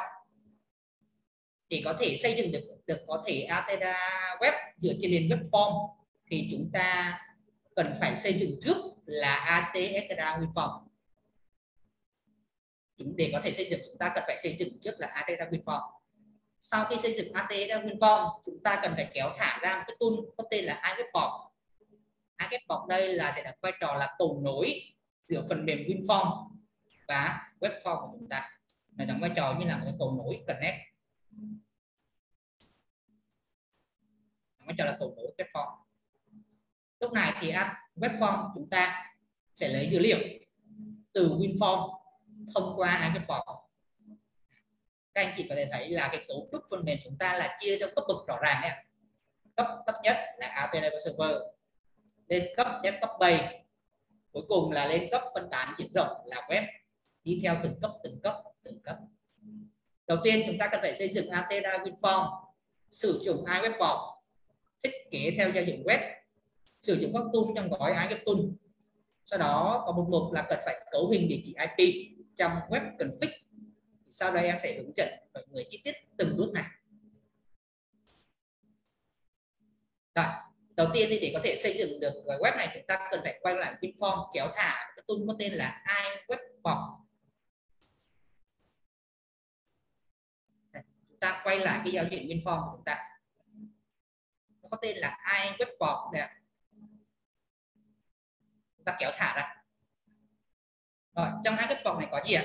Ở đây chúng ta cần để một số điều sau. Đầu tiên là driver, cần gắn IR cho nó. Thứ hai là chúng ta cần được gắn địa chỉ IP.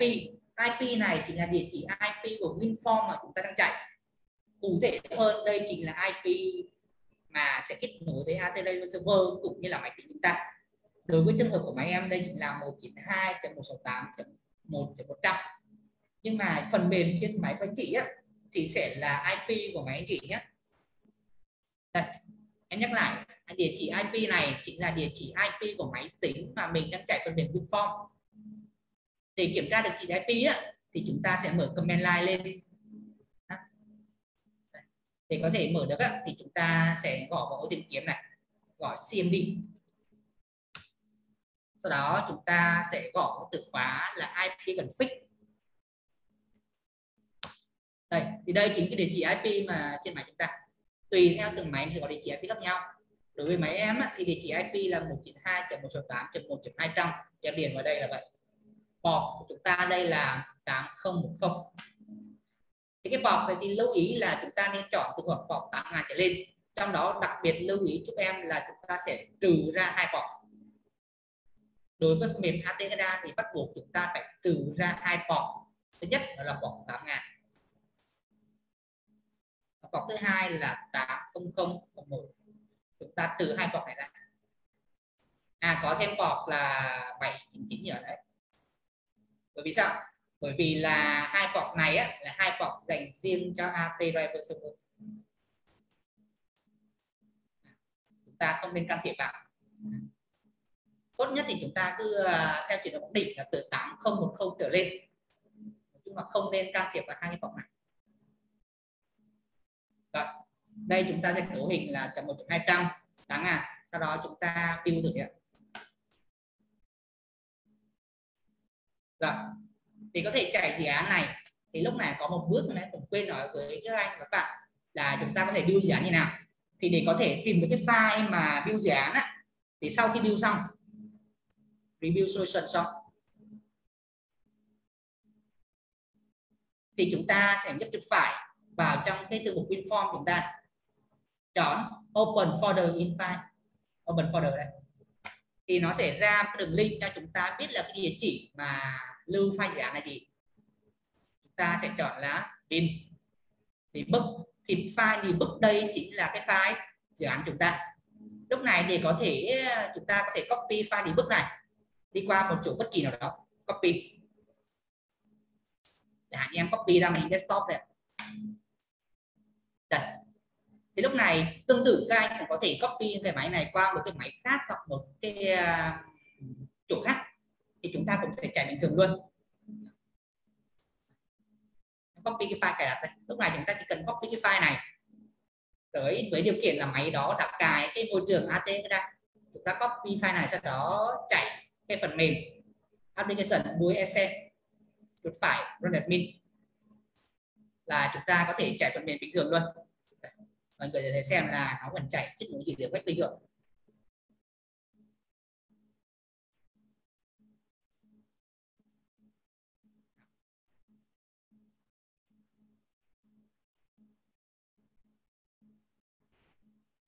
Đúng không ạ?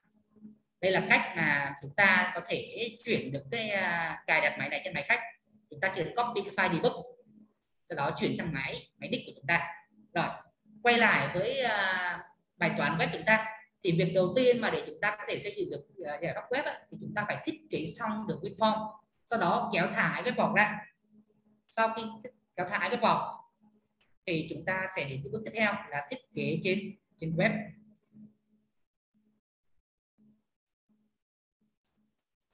Web thì ở đây thì có một số lưu ý sau, các anh chỉ nhớ em. là khi mở ra thì chúng ta cần phải có một chút cấu hình trong file web config. Ở đây mọi người có thể khi mà kéo xuống mở cái file config này ra, chúng ta nhấn nút chuột vào thì có một cái dòng là được chú thích là được tạo ra bởi AT Procode đấy ạ. Thì có cái địa chỉ, cái địa chỉ này á, chính là cái địa chỉ mà lúc này chúng ta cấu hình ở trên iWebBox.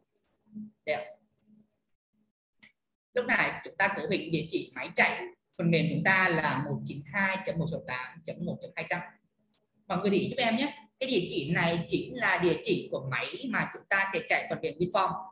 Ví dụ như là khi mà các anh và các bạn mà muốn thiết kế máy này chạy trên máy tính của khách thì chúng ta cần phải biết máy tính của khách có địa chỉ IP bao nhiêu thì chúng ta nhập vào địa chỉ IP đó, đúng không ạ? Rồi, ví dụ này của em là máy tính đang phần mềm WinForm đang chạy trên máy tính của em có địa chỉ là 192.168.1.200 thì em sẽ điền vào này, máy tính đích địa chỉ IP bao nhiêu thì chúng ta nhập vào địa chỉ IP đó. Rồi, thì quay lại cái dự án web form chúng ta, thì chỗ file config này thì địa chỉ này chính là cái địa chỉ mà chúng ta vừa nhập xong, chính là 192.168.1.200. Port của chúng ta là 8010 thì chúng ta khai báo lúc này chúng ta để nguyên địa trang như thế. Sau khi khai báo lại như thế chúng ta nhận lưu. Rồi, quay lại với giao diện thiết kế, chúng ta có một trang default, các anh nhấn nút chuột cho em.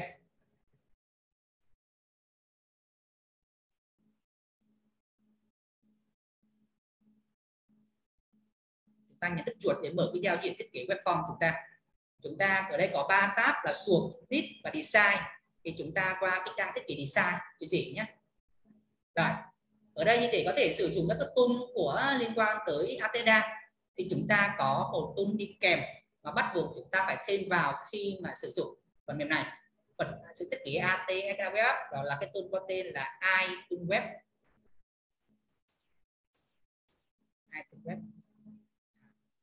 Cách tạo ra thì cũng tương tự giống như sáng nay chúng ta add các tool kia. Đầu tiên là chúng ta add tab, đặt tên là Ateda.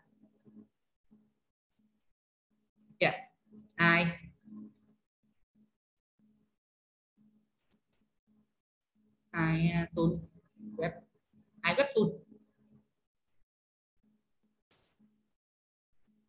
Rồi, sau đó chúng ta nhấn chuột phải. Enter. Sau đó tương tự chúng ta cũng sẽ chọn browser.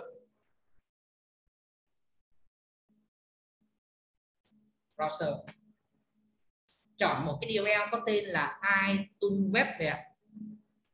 Sau đó chúng ta nhấn open. Đợi một lát để nó thể load được tất cả các URL, load được tất cả các component trong gói thư viện của chúng ta.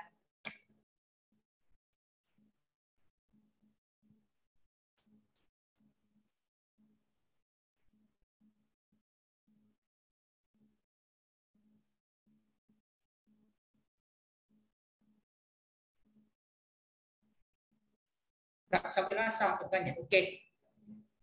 Thì lúc này mọi người hãy xem ở bên này là chúng ta cũng add ra một tool.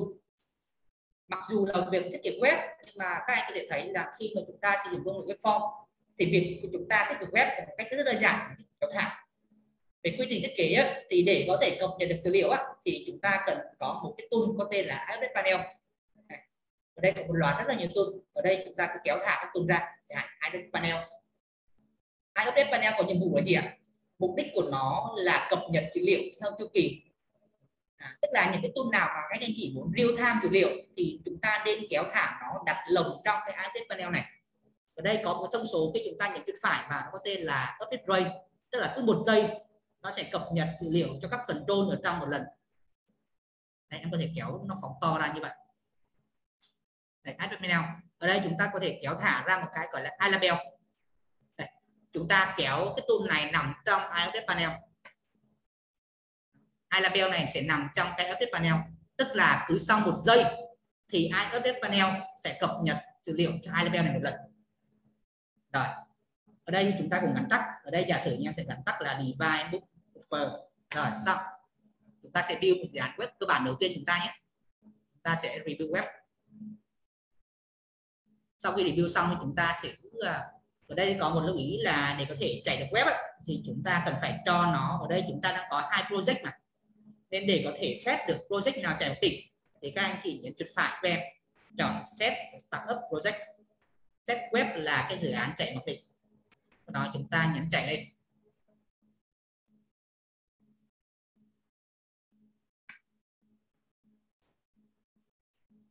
Đây là cái win mà chúng ta đang chạy sẵn.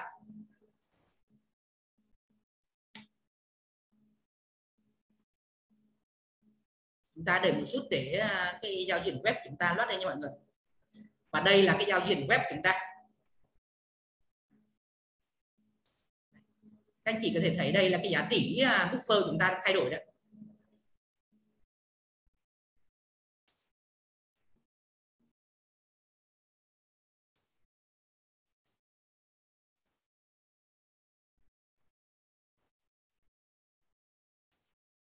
Ta có thể mở thêm AT Driver Server lên để thấy được xem là dữ liệu nó đang được đồng bộ với nhau đấy.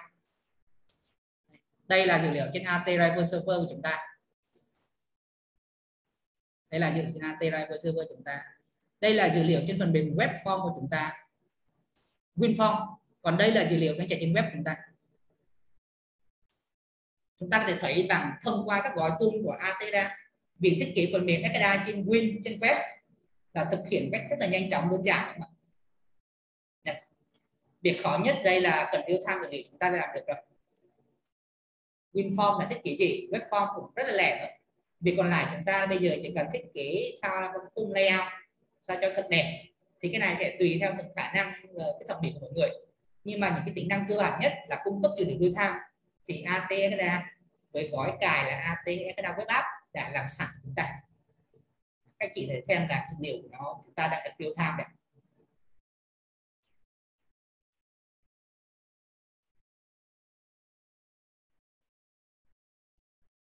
Chúng ta có thể tạm tắt cái tính năng web này để quay lại cái thiết kế phần mềm chúng ta nhé. Ở đây thì chúng ta đang thiết kế cái phần mềm cách đơn giản với cái kéo thả API thôi. Thì bên cạnh tính năng liên quan tới real time này thì chúng ta còn có một số tính năng khác trên web, chẳng hạn như là ILM report hay ILM data logger, chúng ta đều có thể làm được luôn. Tức là chúng ta sẽ xuất báo cáo từ web, chẳng hạn như đây chúng ta có là ILM data reporter, rồi chúng ta có ILM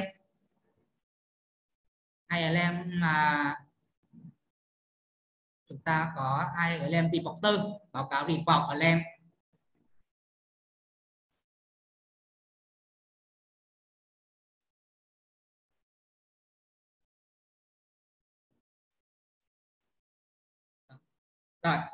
Rồi còn có những tool khác, chẳng hạn như chúng ta có ILM Viewer.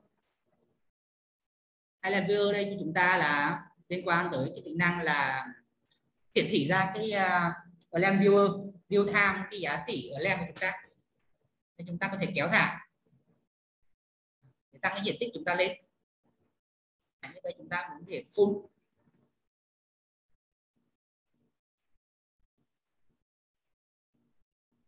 %. Tương tự này là cũng sẽ là 100%.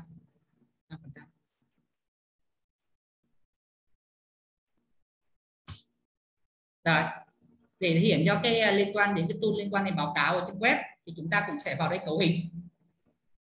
Chúng ta cần cấu hình là database, tương tự giống với trên Win nha các anh chị. Chúng ta có Win, chúng ta là cấu hình có tên database là training data. Thì ở đây web chúng ta cũng sẽ là cấu hình database tương tự như vậy nha mọi người. Excel chart chúng ta là rồi ở đây là training chúng ta chứ. Google Hot, mật khẩu chúng ta là 100100, table là ta lốc, column setting của chúng ta đây chúng ta sẽ chọn là 3 màu, 2 là màu đỏ, tương tự giống như trên web nha mọi người, hay tương tự giống như trên Win nha mọi người.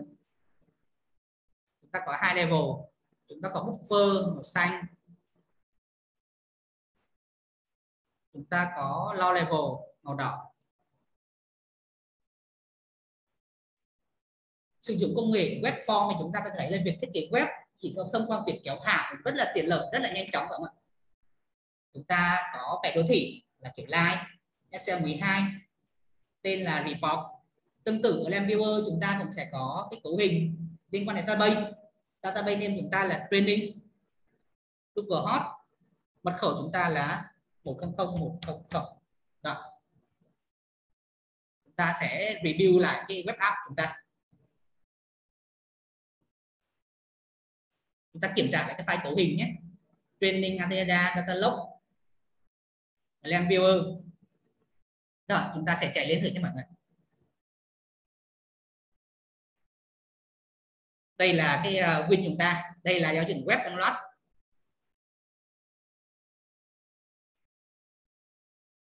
Mọi người thì thấy là cái việc thiết kế web nó trở nên rất là đơn giản thông qua việc chúng ta chỉ cần cấu hình các thông số, phải không ạ? Đây, giả sử như xuất báo cáo đây, chúng ta cần xuất báo cáo ngày 11 cho tới ngày 12 chẳng hạn. Chúng ta query ra.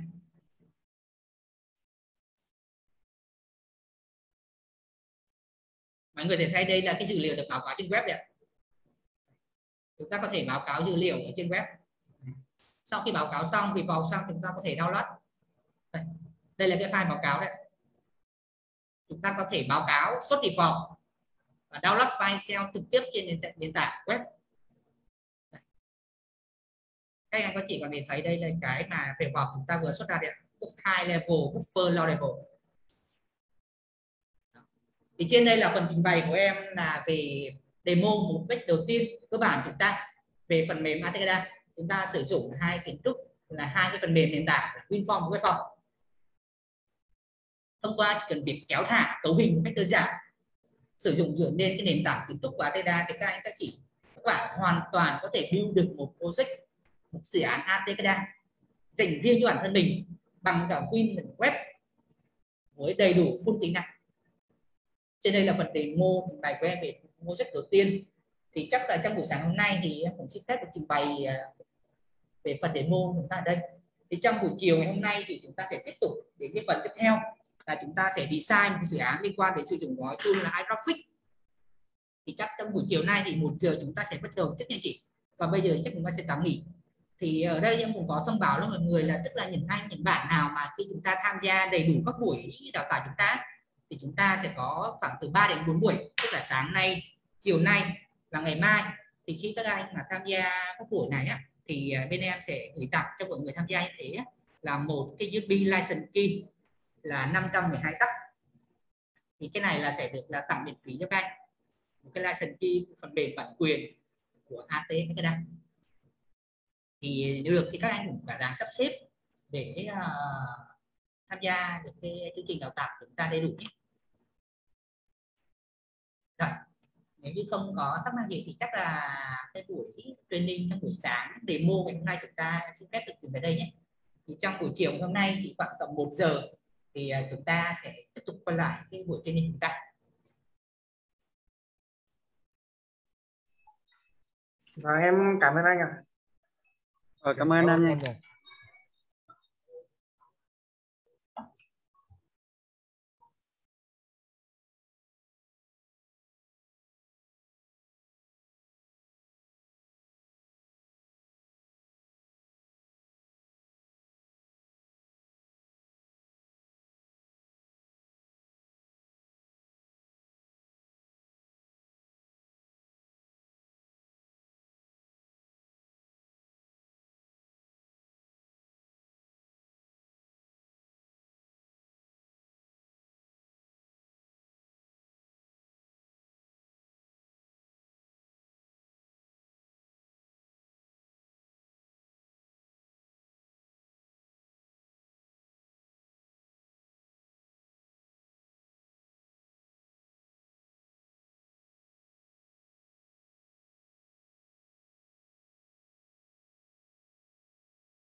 Dạ vâng, chắc là buổi chiều thì chắc chúng ta sẽ chuẩn bị bắt đầu vào cái buổi đào tạo của chúng ta trong buổi chiều ngày hôm nay đây.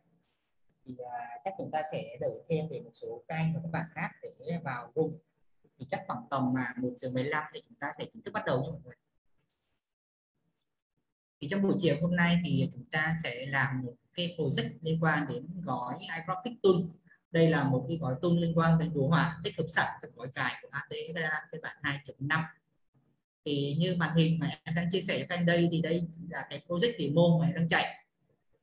Thì lát nữa đây thì chúng ta sẽ build ra một project chạy tính năng tương tự như vậy thôi nhé mọi người.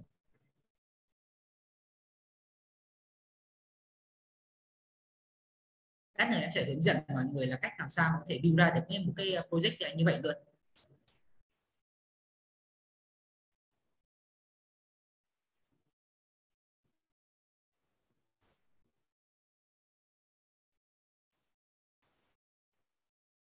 Trình tự các bước như là bước tạo ảnh làm sao để cho nó hoạt động mà có cái hướng chuyển động như vậy, rồi cách thiết kế kéo thả các control các tool của chúng ta, rồi cách thiết kế phần mềm mô phỏng ra sao, cách gắn tắt, và cuối cùng là build để thực hiện dự án. Cho cái phần design cái gói tool đồ họa hay graphic tool của ATEDA thì được build dựa trên nền tảng chính là các file hình ảnh, các file ảnh tĩnh. Thế thành ra thì lát nữa sẽ có một phần em cho trình bày một chút về cái phần là chuẩn bị các file ảnh này.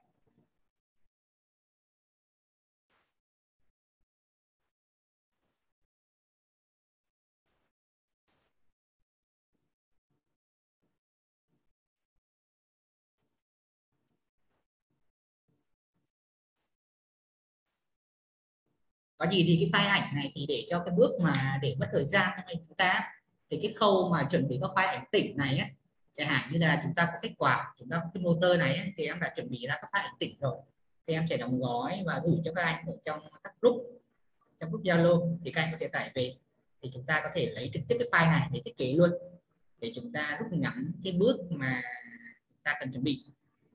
Bởi vì dù sao thì cái nội dung buổi đào tạo chúng ta cũng có giới hạn, nên chúng ta dành thời gian để thảo luận phần mềm, cách thiết kế sau đó. Còn về phần file ảnh thì em đã chuẩn bị sẵn.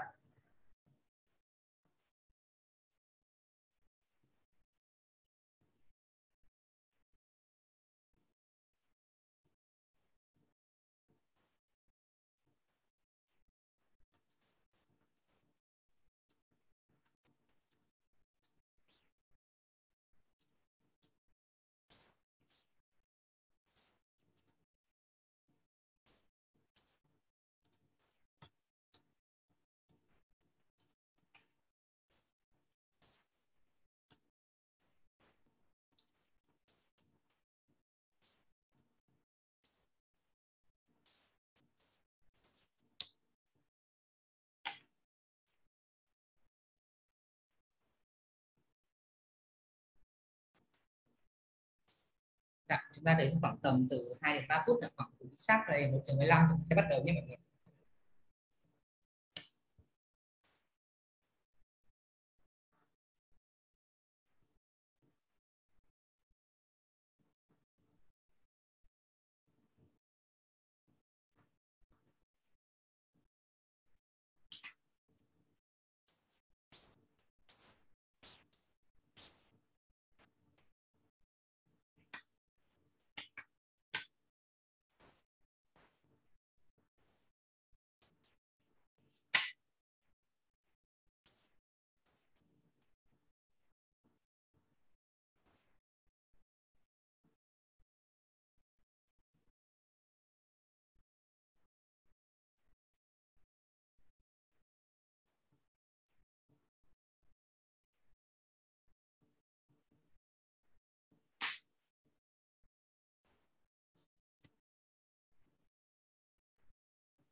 Rồi, bây giờ em xin phép được bắt đầu vào cái nội dung trong buổi chiều ngày hôm nay của chúng ta nha mọi người. Thì để có thể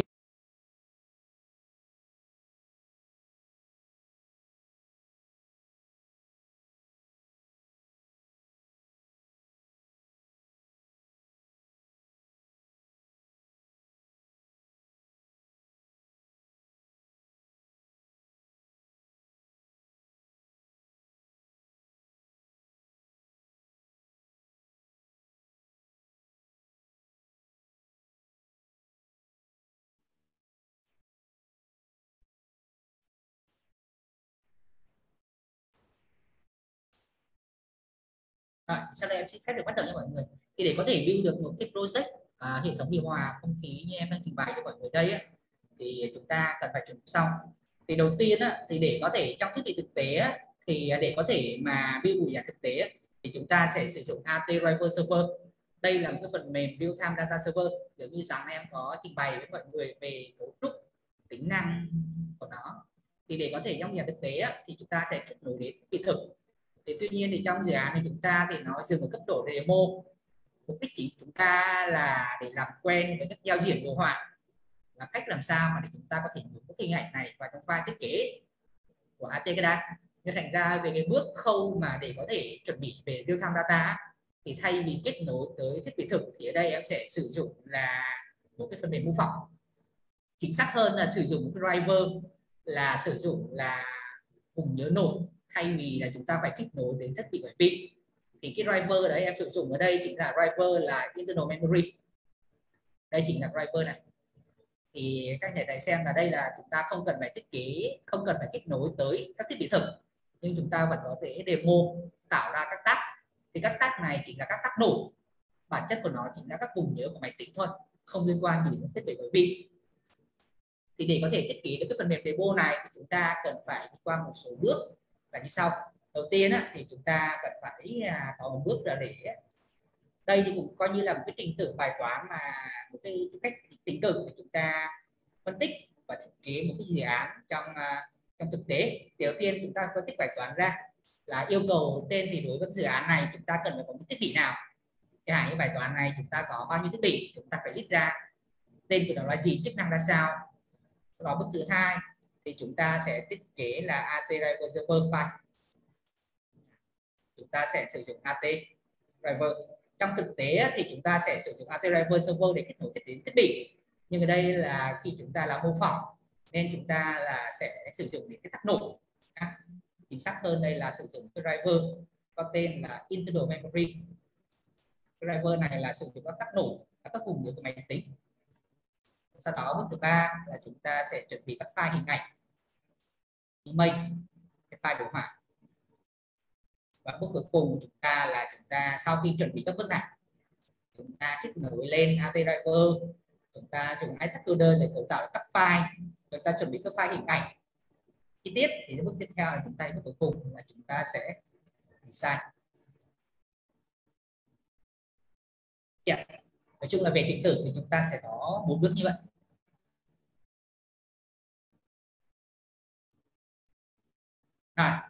Thì em chỉ đến bước đầu tiên thì cái hệ thống mà em đang trình bày cho mọi người trên đây là cái hệ thống mô phỏng, cái hệ thống lọc điều hòa không khí. Thì về mô tả hệ thống chúng ta thì chúng ta sẽ có cái luồng không khí đi vào. Đây là cái luồng không khí đi vào chúng ta. Đây cái luồng không khí đi vào chúng ta. Thì nó sẽ đi qua các hệ thống là có một cánh vẩy để tạo ra cái luồng đối lưu. Chúng ta có cái bộ lọc không khí.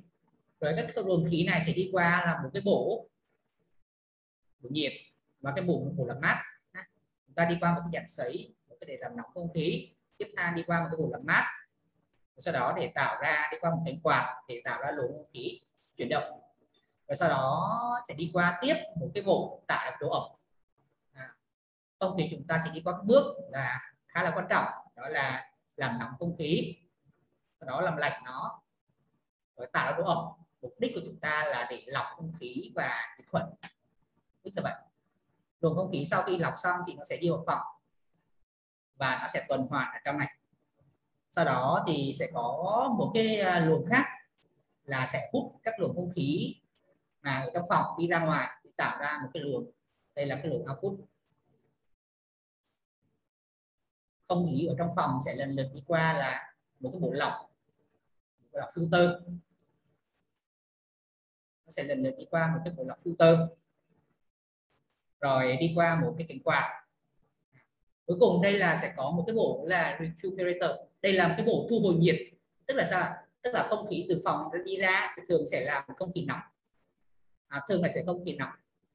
Thì thiết bị này ấy, thì nó sẽ có nhiệm vụ là thu hồi nhiệt từ cái lỗ không khí nóng này, sau đó cung cấp lên, tạo ra một cái vòng đối lưu nhiệt, cung cấp cái nhiệt lượng cho cái luồng khí đi vào.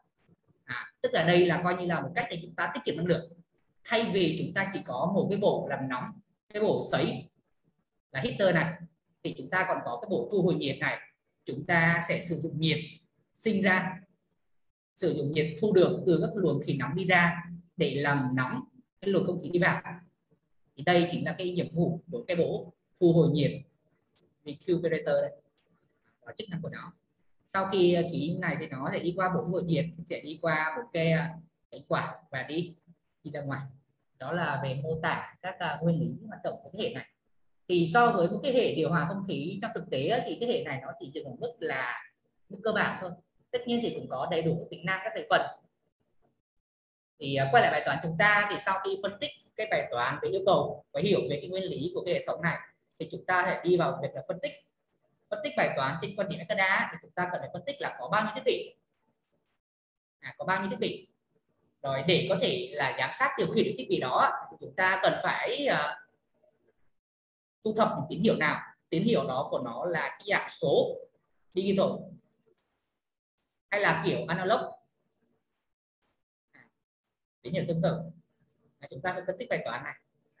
Chẳng hạn như digital chúng ta chỉ cần điều khiển on off 1 0 thôi, còn analog thì nó sẽ là một cái kiểu số tương tự khác, nó là con số. Chúng ta cần phải phân tích xem. Thì đối với mô hình bài toán này thì chúng ta chỉ dừng ở mức cơ bản thôi, là chúng ta chỉ cần điều khiển là on và off. Bài toán chúng ta chỉ cần điều khiển on off các thiết bị, tức là chúng ta on bật cho quạt chạy, off quạt dừng. Tương tự chúng ta sẽ có cái bộ làm nhiệt, bộ thu hồi nhiệt chẳng hạn. Chúng ta bấm on motor thì cái bộ thu hồi nhiệt này chúng ta sẽ hoạt động. Khi chúng ta bấm off thì cái bộ thu hồi này chúng ta sẽ dừng hoạt động. Thì đó là về cái nguyên lý của cái hệ thống này. Chúng ta sẽ dừng ở một cái bài toán phát biểu cơ bản thôi, là on và off, nên thành ra tín hiệu của chúng ta là chỉ dừng ở có 2 trạng thái, 1 hoặc là 0. 1 tức là đang chạy, 0 tức là đang up. Tín hiệu chúng ta sẽ quy ước luôn là on và off có 2 trạng thái. Nên thành ra khi các anh có thể quan sát ở trên cái tag file em đang mô tả đây, thì nó đã có 2 giá trị, 1 hoặc 0 thôi. Ví dụ như chúng ta có cái input flash đây, chúng ta có trạng thái 1 tức là nó đang hoạt động. Khi chúng ta tắt nó thì chúng ta ghi giá trị là 0. Thì cái cánh vẩy của chúng ta, cái quạt vẩy của chúng ta sẽ dừng hoạt động. Tiếp tục cho lên 1 thì nó sẽ hoạt động lại. Rồi, bước phân tích này cũng khá là quan trọng, bởi vì sau khi biết được cái giá trị của nó là sẽ nhận được giá trị nào thì chúng ta mới thiết kế được trong cái tiếp theo. Chúng ta mới gán giá trị cho nó xem là tương ứng với giá trị 1 này là sẽ trạng thái như sao. Khi mà lên Ekada thì từ tín hiệu 1 thành on, không thành off thì chúng ta sẽ quy đổi sang cái hình ảnh. Khi lên Ekada thì chúng ta sẽ quy đổi sang cái dạng hình ảnh hết các anh chị. Chẳng hạn như là tín hiệu on tức là cái giá trị của nó là bằng 1 đấy ạ. Còn off giá trị của nó tức là bằng 0. Thì lúc này khi lên phần mềm chúng ta, giá trị on này sẽ tương ứng với cái ảnh, sẽ tương ứng với cái ảnh nào đó là đang ảnh chạy đấy, cái ảnh đang hoạt động đấy. Ở đây thì chúng ta cái ảnh chạy đây chúng ta là sử dụng cái ảnh động, hay còn gọi là ảnh GIF đấy. Chúng ta sẽ tạo ra cái ảnh GIF. Khi mà giá trị của nó lên 1 trạng thái on thì có một cái ảnh GIF hoạt động. Khi mà nó off giá trị bằng 0 thì sẽ có một cái ảnh tĩnh. Chúng ta sẽ có một cái ảnh tĩnh. Sẽ có một cái ảnh tĩnh. Ảnh tĩnh thì có thể dạng là GPS hoặc là PNG, tùy chúng ta định dạng.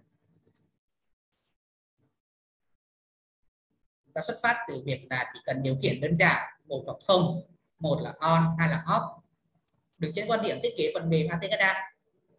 Quan điểm thiết kế ATCADA thì trạng thái 1 này sẽ tương ứng với là hiển thị trên giao diện là một cái ảnh chảy. Ở đây chúng ta sử dụng ảnh GIF đấy ạ. Còn nếu trạng thái 0 thì chúng ta sử dụng cái ảnh khác là ảnh tĩnh, tương ứng với trạng thái chuyển động.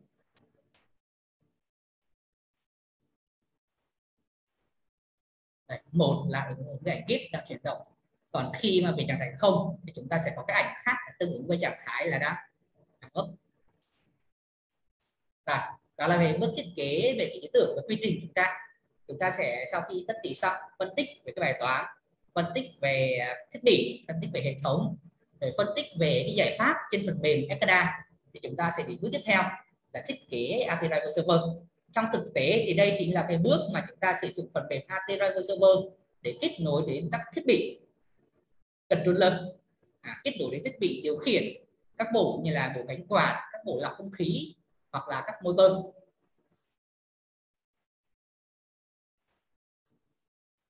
Rồi thì về thiết kế đây á, thiết kế AT Driver Server ở đây thì em sẽ dẫn cho mọi người một cái driver mới khá là hay ở trong AT Driver Server. Thì sáng nay chúng ta cũng đã có tiếp xúc rồi đó. Khi mà sáng nay lúc chúng ta thiết kế hai cái ngưỡng là low level và high level ấy, thì chúng ta cũng đã được tiếp xúc qua. Đó chính là một driver có tên là internal memory. Ở đây thì các anh có thể thao tác theo em ở trên đây nhé. Ở đây chúng ta sẽ tạo ra một cái project mới.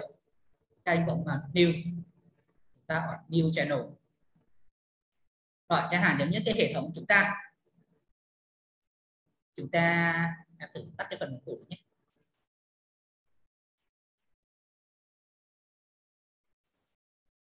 Rồi, cái hệ thống của chúng ta bây giờ là chúng ta cần phải thiết kế ra gồm có các thiết bị.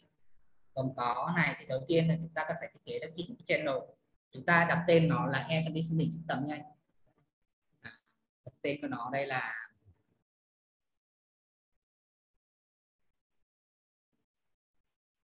air conditioning.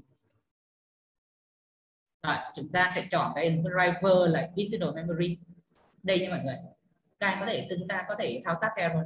Chúng ta chọn internal memory, chúng ta nhấn open. Update rate thì chúng ta có thể mặc định là 1 giây. 1 giây chúng ta có thể chỉ được dần.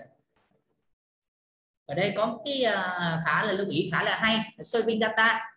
Thì về cơ bản thì cái tắc thì cái driver internal memory này chúng ta làm cái tắc nổ sử dụng trực tiếp với vùng nhớ của máy tính. Nên thành ra sẽ có trường hợp là khi mà máy tính chúng ta và phần mềm chúng ta tắt được gột đấy thì các giá trị này của nó sẽ bị reset. Nên thành ra để có thể đáp ứng được cái nhu cầu về sử dụng phần mềm một cách liên tục, ổn định và toàn vẹn dữ liệu á, thì đòi hỏi để tránh cái trường hợp xảy ra mà khi bị mất nguồn, khi bị tắt được nguồn, dữ liệu bị mất, thì chúng ta sẽ có một cái chức năng là lưu file. Tức là khi mà phần mềm chạy bao nhiêu thời gian bao lâu đó thì chúng ta sẽ lưu lại cái giá trị của cái file này. Thì đây chỉ là thời gian lưu chúng ta. Ở đây chúng ta đang để lựa chọn mốc là 600.000. Mốc thời gian đây tính theo mili giây nha các anh. Thì tức là đây nó sẽ tương đương với 5 phút. 5 phút nó sẽ lưu giá trị của cái file này một lần vào một cái file có đuôi là txt. Ok. Rồi chúng ta sẽ chọn ra cái device. Rồi sau đó chúng ta sẽ tạo ra một cái tắc. Ở đây thì cái tắc này thì mỗi thiết bị sẽ có một cái tắc nha mọi người. Chúng ta có tổng là 1, 2, 3, 4, 5, 6, 7, 8, 9, 10, 11, 12, 13. Chúng ta có 13 thiết bị. Thì tương ứng sẽ có 13 tắc. Mỗi tắc như thế sẽ có 2 trạng thái 0 và 1. 1 là hoạt động, 0 là đang dừng. Ở đây chúng ta sẽ tạo ra một tắc đầu tiên, nó có tên là input flash. Là thằng này đây. Input flash. Rồi.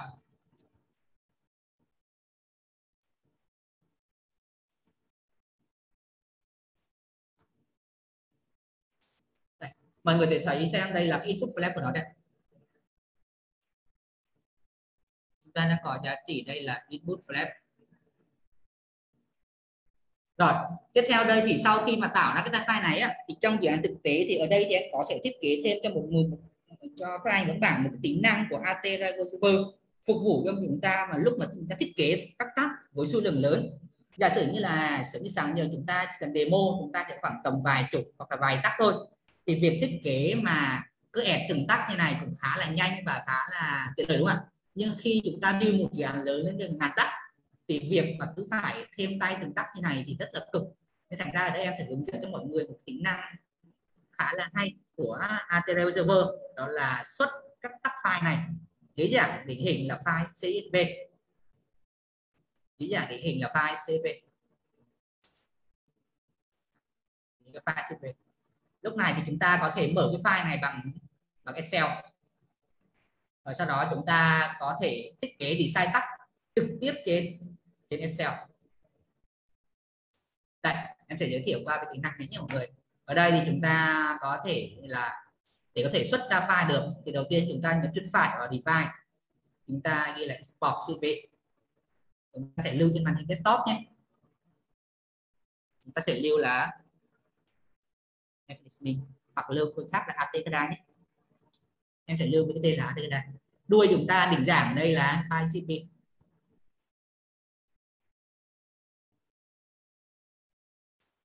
Rồi, chúng ta sẽ mở cái file này nhé mọi người.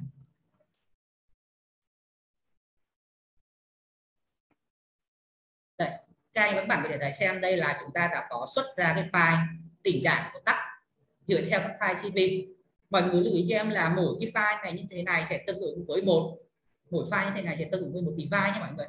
Mỗi file CSV như vậy sẽ tương ứng với một device. Mỗi file tương ứng như thế là nó sẽ tương đương với một tắc của một cái device. Thì cái này nó sẽ có 3 thông số, sẽ có 1, 2, 3, 4, 5 cái thẻ mặc định tắc name, address, data type, client access và description. Thì đây là một cái header gần như bắt buộc là phải có cho các file cấu hình tắc và một file CSV. Còn từ cái hàng số 2 trở đi là cách chúng ta sẽ khai báo tắc. Chẳng hạn giống như là trong Atereo Server chúng ta hiện tại chúng ta có một tắc là tắc input flag, có cái địa chỉ address là tương ứng như tên luôn, do đây là tắc internal nên thành ra cái tắc name sẽ tương ứng address luôn. Kiểu dữ liệu mặc định của internal memory đây là kiểu dữ liệu string. Thế mọi người thấy là chúng ta có thể ghi một cái giá trị bất kỳ vào một chuỗi số gì đều hết. Đẹp. Bởi vì kiểu mặc định của nó là kiểu string. Rồi, các giá trị còn lại như là mặc định của nó là read write, definition, chúng ta có thể chú thích gì hay không? Rồi, bây giờ thì để cho tiện lợi chúng ta sẽ thiết kế trực tiếp cái file này ở trên tag file bằng Excel luôn nhé mọi người. Thiết kế tag file bằng Excel.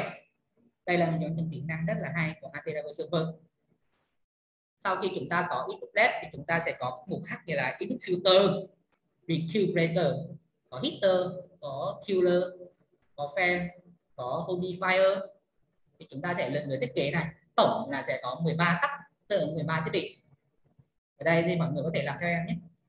Đầu tiên chúng ta có input flag rồi thì chúng ta sẽ có tiếp là input. Chúng ta sẽ có input là input filter. Rồi input filter thì sau khi có input filter là thiết bị thứ hai thì chúng ta có thiết bị tiếp, đó chính là recuperator. Đây là một cái thiết bị thu hồi nhiệt.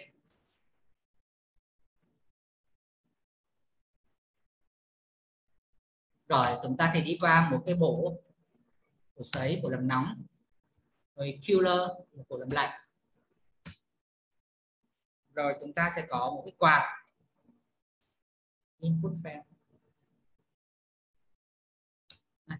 input led, filter, EQ, rồi heater, cooler, input fan. Đây. Rồi chúng ta sẽ có humidifier, một bộ làm ẩm.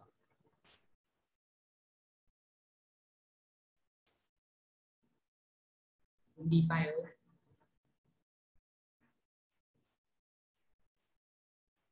Rồi chúng ta còn có tiếp theo là đây là xong là cái phần input. Về phần output thì chúng ta sẽ có bộ lọc, có quạt, có một cái con vẩy ra và còn có thêm là 3 cái ống thông khí, 3 cái ống thông gió để cho khí lưu thông. Chúng ta có output filter.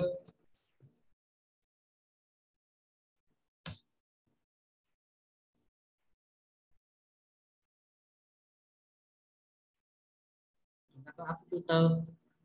filter xong này, còn chúng ta có output friend.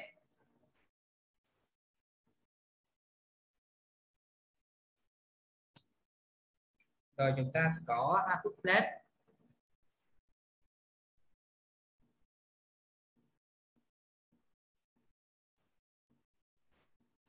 Rồi chúng ta sẽ có các bộ lọc khí, cái ống dẫn khí đấy, ống dẫn để cho không khí lưu thông. Chúng ta có 3 vị trí ở bên trái. Chúng ta có đất ở vị trí chính giữa và center là ở bên trái, theo bên phải. Tổng là chúng ta sẽ có là 13 tắc. Đối với internal memory thì cái này nó tắt lên sẽ tương ứng với address luôn. Chúng ta copy qua string read write y chang nhau hết. Rồi, vậy là chúng ta đã xong bước là thiết kế tắt file bằng file Excel. Rồi, sau khi xong thì chúng ta lưu lại nha mọi người. Và sau đó chúng ta sẽ mở cái AT chúng ta lên lại. Rồi, thì do cái tắt này thì lúc này thì cho tránh cái trục đọc tắt thì chúng ta sẽ xóa tắt cuối đi. Và chúng ta sẽ import cái file mà chúng ta vừa thiết kế vào. Đây. Đây, mọi người thể thấy ngay là cái giá trị chúng ta vừa đẩy vào đấy. Rồi, sau đó chúng ta sẽ lưu lại cái file giá chúng ta, đặt tên là training. Cái này.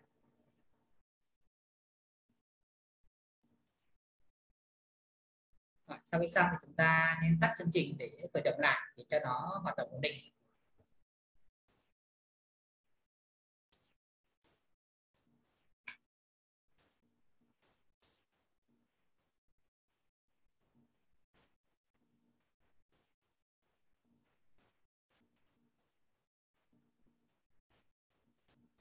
Vậy là xong là chúng ta đã xong cái bước là thiết kế ra cái tag file.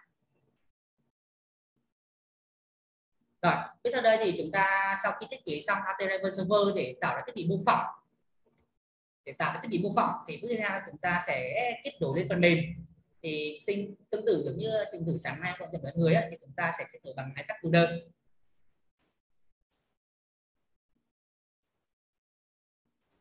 Thì để có thể mà tất cả mọi người đều có thể làm thao tác được thì mỗi các anh và các bạn khi coi video này chúng ta thao tác tương tự để làm cái trang em mình bày ấy. Đầu tiên là chúng ta tự thiết kế ra cái file AT Driver Server của chúng ta, sau đó chúng ta mở hai tag folder lên để tạo ra cấu trúc tag file.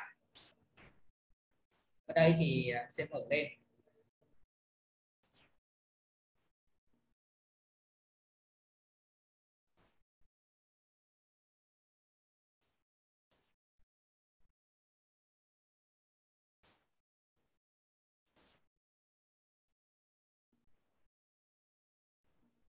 Sau đó chúng ta sẽ chọn một project mới, new. Là chúng ta sẽ tạo ra một cái tên, có tên là AT Ekada Driver. Chúng ta sẽ kết nối trong mạng máy tính chúng ta luôn. Nên chúng ở đây chúng ta có thể đặt local.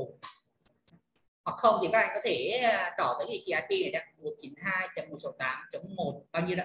Các anh thử theo dõi ở trên xem là AT Driver Server chúng ta đang chạy địa chỉ IP bao nhiêu, thì chúng ta quan sát ở góc trái bên dưới đây, chúng ta có thể nhập vào địa chỉ IP đó. Trường hợp localhost này chỉ hoạt động khi mà máy chúng ta hoạt động ở chế độ là chỉ có một địa chỉ IP nhất thôi. Còn lúc mà máy có nhiều cái IP thì tốt nhất là chúng ta nên nhập một cái địa chỉ IP cứng luôn. Này, mọi người theo dõi xem là cái AT chúng ta đang kết nối tới IP bao nhiêu, chúng ta nhập tương tự như vậy, chúng ta nhập connect. Sau đó để có thể import được tất cả các tag file này vào thì chúng ta chọn một tool import tool. Đây, chúng ta sẽ lấy tất cả các tag này, chúng ta ok. Sau đó chúng ta đổi lại cái tên này, air conditioning. Đây là cái tag file chúng ta nhé mọi người.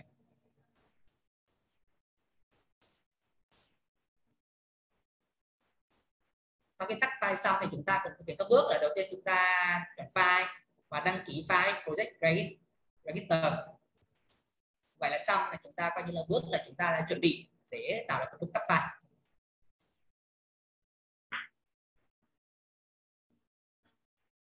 Rồi, quay lại với cái demo của chúng ta á, thì sau khi tạo xong cái tắt file á, thì bước tiếp theo là chúng ta sẽ chuẩn bị một số cái file hình ảnh liên quan tới đồ họa của chúng ta. Thì em có gửi trên cái Zalo chúng ta có một số file hình ảnh mà anh chị có thể, các anh và các bạn có thể tải về. Để bước sau đây thì em sẽ hướng dẫn mọi người về cách thức mà chúng ta sẽ làm theo.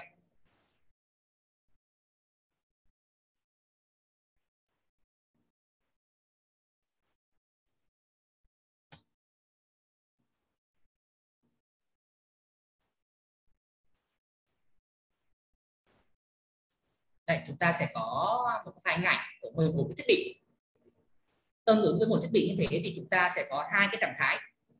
Tương ứng với thiết bị như thế chúng ta sẽ có hai cái trạng thái là trạng thái chạy và trạng thái dừng. Đây, tương ứng với thiết bị chúng ta có hai trạng thái là trạng thái on và off.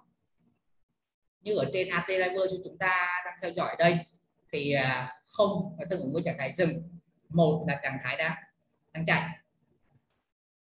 Rồi sau khi xong thì chúng ta sẽ tạo ra cái file hình ảnh. Đấy, em sẽ tạm tắt ở phần mềm đây để chúng ta thiết kế một cái phần mềm mới nhé. Chúng ta có iTag Builder đây, chúng ta vừa tạo xong iTag Builder này thì chúng ta lưu lại cái file.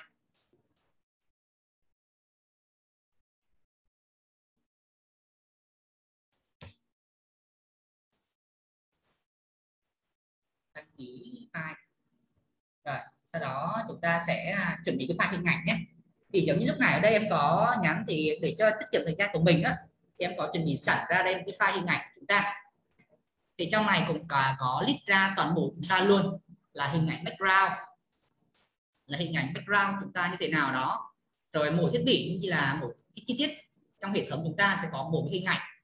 Thì trong một cái hình ảnh này thì sẽ có hai cái hình ảnh chính, là cái trạng thái đang thể hiện cho trạng thái chuyển động của chúng ta và trạng thái cho trạng thái tĩnh. Chẳng hạn như đối với cái bộ killer, cái bộ làm mát như vậy, bộ làm lạnh, thì chúng ta có hai cái ảnh chính là killer stop. Đây là cái ảnh mà chúng ta sử dụng cho trạng thái là khi thiết bị chúng ta đang đứng yên. Và cái ảnh thứ hai là một cái ảnh GIF, nó có tên là killer run. Thì đây là thể hiện trạng thái là khi thiết bị đang chuyển động. Thì cái ảnh GIF này thực chất là nó được tạo ra bởi các ảnh tĩnh. Chẳng hạn như là killer run này là nó được tạo ra bởi cái hai ảnh. Ở đây em chuẩn bị là killer run 1 và killer run 2. Mọi người thấy xem là hai cái ảnh này là khi chúng ta cho nó chuyển động luân phiên với nhau thì sẽ tạo ra cái hiệu ứng chuyển động như vậy. Bởi vì quan sát kỹ vào cái ảnh này chúng ta thấy là thực chất cái ảnh này nó chỉ có hai cái trạng thái thôi, thì nó luân phiên giữa hai cái trạng thái này. Thì khi chúng ta tạo ra luân phiên như vậy thì tạo ra cái hiệu ứng chuyển động cho nó. Thì đây chính là nguyên tắc của ảnh GIF. Ảnh GIF thực chất là được tạo ra bởi các ảnh tĩnh thôi. Thì ở đây cho tiết kiệm thời gian chúng ta thì ở đây em cũng đã thiết kế sẵn các file ảnh tĩnh rồi. Thì việc tiếp theo đây thì em sẽ hướng dẫn mọi người là cách để chúng ta có thể tạo ra một cái ảnh GIF. Thì thực sự là tạo ra ảnh GIF là có rất nhiều là các cách khác nhau, từ những phần mềm chuyên dụng như là Photoshop hay là một số phần mềm như là chuyên dụng khác để tạo ảnh GIF và các trang web chuyên dụng. Thì ở đây em có giới thiệu cho mọi người một cách mà cũng khá là hay áp dụng, bởi vì đây là cách mà nhanh nhất, mà cũng là tiện lợi nhất luôn, để chúng ta có thể thiết kế ra một cái file ảnh GIF dựa trên những cảnh tĩnh chúng ta có. Thì ở đây là em sẽ sử dụng cái trang web online có tên là GIF.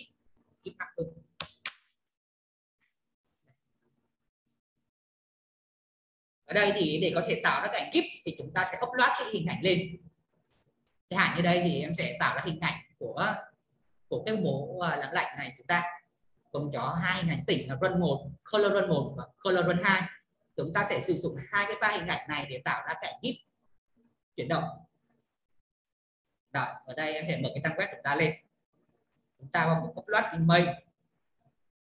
Trong mục image này, chúng ta vào cái folder killer, chúng ta chọn ra hai ảnh là run 1 và run 2. Chúng ta nhấn giữ, rồi nhấn giữ control, chọn hai ảnh, open. Các anh có thể thấy ngay đây là cái kết quả chúng ta đấy. Ở đây thì chúng ta có thể thay đổi cái thời gian chu kỳ lặp giữa hai ảnh với nhau. Giả sử như đây chúng ta để 500 ms, giả sử muốn nhanh hơn chúng ta có thể hạ nó xuống. Thấy có hình ảnh chớp nháy đấy. Sau khi tạo ảnh xong thì chúng ta chọn nút Create GIF. Sau đó chúng ta có thể download. Và đây là cái kết quả chúng ta sau khi tạo ảnh GIF bằng cái phần mềm rất là nhanh chóng, rồi. Vâng. Rồi, đối với một số cái file hình ảnh khác, chẳng hạn như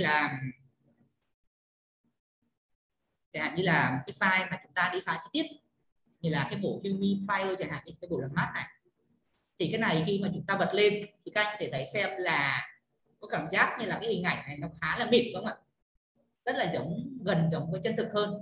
Thì để tạo ra được cái hình ảnh mà chưa có vẻ chân thực như vậy á, thì nguyên tắc của chúng ta là tạo ra nhiều ảnh GIF, ta tạo ra nhiều ảnh tĩnh. Càng nhiều ảnh tĩnh thì cái độ mịn của cái ảnh GIF chúng ta tạo ra nó càng tốt.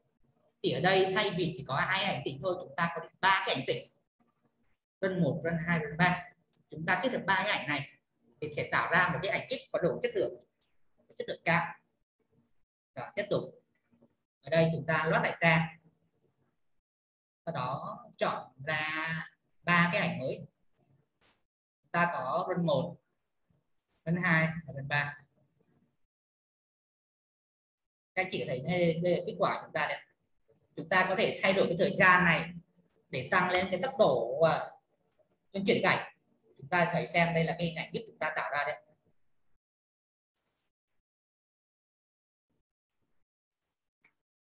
Đây là cái hình ảnh chúng ta sẽ tạo ra. Sau đó thì mọi người chỉ cần tải về luôn là chúng ta có thể sử dụng cái ảnh GIF này. Thì ở trong cái folder mà em chuẩn bị sẵn cho mọi người đây thì bao gồm cả ảnh tĩnh để tạo sẵn luôn cả cái ảnh GIF rồi. Thì chúng ta cũng có thể sử dụng ngay luôn. Bởi mất công chúng ta phải chuẩn bị, bởi vì thực sự là cái công việc thiết kế file hình ảnh này cũng khá là mất thời gian, mà trong khi thời gian chúng ta có hạn, chúng ta sẽ dành quyền lợi chúng ta để đi sâu vào tìm hiểu tính năng của cái tool. Còn việc còn lại thì coi như em đã chuẩn bị giúp sẵn giúp mọi người hết rồi.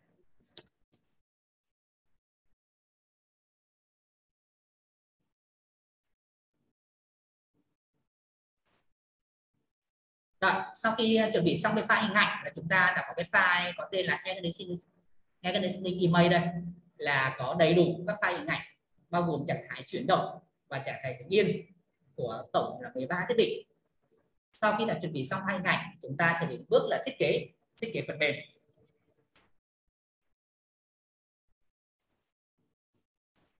Rồi, để thiết kế phần mềm thì chúng ta lại tiếp tục để sử dụng đến phần mềm AT Extra. Chúng ta phần mềm AT Extra thì được phát triển design thiết kế dựa trên là một công cụ là Visual Studio. Ở đây thì chúng ta mở phần mềm lên và có lưu ý luôn là chúng ta phải chạy ở quyền admin nha các anh. Chúng ta chuột phải chọn Run Admin.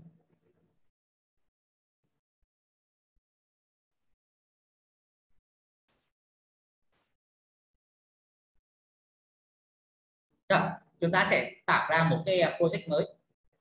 Cái project chúng ta đây là cái phần mềm WinForm. Thì chúng ta sẽ chọn đây là WinForm app.net. Mọi người lưu ý giúp em nhé, phải là WinForm app.net ràng buộc nhé. Sau đó chúng ta sẽ tạo ra một project mới. Ở đây thì chúng ta sẽ đặt tên đây cho nó dự án chúng ta là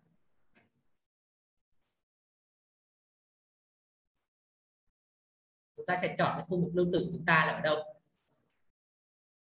Chúng ta có thể lưu ra một cái từ mới là demo.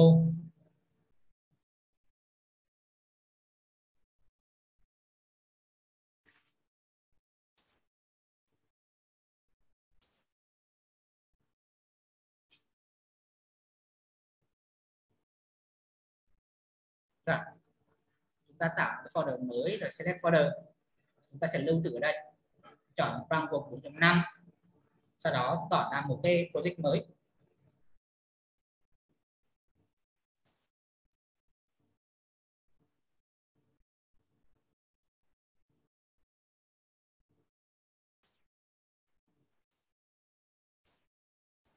Đây là cái giao diện phần mềm chúng ta, nó khá tương tự giống như sáng nay trong cái project đầu tiên chúng ta phải không ạ?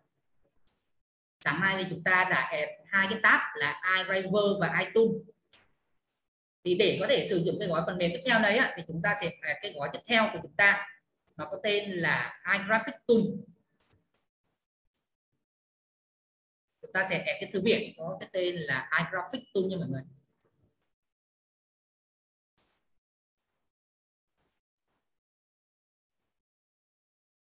iGraphics Tool đây phiên bản chúng ta là phiên bản 2.5.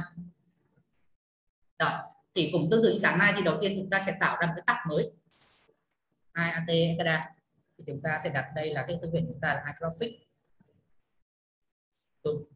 Các gói tool liên quan tới giao diện đồ họa. Ở đây chúng ta sẽ add thêm các gói tool chúng ta vào, chúng ta chuột phải cho item. Rồi sau khi đợi nó load xong các component, chúng ta sẽ chọn browser.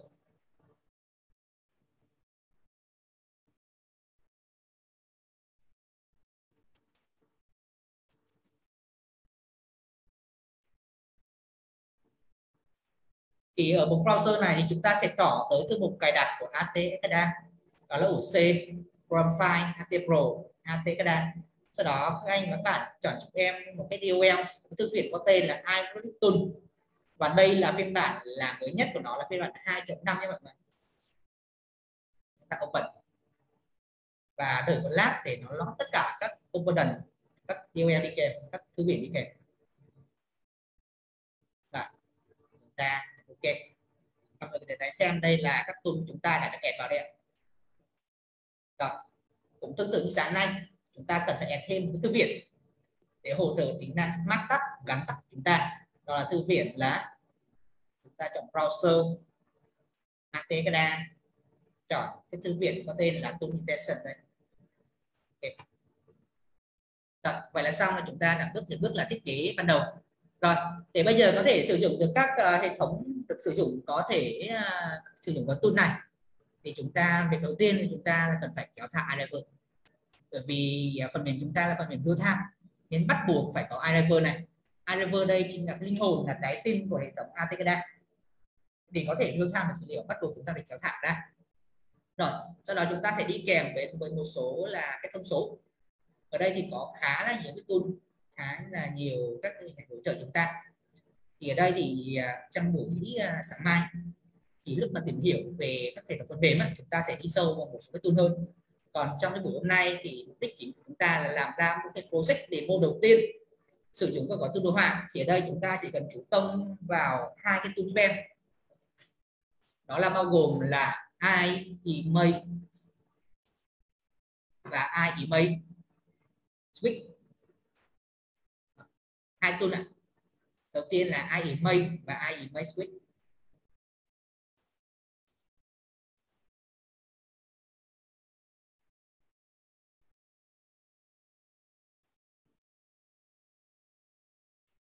Rồi, giữa hai tool này thì có những khiển không ạ? Thì iEmage đây là một cái tool nó hiển thị cái file hình ảnh theo giá trị của tắc. Chúng nó sẽ thể hiện giá trị điều khiển của tắc. Còn cái iEmage Switch này bên cạnh thể hiện hiển thị hình ảnh theo giá trị của tắc thì nó còn đi kèm với tính năng là điều khiển. Nó tương tự như một nút nhấn switch trong thực tế chúng ta. Khi chúng ta nhấn click vào thì nó sẽ đổi trạng thái của tắc. Thì việc thay đổi trạng thái của tắc sẽ kéo theo là thay đổi hình ảnh luôn. Tức là hai thằng này nó cũng khá tương đương nhau. Chỉ là thằng này nó sẽ có thêm một tính năng là control.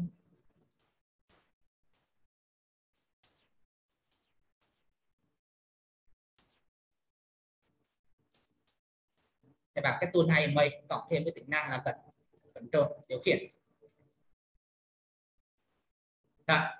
Thì trước khi để chuẩn bị cái file cấu hình cái file này thì em thử làm, trước khi chúng ta bắt đầu vào việc thiết kế cái demo cái giao diện chúng ta thì em thử làm một cái project, cái ví dụ nhỏ trước cho mọi người nhé. Một cái ví dụ đơn giản thôi là chúng ta có một nút nhấn và một cái motor, chúng ta bấm nút sẽ điều khiển motor.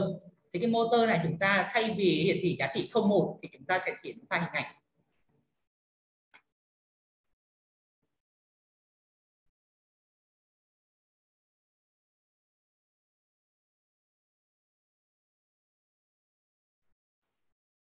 Đó. Thì đầu tiên thì chúng ta đây có cái tool là chúng ta gọi tên đây là iEmage là image switch. Rồi cái tắc mà chúng ta sẽ sử dụng ở đây là tắc là input flash nha mọi người. Chúng ta sẽ dùng tắc này luôn để đóng vai trò cho việc điều khiển. Rồi ở đây là chúng ta có một cái image switch. Thì mô hình chúng ta là khi chúng ta bấm nút này thì hình ảnh motor đây sẽ thay đổi. Cái đầu tiên đối với cái tool IMA chúng ta gắn iDriver vào để cung cấp địa điểm real time. Ở đây thì nó có gắn cái tắc name. Thì đây là chúng ta cho hiển thị cái tắc là input flash. Chúng ta đang ví dụ cho nó. Rồi ở đây nó có một cái là active value và passive value. Cái giá trị này chúng ta là có thể gắn tắc hoặc cũng có thể gắn là một giá trị hằng số. Nếu là hằng số thì chúng ta đặt hai chỗ nháy. Ví dụ chúng ta đang mô tả đây là có hai cái trạng thái, hai cái vị trí, thì chúng ta sẽ có tương ứng sẽ có hai cái trạng thái của nó là active value và passive. Khi nó hoạt động active thì giá trị của nó là bằng 1. Khi passive không hoạt động thì giá trị bằng 0. Start input flash này chúng ta sẽ có hai trạng thái, hoặc là 0 hoặc là 1, hoặc là 0 hoặc là 1. Thế thành ra chúng ta ở đây chúng ta sẽ khai báo giá trị khi nó bằng 1 tức là nó hoạt động, khi bằng 0 là dừng. Image collection thì tương ứng nó sẽ có hai trạng thái là active và passive. Tương ứng là hình ảnh active khi là cái tắc này bằng active value, còn passive là khi tắc name này bằng passive value. Ở đây thì em active đây em sẽ chọn một cái file hình ảnh là chúng ta đang trỏ tới cái từ mục là graphic. Đây là cái bộ hình ảnh đồ họa mặc định có sẵn trong gói cài của AutoCAD. Chúng ta sẽ trỏ tới một cái hình ảnh motor. Khi hoạt động thì chúng ta cho cái motor màu xanh. Khi nó dừng thì chúng ta cho nó là một cái motor màu xám. Ok.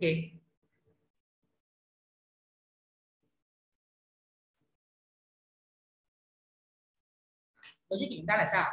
Tức là khi là cái tắc này nó giá trị bằng 1 thì cái hình ảnh motor green này nó sẽ hiện lên. Khi cái tắc input flash này bằng giá trị 0 thì hình ảnh của motor gray này nó sẽ hiện lên. Và tiếp theo chúng ta sẽ điều khiển cho nút nhấn. Nút nhấn thì đây là cái tool image switch. Đầu tiên chúng ta sẽ gắn cái tắc này vào.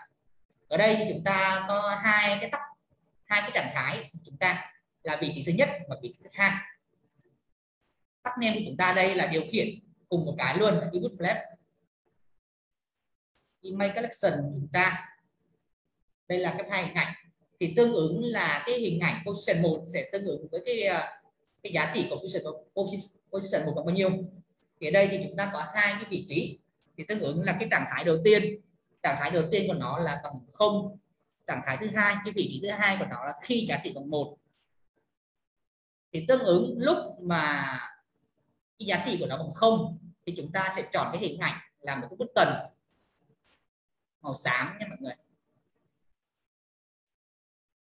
Button màu xám tương ứng với giá trị 0. Rồi khi mà cái giá trị của tắc này bằng cái giá trị position 2 tức là bằng 1 thì sẽ hiển thị hình ảnh là một button màu xanh thể hiện cái trạng thái đang hoạt động. Nhấn OK. Rồi sau đó chúng ta thử chạy lên.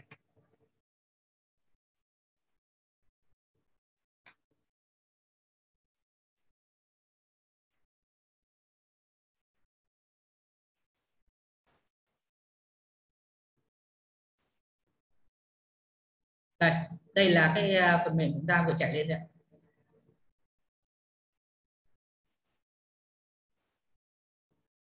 Khi mà nó đang ở trạng thái hoạt động giá trị bằng 1 thì cả hai hình ảnh chúng ta đều màu xanh.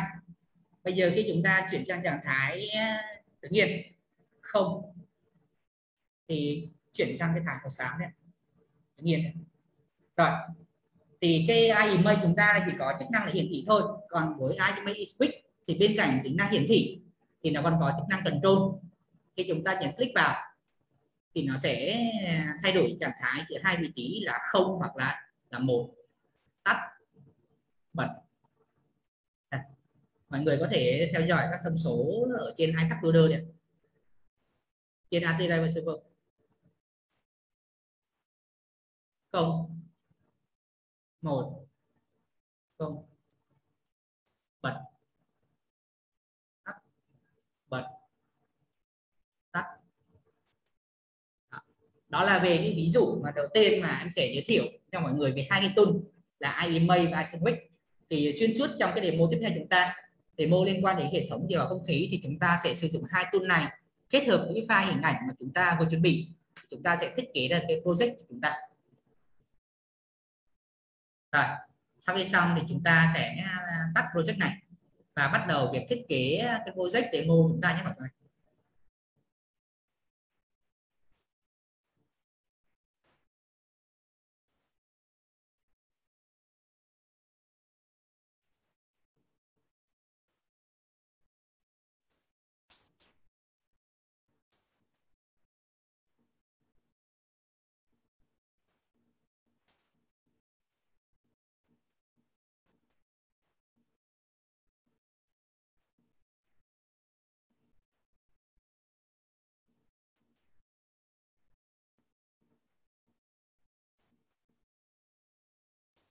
Rồi, thì để bắt đầu thì chúng ta sẽ xóa cái hai cái tool này đi. Chúng ta sẽ build ra một cái mới luôn. Chúng ta sẽ build project full chúng ta thôi. Như cái ví dụ mà em vừa trình bày sâu cho mọi người ban đầu á, thì đó là chúng ta đang thiết kế ở chế độ là Full HD, là chế độ HD, tức là chúng ta thiết kế ở chế độ mà cho full màn hình luôn đấy. Khi chạy lên là nó sẽ hiển thị full hết màn hình. Thì để có thể có tính năng mà khi phần mềm bật lên có thể hiển full được như vậy á, thì chúng ta có một cái thông số mà chúng ta cần cài đặt cho form. Tức là khi mà chạy lên chúng ta nhập chuột phải vào cái form, các anh chị kéo thả xuống ở cái mục property có tên là size. Ở đây thì thường có một số chế độ mà liên quan đến màn hình. Giả sử giống như là các bạn mà đang thiết kế phần mềm chúng ta ở dạng chế độ màn hình có độ phân giải HD ấy,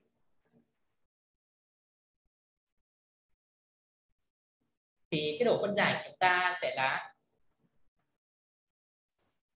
1366 nhân với 768. Còn đối với chế độ Full HD thì chúng ta sẽ chọn cái size này, tức cái độ phân giải của chúng ta là 1920 nhân với 1080. Đây là hai chế độ màn hình mà chúng ta thường gặp trong các màn hình thông thường là HD Full HD. Thì khi mà chúng ta muốn thiết kế cái phần mềm chúng ta hiển thị full được trên màn hình á, thì chúng ta sẽ chọn cái độ phân giải của phần mềm chúng ta sao cho khớp với màn hình chúng ta cần hiển thị. Chẳng hạn như là màn hình mà em đang share với mọi người các anh ở đây ấy, là màn hình có chế độ phân giải là HD, nên thành ra để có thể hoạt động được á, thì em sẽ chọn chỗ này là chế độ có cái thông số là 1366 76 768. 1366 768.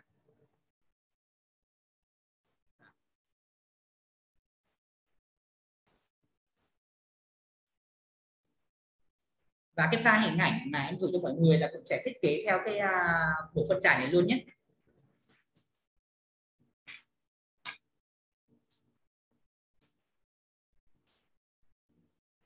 Rồi, quay lại cái demo chúng ta đây.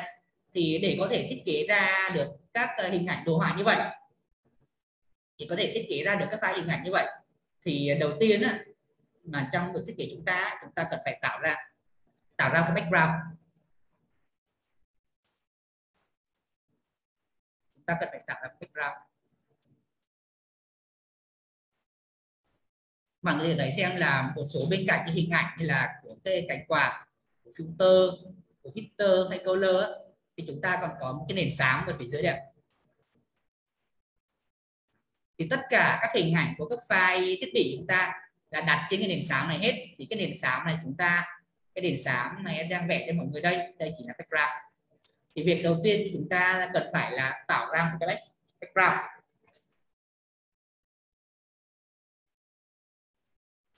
Và em sẽ tắt phần mềm, quay lại phần mềm chúng ta.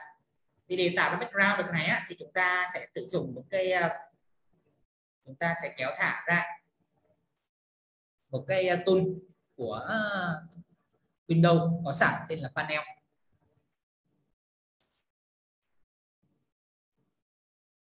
Rồi,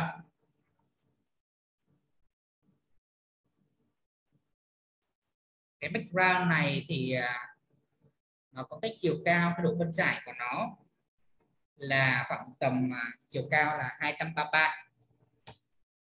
Rồi, sau đó thì mọi người sẽ import cái hình ảnh này vào. Đây chúng ta sẽ có background image đấy. Chúng ta import hình ảnh vào. Chúng ta sẽ đỏ tới cái thư mục ở trên desktop chúng ta, thư mục file hình ảnh chúng ta đã chuẩn bị có tên background đây. Thì đây chính là background mà chúng ta cần thiết đấy. Chúng ta ok. Thì đây chính là cái background chúng ta. Sau khi thiết kế background xong thì chúng ta sẽ có thể kéo giảm nó. Sau đó thì tất cả các tool control chúng ta sẽ nằm trên background này hết.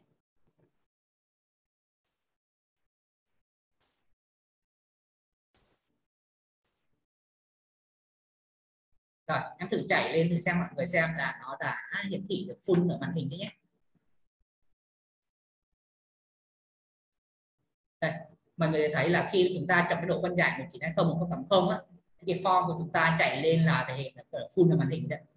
Nó vừa kích cả bốn các hướng này. Rồi, quay lại cái việc thiết kế chúng ta. Thì thiết kế này chúng ta thì sau khi mà chúng ta đã tạo background này thì chúng ta sẽ add thêm, nó còn có thêm một số background khác. Thì đây chúng ta có thể kéo thả ra một cái picture box.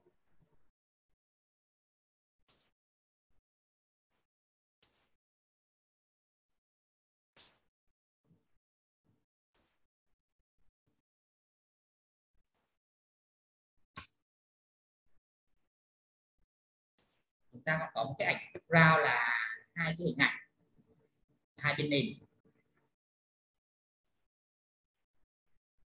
Chúng ta chọn image, import, đây là bên trái. Ok.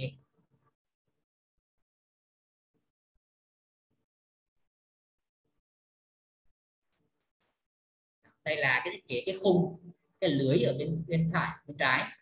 Tiếp theo thì chúng ta sẽ thiết kế thêm cái khung, cái lưới ở bên phải. Chúng ta cũng kéo picture box ra.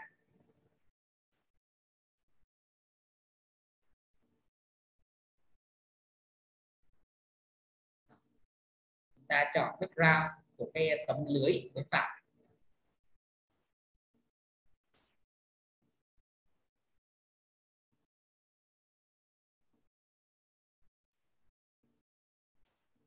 Vậy là xong, là chúng ta đã xong cái phần là thiết kế là cái nền background, cái khung của cái hệ thống điều hòa công ty chúng ta. Sau khi xong này thì chúng ta sẽ bước đến cái phần tiếp theo.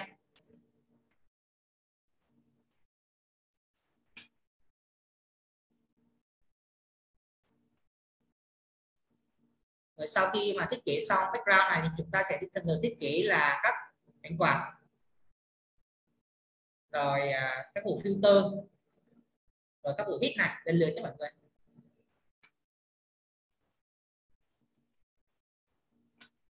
Rồi, ở đây thì để có thể sử dụng ra được các cái kia, để có được các hình ảnh của các thiết bị chuyển động thì chúng ta sẽ phân biệt ra xem những cái nào là chúng ta cần phải điều khiển và những cái nào thì chúng ta chỉ cho hình ảnh thôi. Thì trong demo chúng ta thì những cái thiết bị nào có hình ảnh motor thì chúng ta sẽ điều khiển, còn lại thì tất cả đều là image. Đầu tiên là chúng ta sẽ có là một cái thiết bị là input flash. Chúng ta sẽ sử dụng cái gói tool image của chúng ta. Thì tất cả những cái tool này chúng ta thì đều có tính năng là vừa hiển thị vừa điều khiển hết, nên thành ra chúng ta sẽ chọn iSwitch.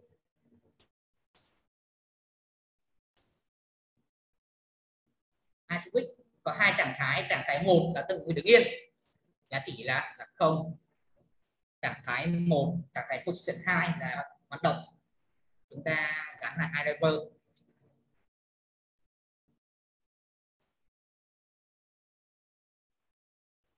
Chúng ta gắn iDriver nhà các bạn.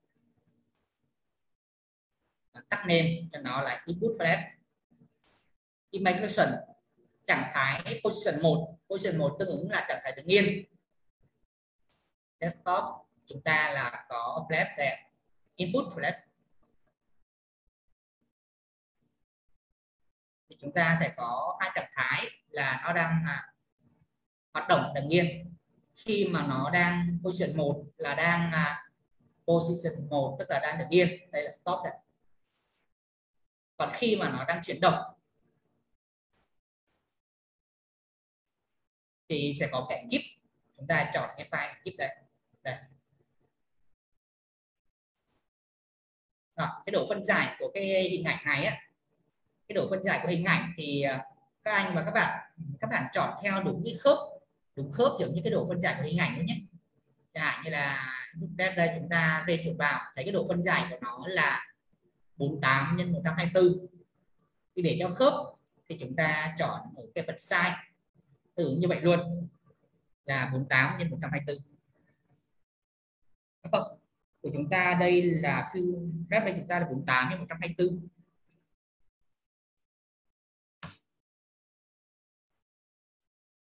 Rồi, đó là xong cái input flash. Tiếp theo thì chúng ta sẽ đến tiếp theo là input filter. Cũng vẫn là image switch.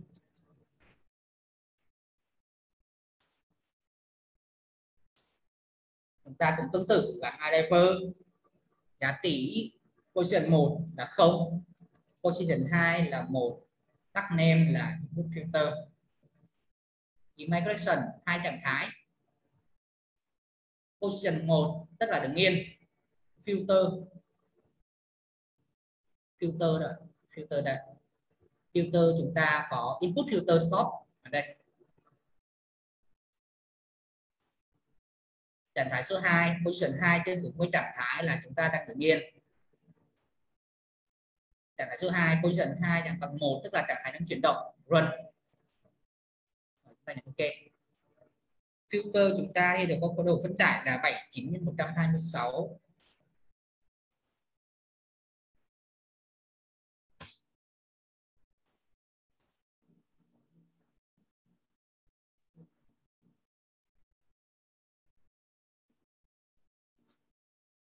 Rồi, tiếp theo thì chúng ta sẽ đến cái thiết bị thứ ba là recuperator. Đây là cái bộ thu hồi nhiệt.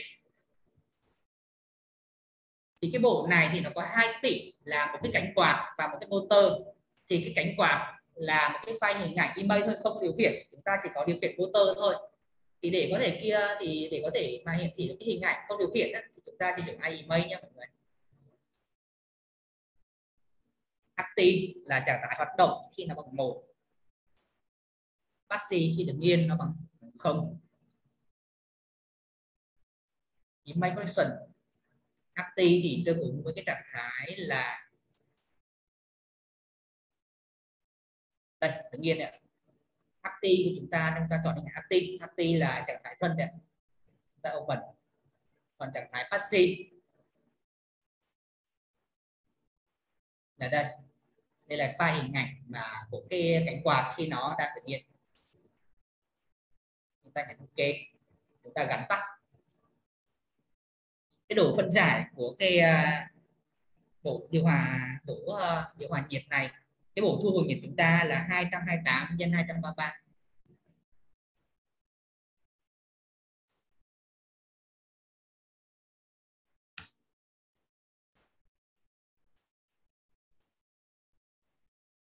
Rồi, cái cánh quạt này thì chỉ có chức năng hiển thị thôi, còn có cái mô hình motor thì chúng ta là có thể điều khiển được. Thì đối với motor thì chúng ta sẽ kéo thả ra image switch. Tương tự như input flash và input filter, chúng ta gắn driver. Position 1 là tương ứng với trạng thái đứng yên, 0. Position 2 là 1, tag name. Rồi chúng ta sẽ gắn image correction. Position 1 trạng thái đứng yên,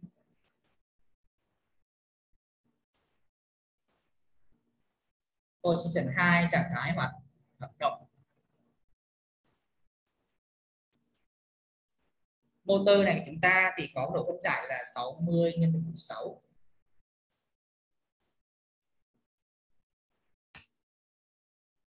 Chúng ta sẽ đè hình ảnh này lên cho nó khớp cho mọi người.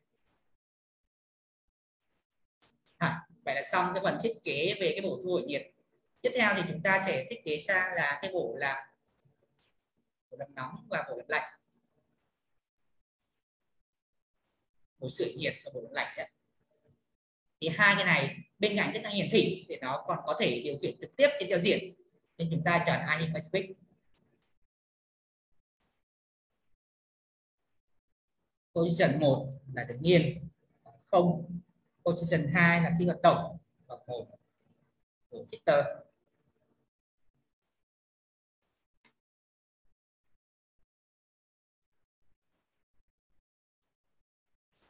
Chúng ta position 1 là tải tự nhiên, chúng ta chọn Twitter stop. Đối với trạng thái đang chuyển động, chúng ta chọn hành keep của Twitter run. Bộ hitter chúng ta thì có cái độ phân giải là 49 x 125.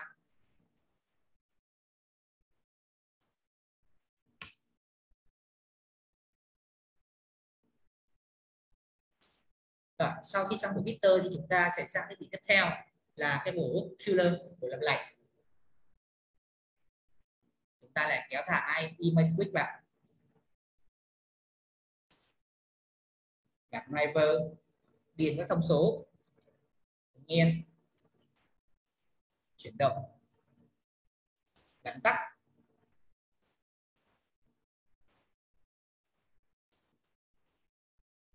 Position 1 là trạng thái tự nhiên. Position 2 là trạng thái khi nó đang chuyển động. Giảm file ảnh ít. Cái độ phân giải của bộ killer chúng ta là 49 x 125.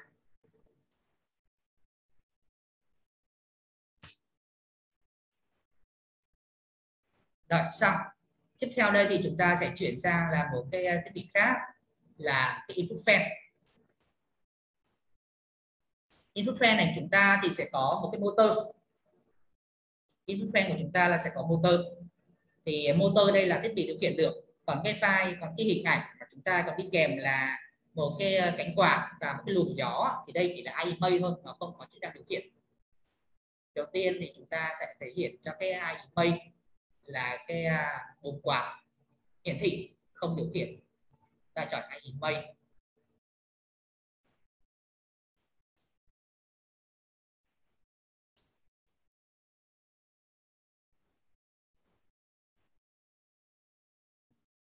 Input fan,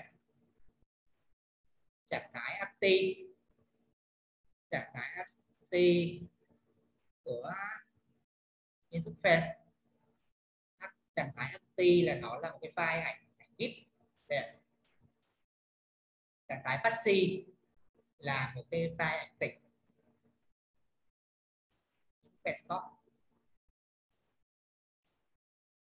Độ phân giải, cái độ phân giải của thiết bị fan chúng ta là 148 x 123.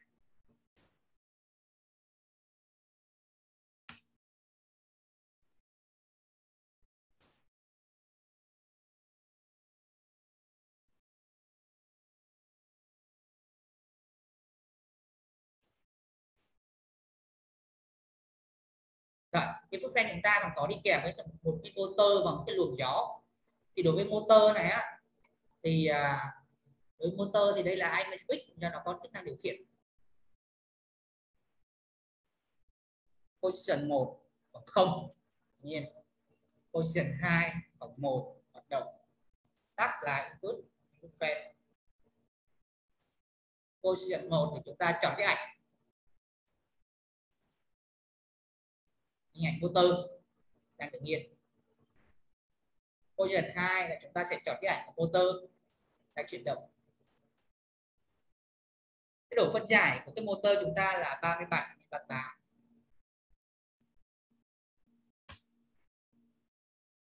Chúng ta kéo theo khớp như vậy. Rồi, ngoài ra ở đây còn có một cái hình ảnh liên quan đến cái luồng gió. Thì ở đây thì cái luồng gió đó thì chỉ là hiển thị hình ảnh thôi. Chúng ta lại chọn image. một cái luồng gió từ trái qua phải của chúng ta.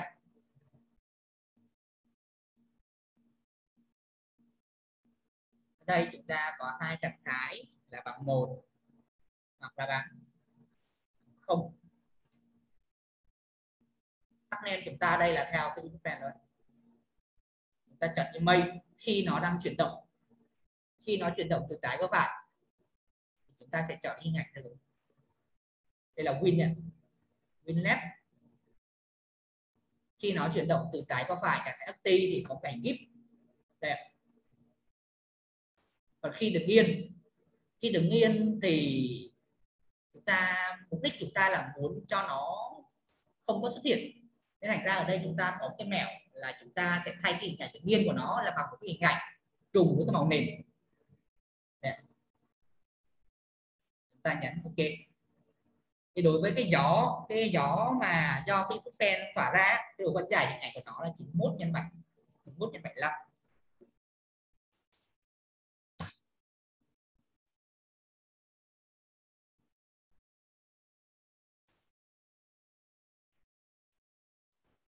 Rồi, sau khi thiết kế xong là về cái fan rồi thì chúng ta sẽ đến cái thiết bị nó có Unifier.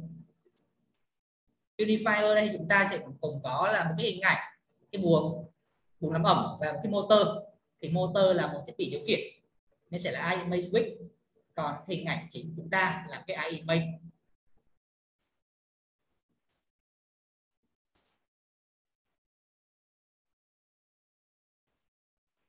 Chúng ta tóm tắt là Unifier.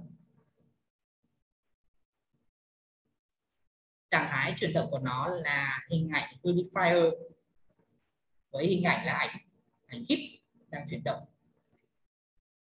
Khi đứng yên thì chúng ta sẽ có hình ảnh stop.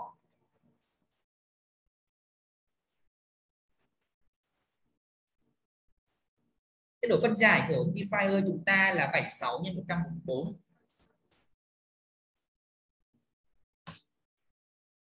Chúng ta căn cho khớp này. Ở đây chúng ta còn có cái motor đây mọi người. Còn motor đây thì có chức năng điều khiển nên chúng ta sẽ thêm vào đây là cái image switch.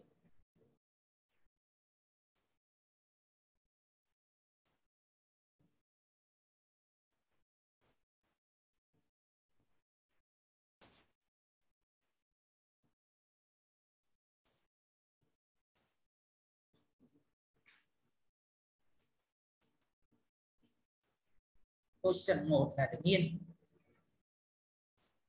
Motor đương nhiên đấy. Position 2 là motor đang chuyển động.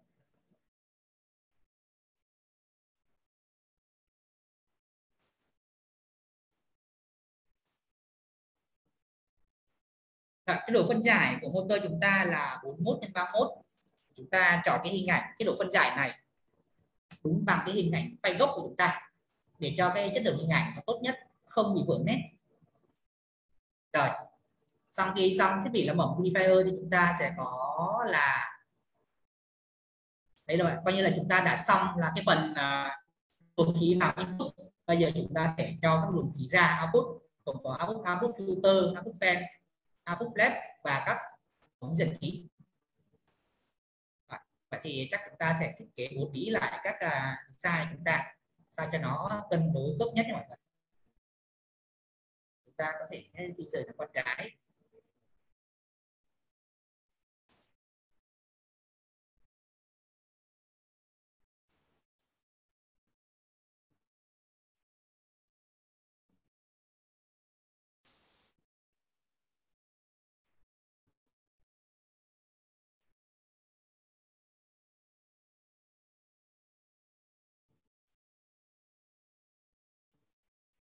Rồi, tiếp theo thì chúng ta sẽ thiết kế đến thiết bị tiếp theo là một cái output filter.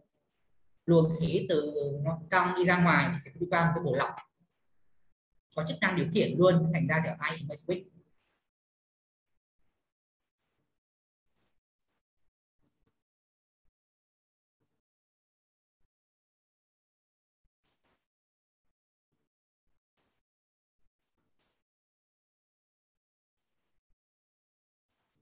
Tắt name chúng ta là output filter. Chúng ta chọn cái hình ảnh position 1 là đang đứng yên. của cái output filter. Output filter rồi đẹp, đang đứng yên và đang chuyển động.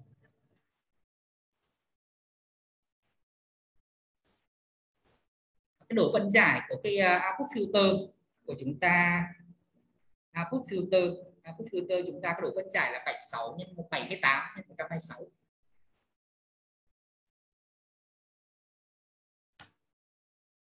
Rồi, chúng ta bố trí lại cho nó cân xứng ở trong background cho mọi người.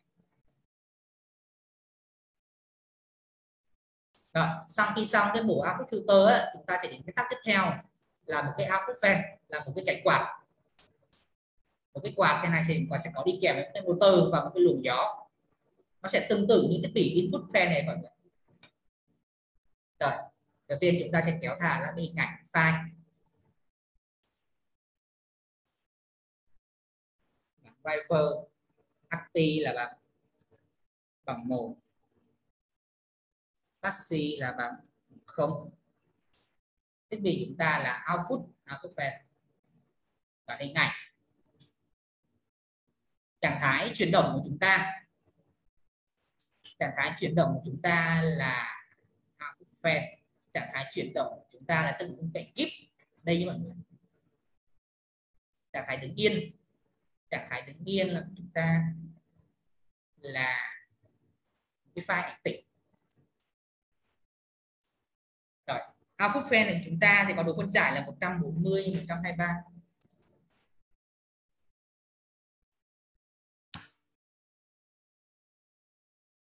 Chúng ta kéo lên cho khớp.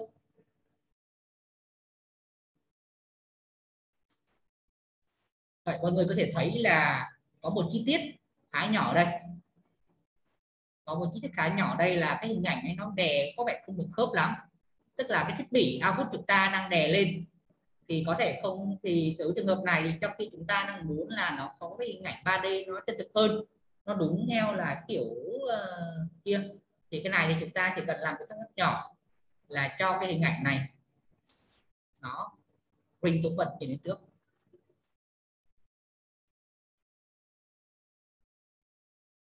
Vậy là xong nhé mọi người.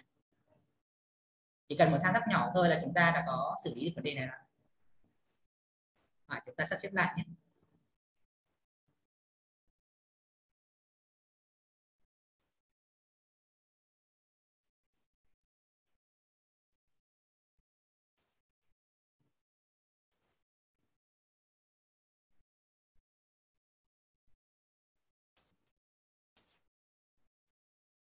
Đây chúng ta có một cái motor nữa, thành ra chỗ này chúng ta phải điều chỉnh lại xí. Motor đây chúng ta cũng phải cho nó hiển thị đến trước, đè lên hình ảnh cũ. Chúng ta phải bỏ thiết bị này vào. Rồi, vậy là khớp mọi người.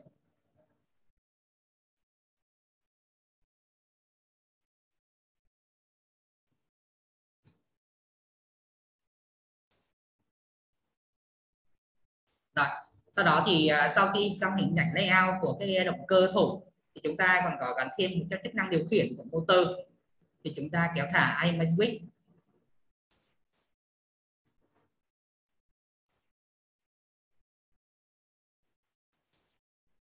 Position 1 bằng 0 đứng yên. Position 2 bằng 1 trạng thái chuyển động. Tắt là đây là tắt output. Image connection. Position 1 là trạng thái đứng yên của motor. Là hình ảnh này đấy. Position 2 là trạng thái đang chuyển động của motor.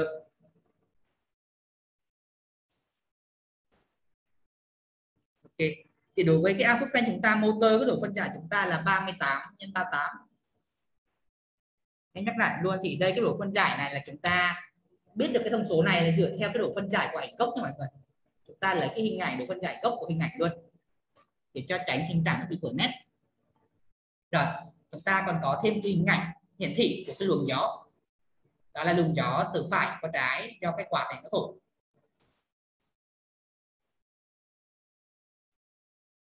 Một, không. Chúng ta có cái tag name là output fan này.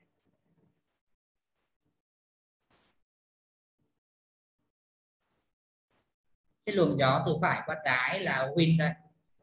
Cái trạng thái chúng ta là cái hình ảnh nó chuyển động thì chúng ta tạo ra cái ảnh GIF. Đứng yên thì chúng ta muốn cho nó mất đi, thì cái thủ thuật ở đây chúng ta sử dụng là cho xuất hiện cái ảnh nền. Đây, với cái win này chúng ta thì có cái độ phân giải ở đây là 91,75.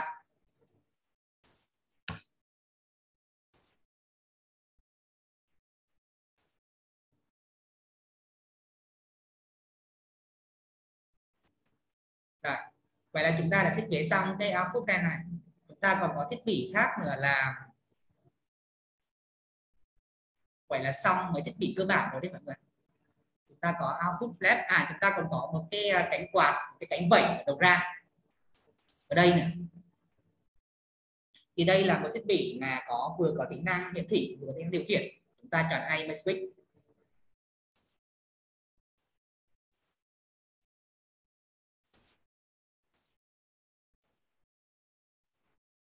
Position 1 tự nhiên, position 2 chuyển động bằng 1, tắt name là output flap. Chúng ta gắn image collection.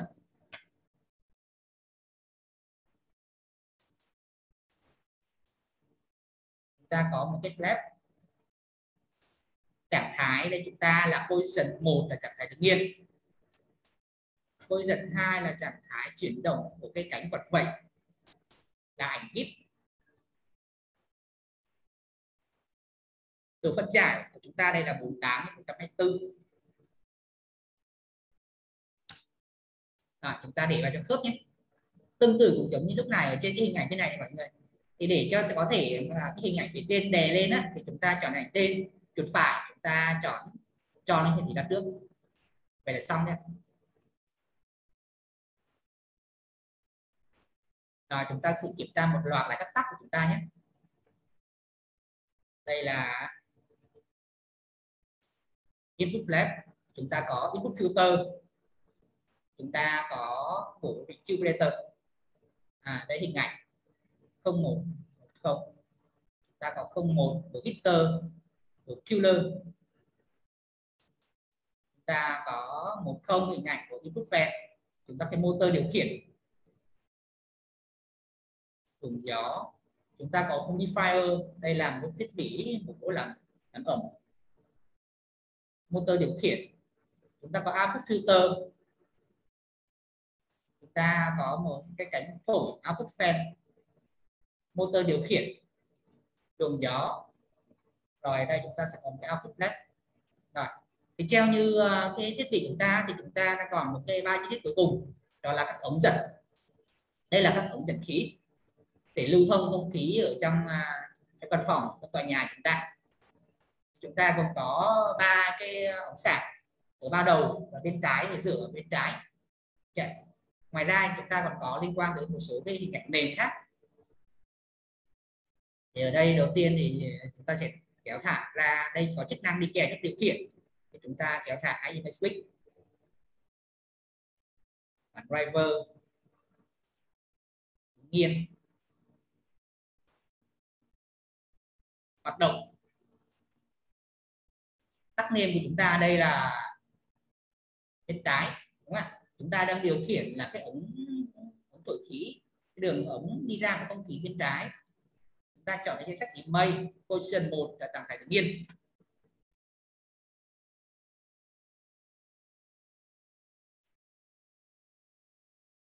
Về cơ bản thì hai thằng này nó y chang nhau hết, không có thay đổi gì. Thành ra cái desktop đây chúng ta có file hình ảnh là cái đất đẹp. Chúng ta có bên trái, thì lúc mà chúng ta bấm vào cái hình ảnh đó thì nó chỉ tạo ra luồng không khí thôi. Thành ra là cái hình ảnh chúng ta là khi đứng yên hay khi hoạt động thì nó không thay đổi gì hết. Chúng ta chọn nó y chang nhau, được lép hết. Độ phân giải của chúng ta ở đây là 91. Về cái bộ này chúng ta độ phân giải là 64/64.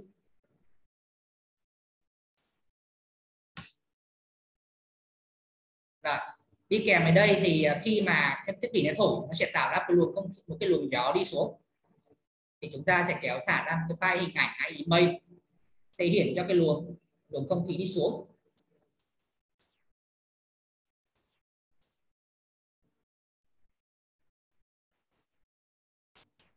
tắt nhem là template,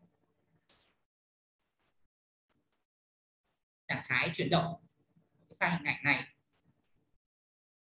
là đây ạ. Wintop là một cái file ảnh zip.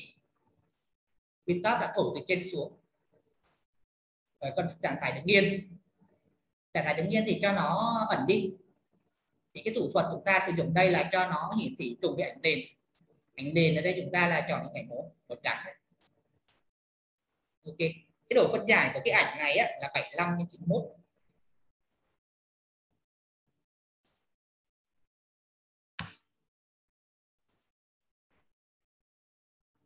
Rồi, tiếp theo chúng ta sẽ có thêm là 3 cái vị trí khác nữa là ở giữa và ở bên phải. Ta vẫn chọn Isolate Switch.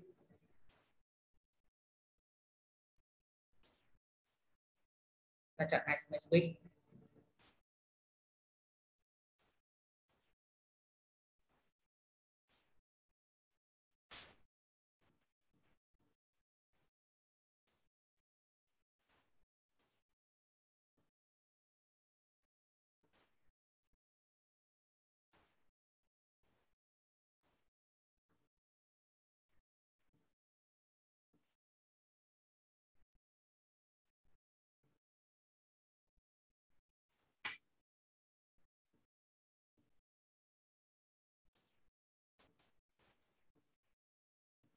Chúng ta chọn cho cái buồng xả của cái ống thông chúng ta là vị trí ở giữa.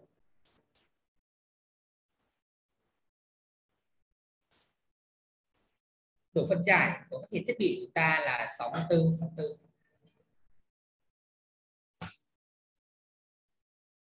Rồi, tương ứng đó thì chúng ta sẽ có một cái hình ảnh của luồng gió thổi ra. Thì nó sẽ tương tự như cái file hình ảnh bên này. Chúng ta sẽ copy ra thôi. Ở đây thì chỉ cần là thay đổi ra là cái tag name của nó, thay vì là luồng gió thổi này chúng ta sẽ là thổi center. Rồi tiếp theo chúng ta sẽ có cái isolate quick dành cho cái ống thổi khí ở bên phải, luồng không khí bên phải đi ra.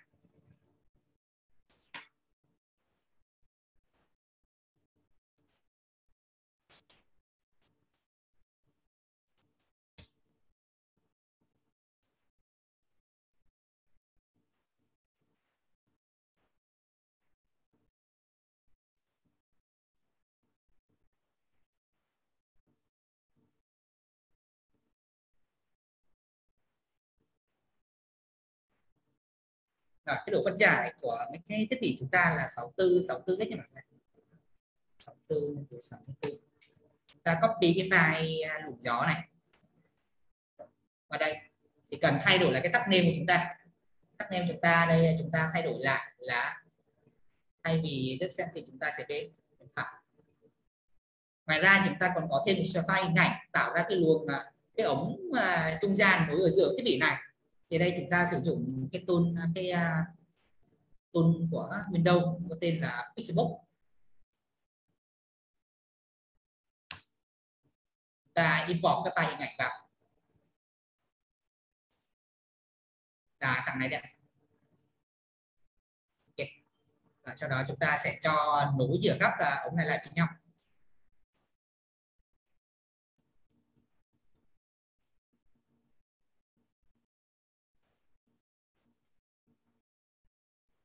Chúng ta copy ra nhé.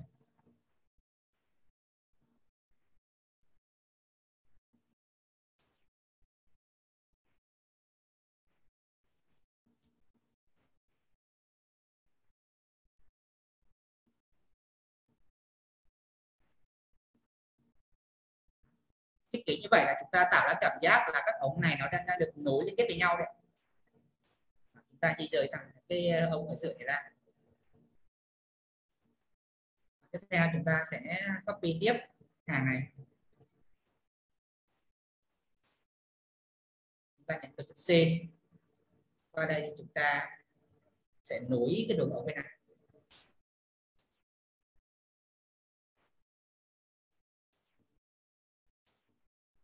Sau đó thì điều khiển là cái thằng này.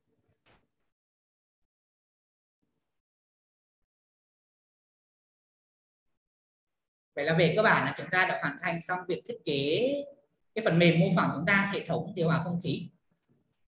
Rồi, bây giờ chúng ta sẽ kiểm tra lại cái quá trình gắn tắt và phay là chúng ta nhé. Sau đó chúng ta sẽ build và chạy thử để theo dõi kết quả nhé mọi người.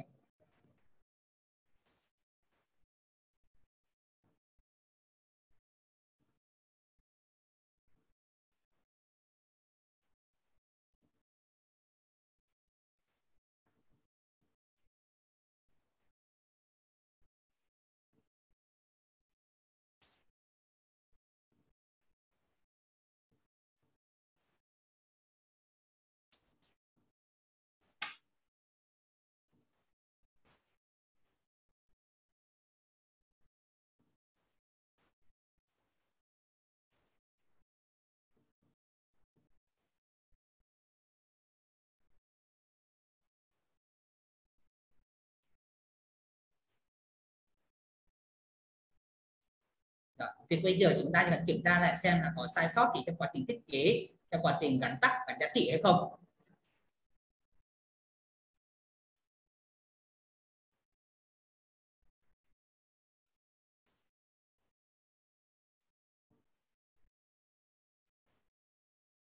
Đó. Sau khi xong xuôi thì chúng ta sẽ build lại project này, chúng ta review solution hoặc là review project. Đó. Sau đó chúng ta sẽ mở AT lên. Đây là AT chúng ta đang kết nối sẵn. Đây hiện tại giá trị của nó đang là 1.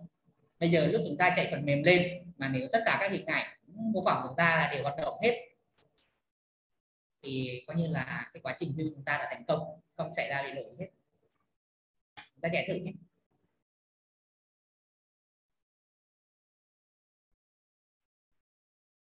Đây,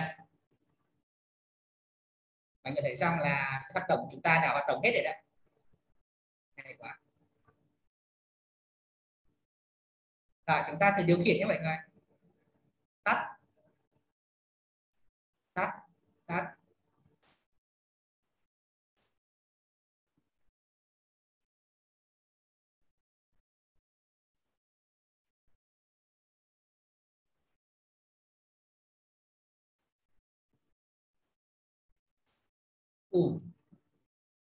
Hay quá mọi người ơi, một phát chạy được luôn, không xảy ra lỗi gì hết. Rồi chúng ta thử có thể điều khiển lại nhé, cho nó chạy lại hết này.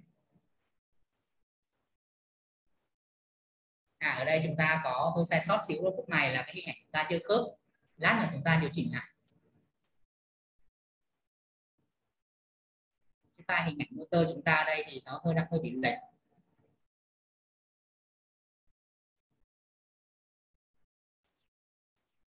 Rồi chúng ta build lại nhé.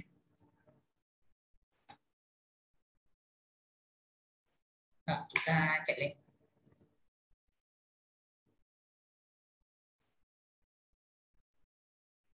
Hệ thống chúng ta đang chạy lên.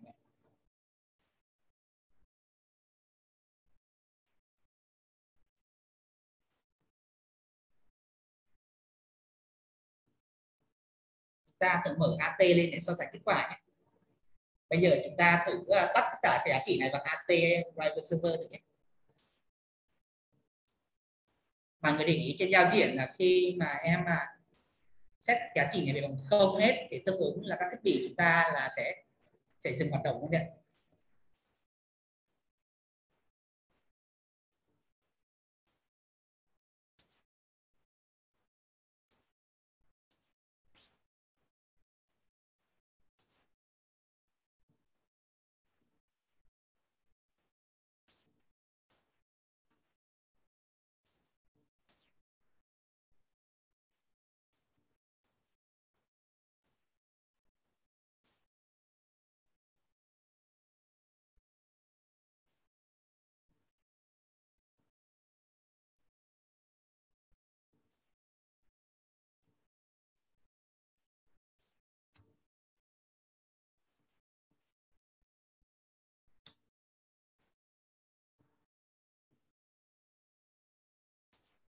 Đó. Thì đây là khi mà em tự tắt các phần mềm này ấy, thì chúng ta đã có các gói thì hết cho chúng ta đấy đó. Rồi giờ chúng ta có thể bật lại và vừa đi kèm với là mở AT, chúng ta theo dõi kết quả đấy mọi người.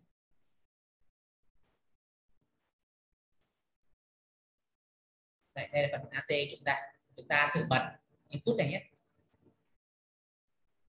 Đây, giá trị của nó lên 1 đây này. Chúng ta bật tiếp là input filter nha mọi người. Giá trị này là được giao tiếp điều khiển với nhau thông qua AT Driver Server hết.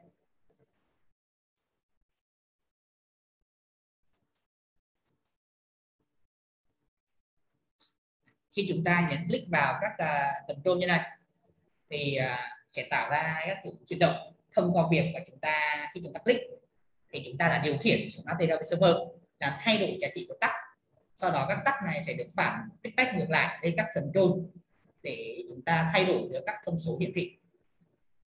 Thông qua việc thay đổi các giá trị của tắc thì từ đây thì các hình ảnh chúng ta cũng thay đổi theo, bởi vì hình ảnh chúng ta sẽ phụ thuộc theo giá trị của tắc. Thì trên đây là cái demo của em về cái hệ thống Extension và cũng là phần giới thiệu cho cái gói tool đồ họa Graphic Tool. Đây là một gói tool miễn phí được tích hợp cài sẵn trong gói cài đặt của ATCADA. Thì các anh có thể sử dụng cái gói tool này để phát triển cho cái dự án của mình liên quan tới giao diện đồ họa.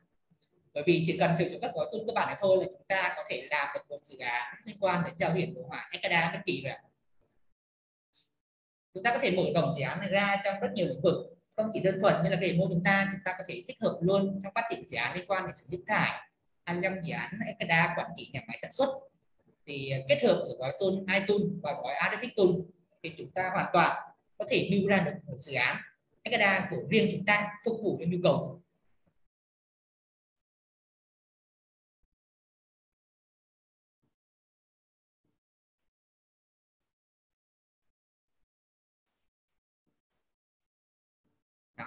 Thì trên đây là cái phần trình bày cũng như là hướng dẫn của em về cách sử dụng cái gói thư viện Graphic Tool, cũng như là cách mà chúng ta sẽ build một dự án thực tế bằng cách sử dụng cái gói tool hỗ trợ trong đó. Thì ở đây Sản đây không biết anh có hỏi thắc mắc gì trong quá trình thao tác thì chúng ta cũng có thể trao đổi với trên đây để có thể giải đáp. Bởi vì nội dung trong phân bố của chúng ta trong buổi chiều hôm nay thì chúng ta sẽ tìm hiểu về project này. Trong ngày hôm nay thì chúng ta đã làm được đến 2 project. Đầu tiên là chúng ta làm một dự án liên quan đến WinForm, cái dự án đầu tiên về ATCADA. Sau đó chúng ta cũng đã build một dự án webform đầu tiên sử dụng ATCADA web app, gói cài đặt sẵn trong gói cài của ATCADA. Thì đến bây giờ chúng ta cũng build một project thứ ba là một project sử dụng các file hình ảnh đồ họa kết hợp với gói tool iGraphics để chúng ta thiết kế ra cái phần mềm. Các anh các bạn có thể thấy là thông qua sử dụng cái tool này thì chúng ta có thể tùy biến thiết kế được cái giao diện cái đài tùy ý theo nhu cầu như là mục đích của chúng ta được không?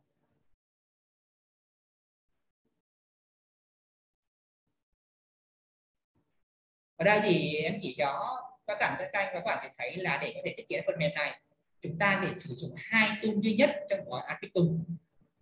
Thì tùy theo những dự án chúng ta các bạn có thể kết hợp thêm nhiều cái tool khác, không chỉ gói iGraphic Tool mà còn có iTool, và thêm nhiều gói tool hỗ trợ khác trong gói cài của ATCADA.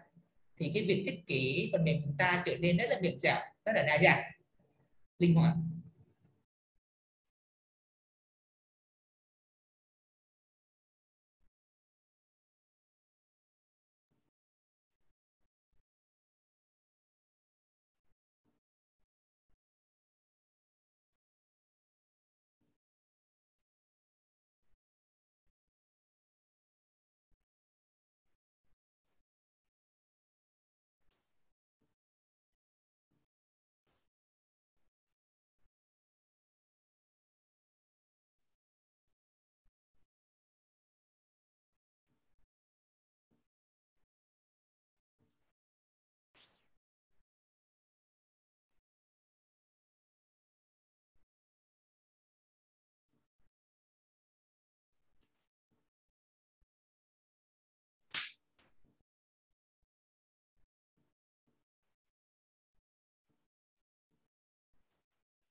Dạ, thưa thầy là thầy có nghe rõ không ạ? Dạ vâng, em có nghe đây anh ơi. Dạ vâng ạ. Em muốn hỏi hỏi thầy chỗ này là em cũng ít tìm hiểu về cái phần mềm này, thì em muốn hỏi thầy là những cái thiết bị như là những cái động cơ này, hoặc là mình có thêm biến tần hay là cảm biến, thì muốn có những thiết bị đấy ở ở trong cái phần mềm mô phỏng này, mình phải có file ảnh trước ạ thầy? Thường thường thì cái này thì đa phần là cái phần mềm này của bên em á, thì chỉ hỗ trợ cái khúc mà cái phần edit ảnh thôi, còn phần hình ảnh thì đa phần là kỹ sư chúng ta đều phải thiết kế hết rồi. Bởi vì thực tế là lúc mà thiết kế Ekada thì cái quy trình, cái giai đoạn mà mình chuẩn bị cái file hình ảnh thiết kế đồ họa thì nó cũng chiếm khá lớn phần trăm này. Nên thành ra cái khúc đó thì chúng ta đa phần là chúng ta phải tự chuẩn bị hình ảnh. Cái hình ảnh này thì chúng ta có thể tự tìm kiếm, tự sưu tầm, hoặc cũng có thể tự vẽ được anh. Có một số phần mềm hỗ trợ đi kèm và hỗ trợ chúng ta có thể vẽ. Điển hình ở đây thì có kể đến phần mềm có tên là Inkscape, không biết anh có nghe tới cái tên này chưa? Dạ vâng ạ. Vâng vâng, chúng ta có thể sử dụng Inkscape để vẽ nó. Vâng. Vâng vâng, em cảm ơn. Dạ, dạ.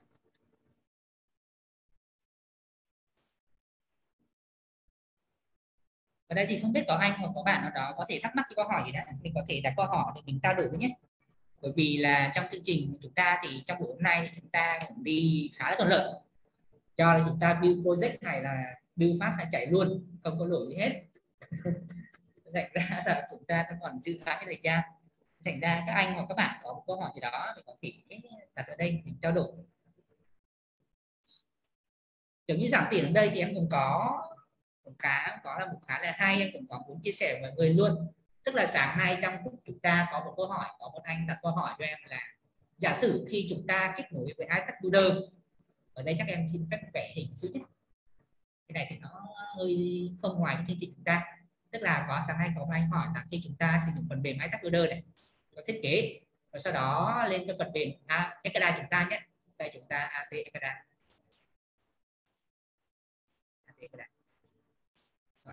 Chúng ta kết nối tới AT Driver Server, chúng ta kết nối tới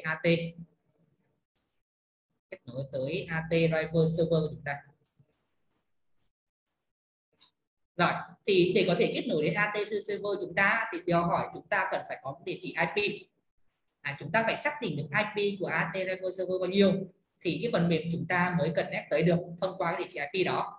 Chẳng hạn ví dụ giống như là cái IP của máy em đang chạy đây là 192.168.1.200. Đây, giả sử như vậy nhé. Chẳng hạn như là cái IP của máy em đang chạy AT server chúng ta đây là em chạy đây là 192.168.1.200. Đây, 192.168.1.200. Rồi, thì có một câu hỏi, một vấn đề đặt ra chúng ta đây, giả sử khi IP này chúng ta thay đổi thì sao? Giả sử vì một cách sau đó mà IP này nó không cố định con số 200 này mà nó có thể nhảy sang một địa chỉ IP bất kỳ. Cái này là đang đặt bài toán của chúng ta là trong bài toán mạng LAN chẳng hạn đi.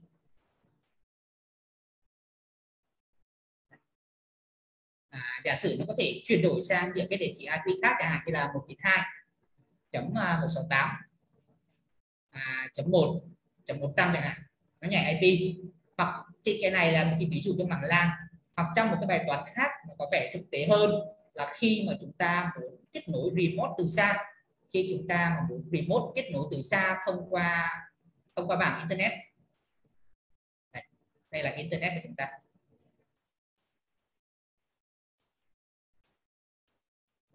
Đây là nhà máy của chúng ta chẳng hạn, đây là cái nhà máy của chúng ta.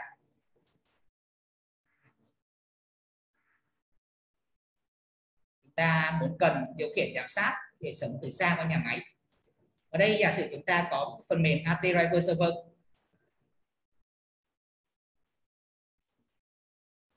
AT Driver Server, đây là AT Driver Server 1 kết nối đến hệ thống. Ngoài ra chúng ta còn có một cái hệ thống dự phòng khác là AT Driver Server 2. AT Driver 2. Cả hai cái AT này đều kết nối tới cấp trường, là cấp thiết bị. Chúng ta đang chạy song song hai hệ thống để đừng có bị phòng đi. Giả sử như cái này chúng ta nối lên một cái router, router router 1, tức là nó sẽ có địa chỉ là IP 1. Ta sẽ có cái router 2.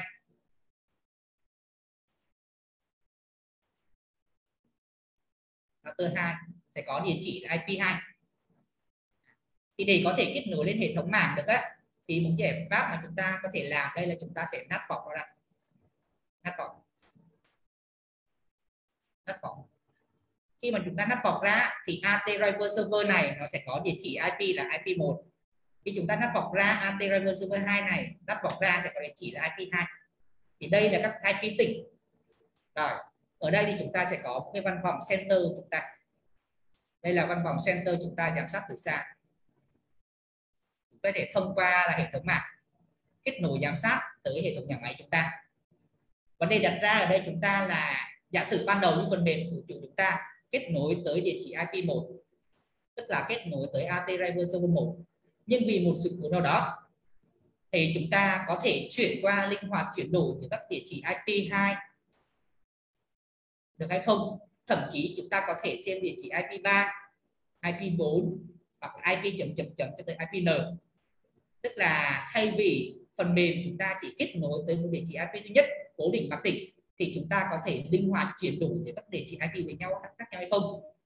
Đây là trường hợp liên quan đến sự cố dự phòng á, và trong Ekada chúng ta hay có cái tự gọi là redundant.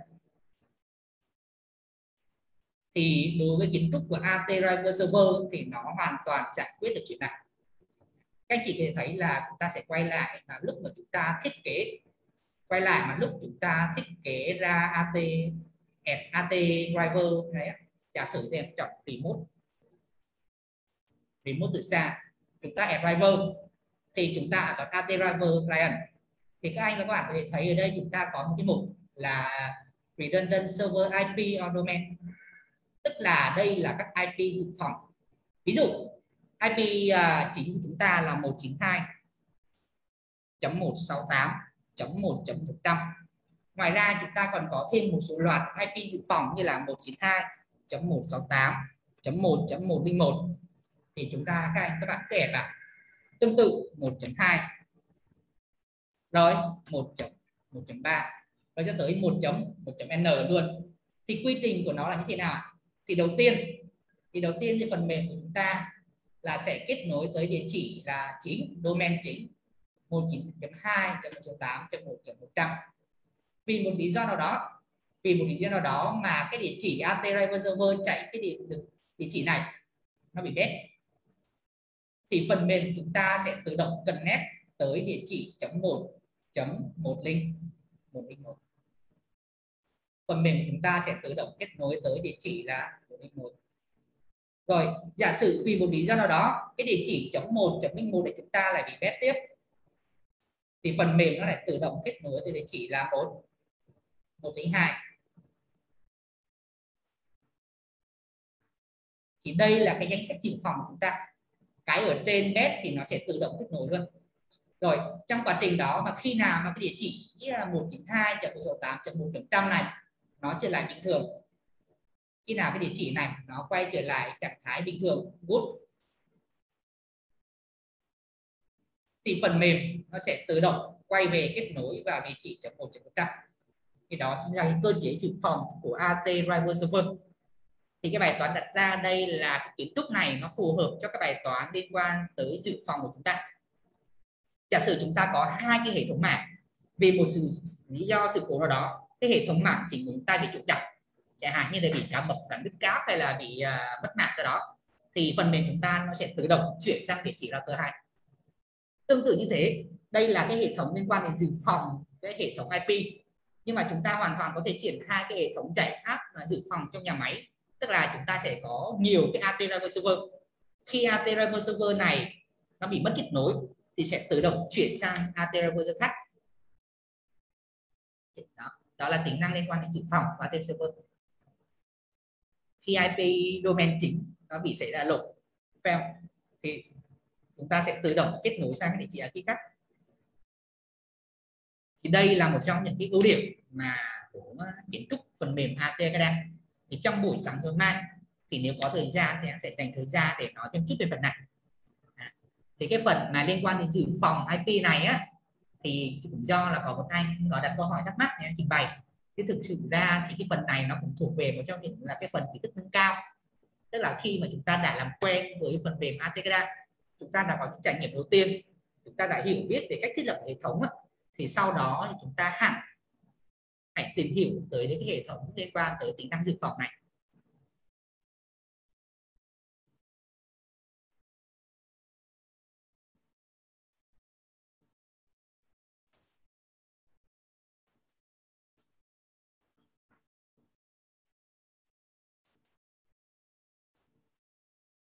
Không biết có anh hoặc có bạn nào có câu hỏi thắc mắc gì đó thì chúng ta cũng sẽ đưa ra để trao đổi với mọi người.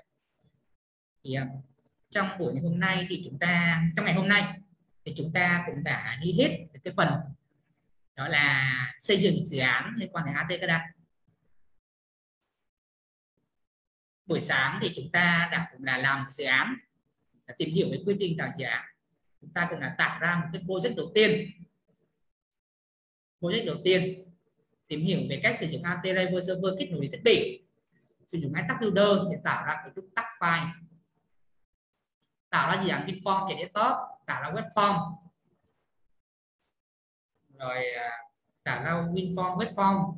Rồi trong buổi chiều ngày hôm nay thì chúng ta cũng đã tạo ra một hệ thống liên quan tới hệ thống điều hòa không khí bằng sử dụng cái phần mềm mô phỏng trên AT-Driver Server. Chúng ta sử dụng internal memory, chúng ta cũng là design được giao diện, xây dựng được cái dự án. Đó là những cái việc mà chúng ta đã làm được trong ngày hôm nay. Đây là cái thành quả trong buổi chiều này. Chúng ta sử dụng gói đồ họa iGraphics kết hợp với cái hình ảnh thì chúng ta đã xây dựng được cái phần mềm ATKDA cho cái hệ thống điều hòa.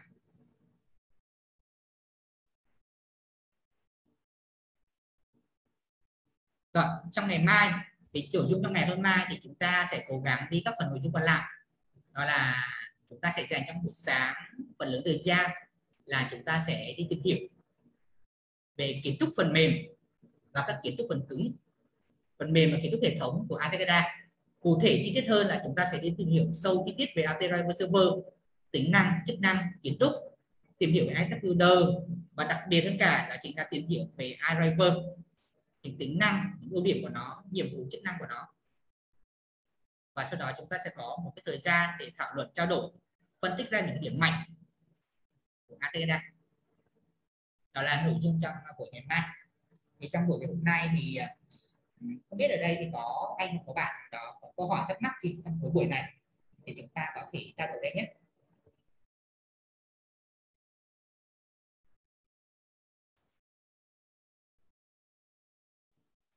Về cơ bản thì nội dung về cái chương trình đào tạo hôm nay á, thì mục đích chính của em á, là cũng muốn là để tất cả các bạn và các anh có cái góc nhìn, có cái trải nghiệm đầu tiên về cái việc xây dựng dự án ATKDA, để thấy được rằng là việc sử dụng ATKDA để xây dựng dự án nó đơn giản, nó nhanh chóng, nó dễ dàng như thế nào, và để từ đây có thể đưa ra có thể cái mạnh dạn có thể đề xuất sử dụng được cái phần mềm ATKDA trong các dự án thực tế của mình.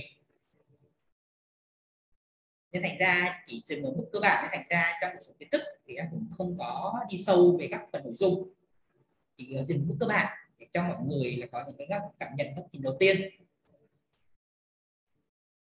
Tuy vậy thì qua buổi này thì chắc hẳn em nghĩ của mọi người cũng có thể tự tay thực hiện toàn dự án.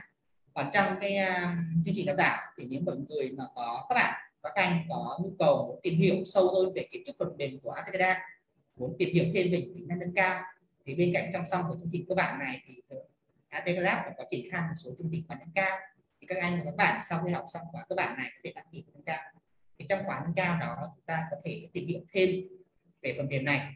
Chúng ta sẽ đi sâu vào cái mảng lập trình, ngôn ngữ sử dụng, ngôn ngữ mà có tính của ATKDA là ngôn ngữ C# thì các bạn các anh sẽ làm quen với việc là sử dụng ngôn ngữ C# để lập trình thêm những tính năng nâng cao cho phần mềm của chúng ta.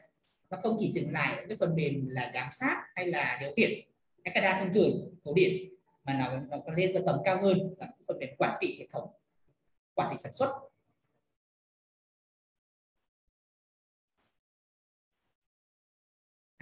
với thẳng đây em cũng có một số chia sẻ là khi các anh và các bạn tham gia vào các khóa học cơ bản hôm nay ấy, và ngày mai ấy, thì khi mọi người tham gia đầy đủ thì bên em cũng có một số món quà gửi tới các anh và các bạn. Thì bên cạnh là cái gói License Key ATKDA 2512 tắc thì nếu được thì có thể trong ngày mai thì em sẽ có gửi một số cái phần quà cho mọi người thông qua là hình thức là bốc thăm may mắn trên vòng quay chúng ta. Thì đây sẽ có bên cạnh đây là một số phần quà đây, và chúng sẽ bổ sung thêm một số phần quà khác để gửi tặng tới mọi người. Ở đây là chúng ta có 512 tắc, có thể sẽ có thêm một phần quà là phiên bản ATKDA 1054 tắc cho mọi người, và còn có thêm nhiều phần quà khác. Thì cái này sẽ gửi đến mọi người khi mà chúng ta tham gia đầy đủ trong buổi học khóa đào tạo chúng ta.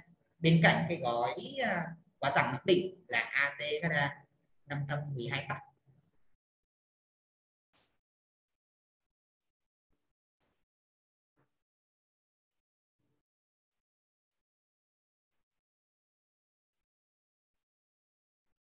Dạ vâng, nếu như ở đây các anh và các bạn cũng không có câu hỏi gì á, thì chắc em cũng xin phép được kết thúc cái buổi training đào tạo trong buổi chiều ngày hôm nay chúng ta. Thì có gì thì xin hẹn gặp lại các anh và các bạn trong buổi sáng ngày mai nhé. Vào lúc 8 giờ thì chúng ta sẽ bước vào cái buổi thứ hai của chương trình đào tạo SSA các bạn chúng ta sẽ tìm một bước còn lại. Thì còn trong cái buổi hôm nay thì các em xin được phép là dừng và kết thúc tại đây. Cũng rất cảm ơn các anh và các bạn đã đến với chương trình, đã quan tâm tới sản phẩm ATKDA của bên công ty. Cảm ơn các anh và các bạn rất nhiều. Em cảm ơn ạ. Vâng, Em cảm ơn anh ạ. Cảm ơn anh. các bạn. Chúng ta có buổi hẹn vào sáng ngày mai lúc 8 giờ với mọi người.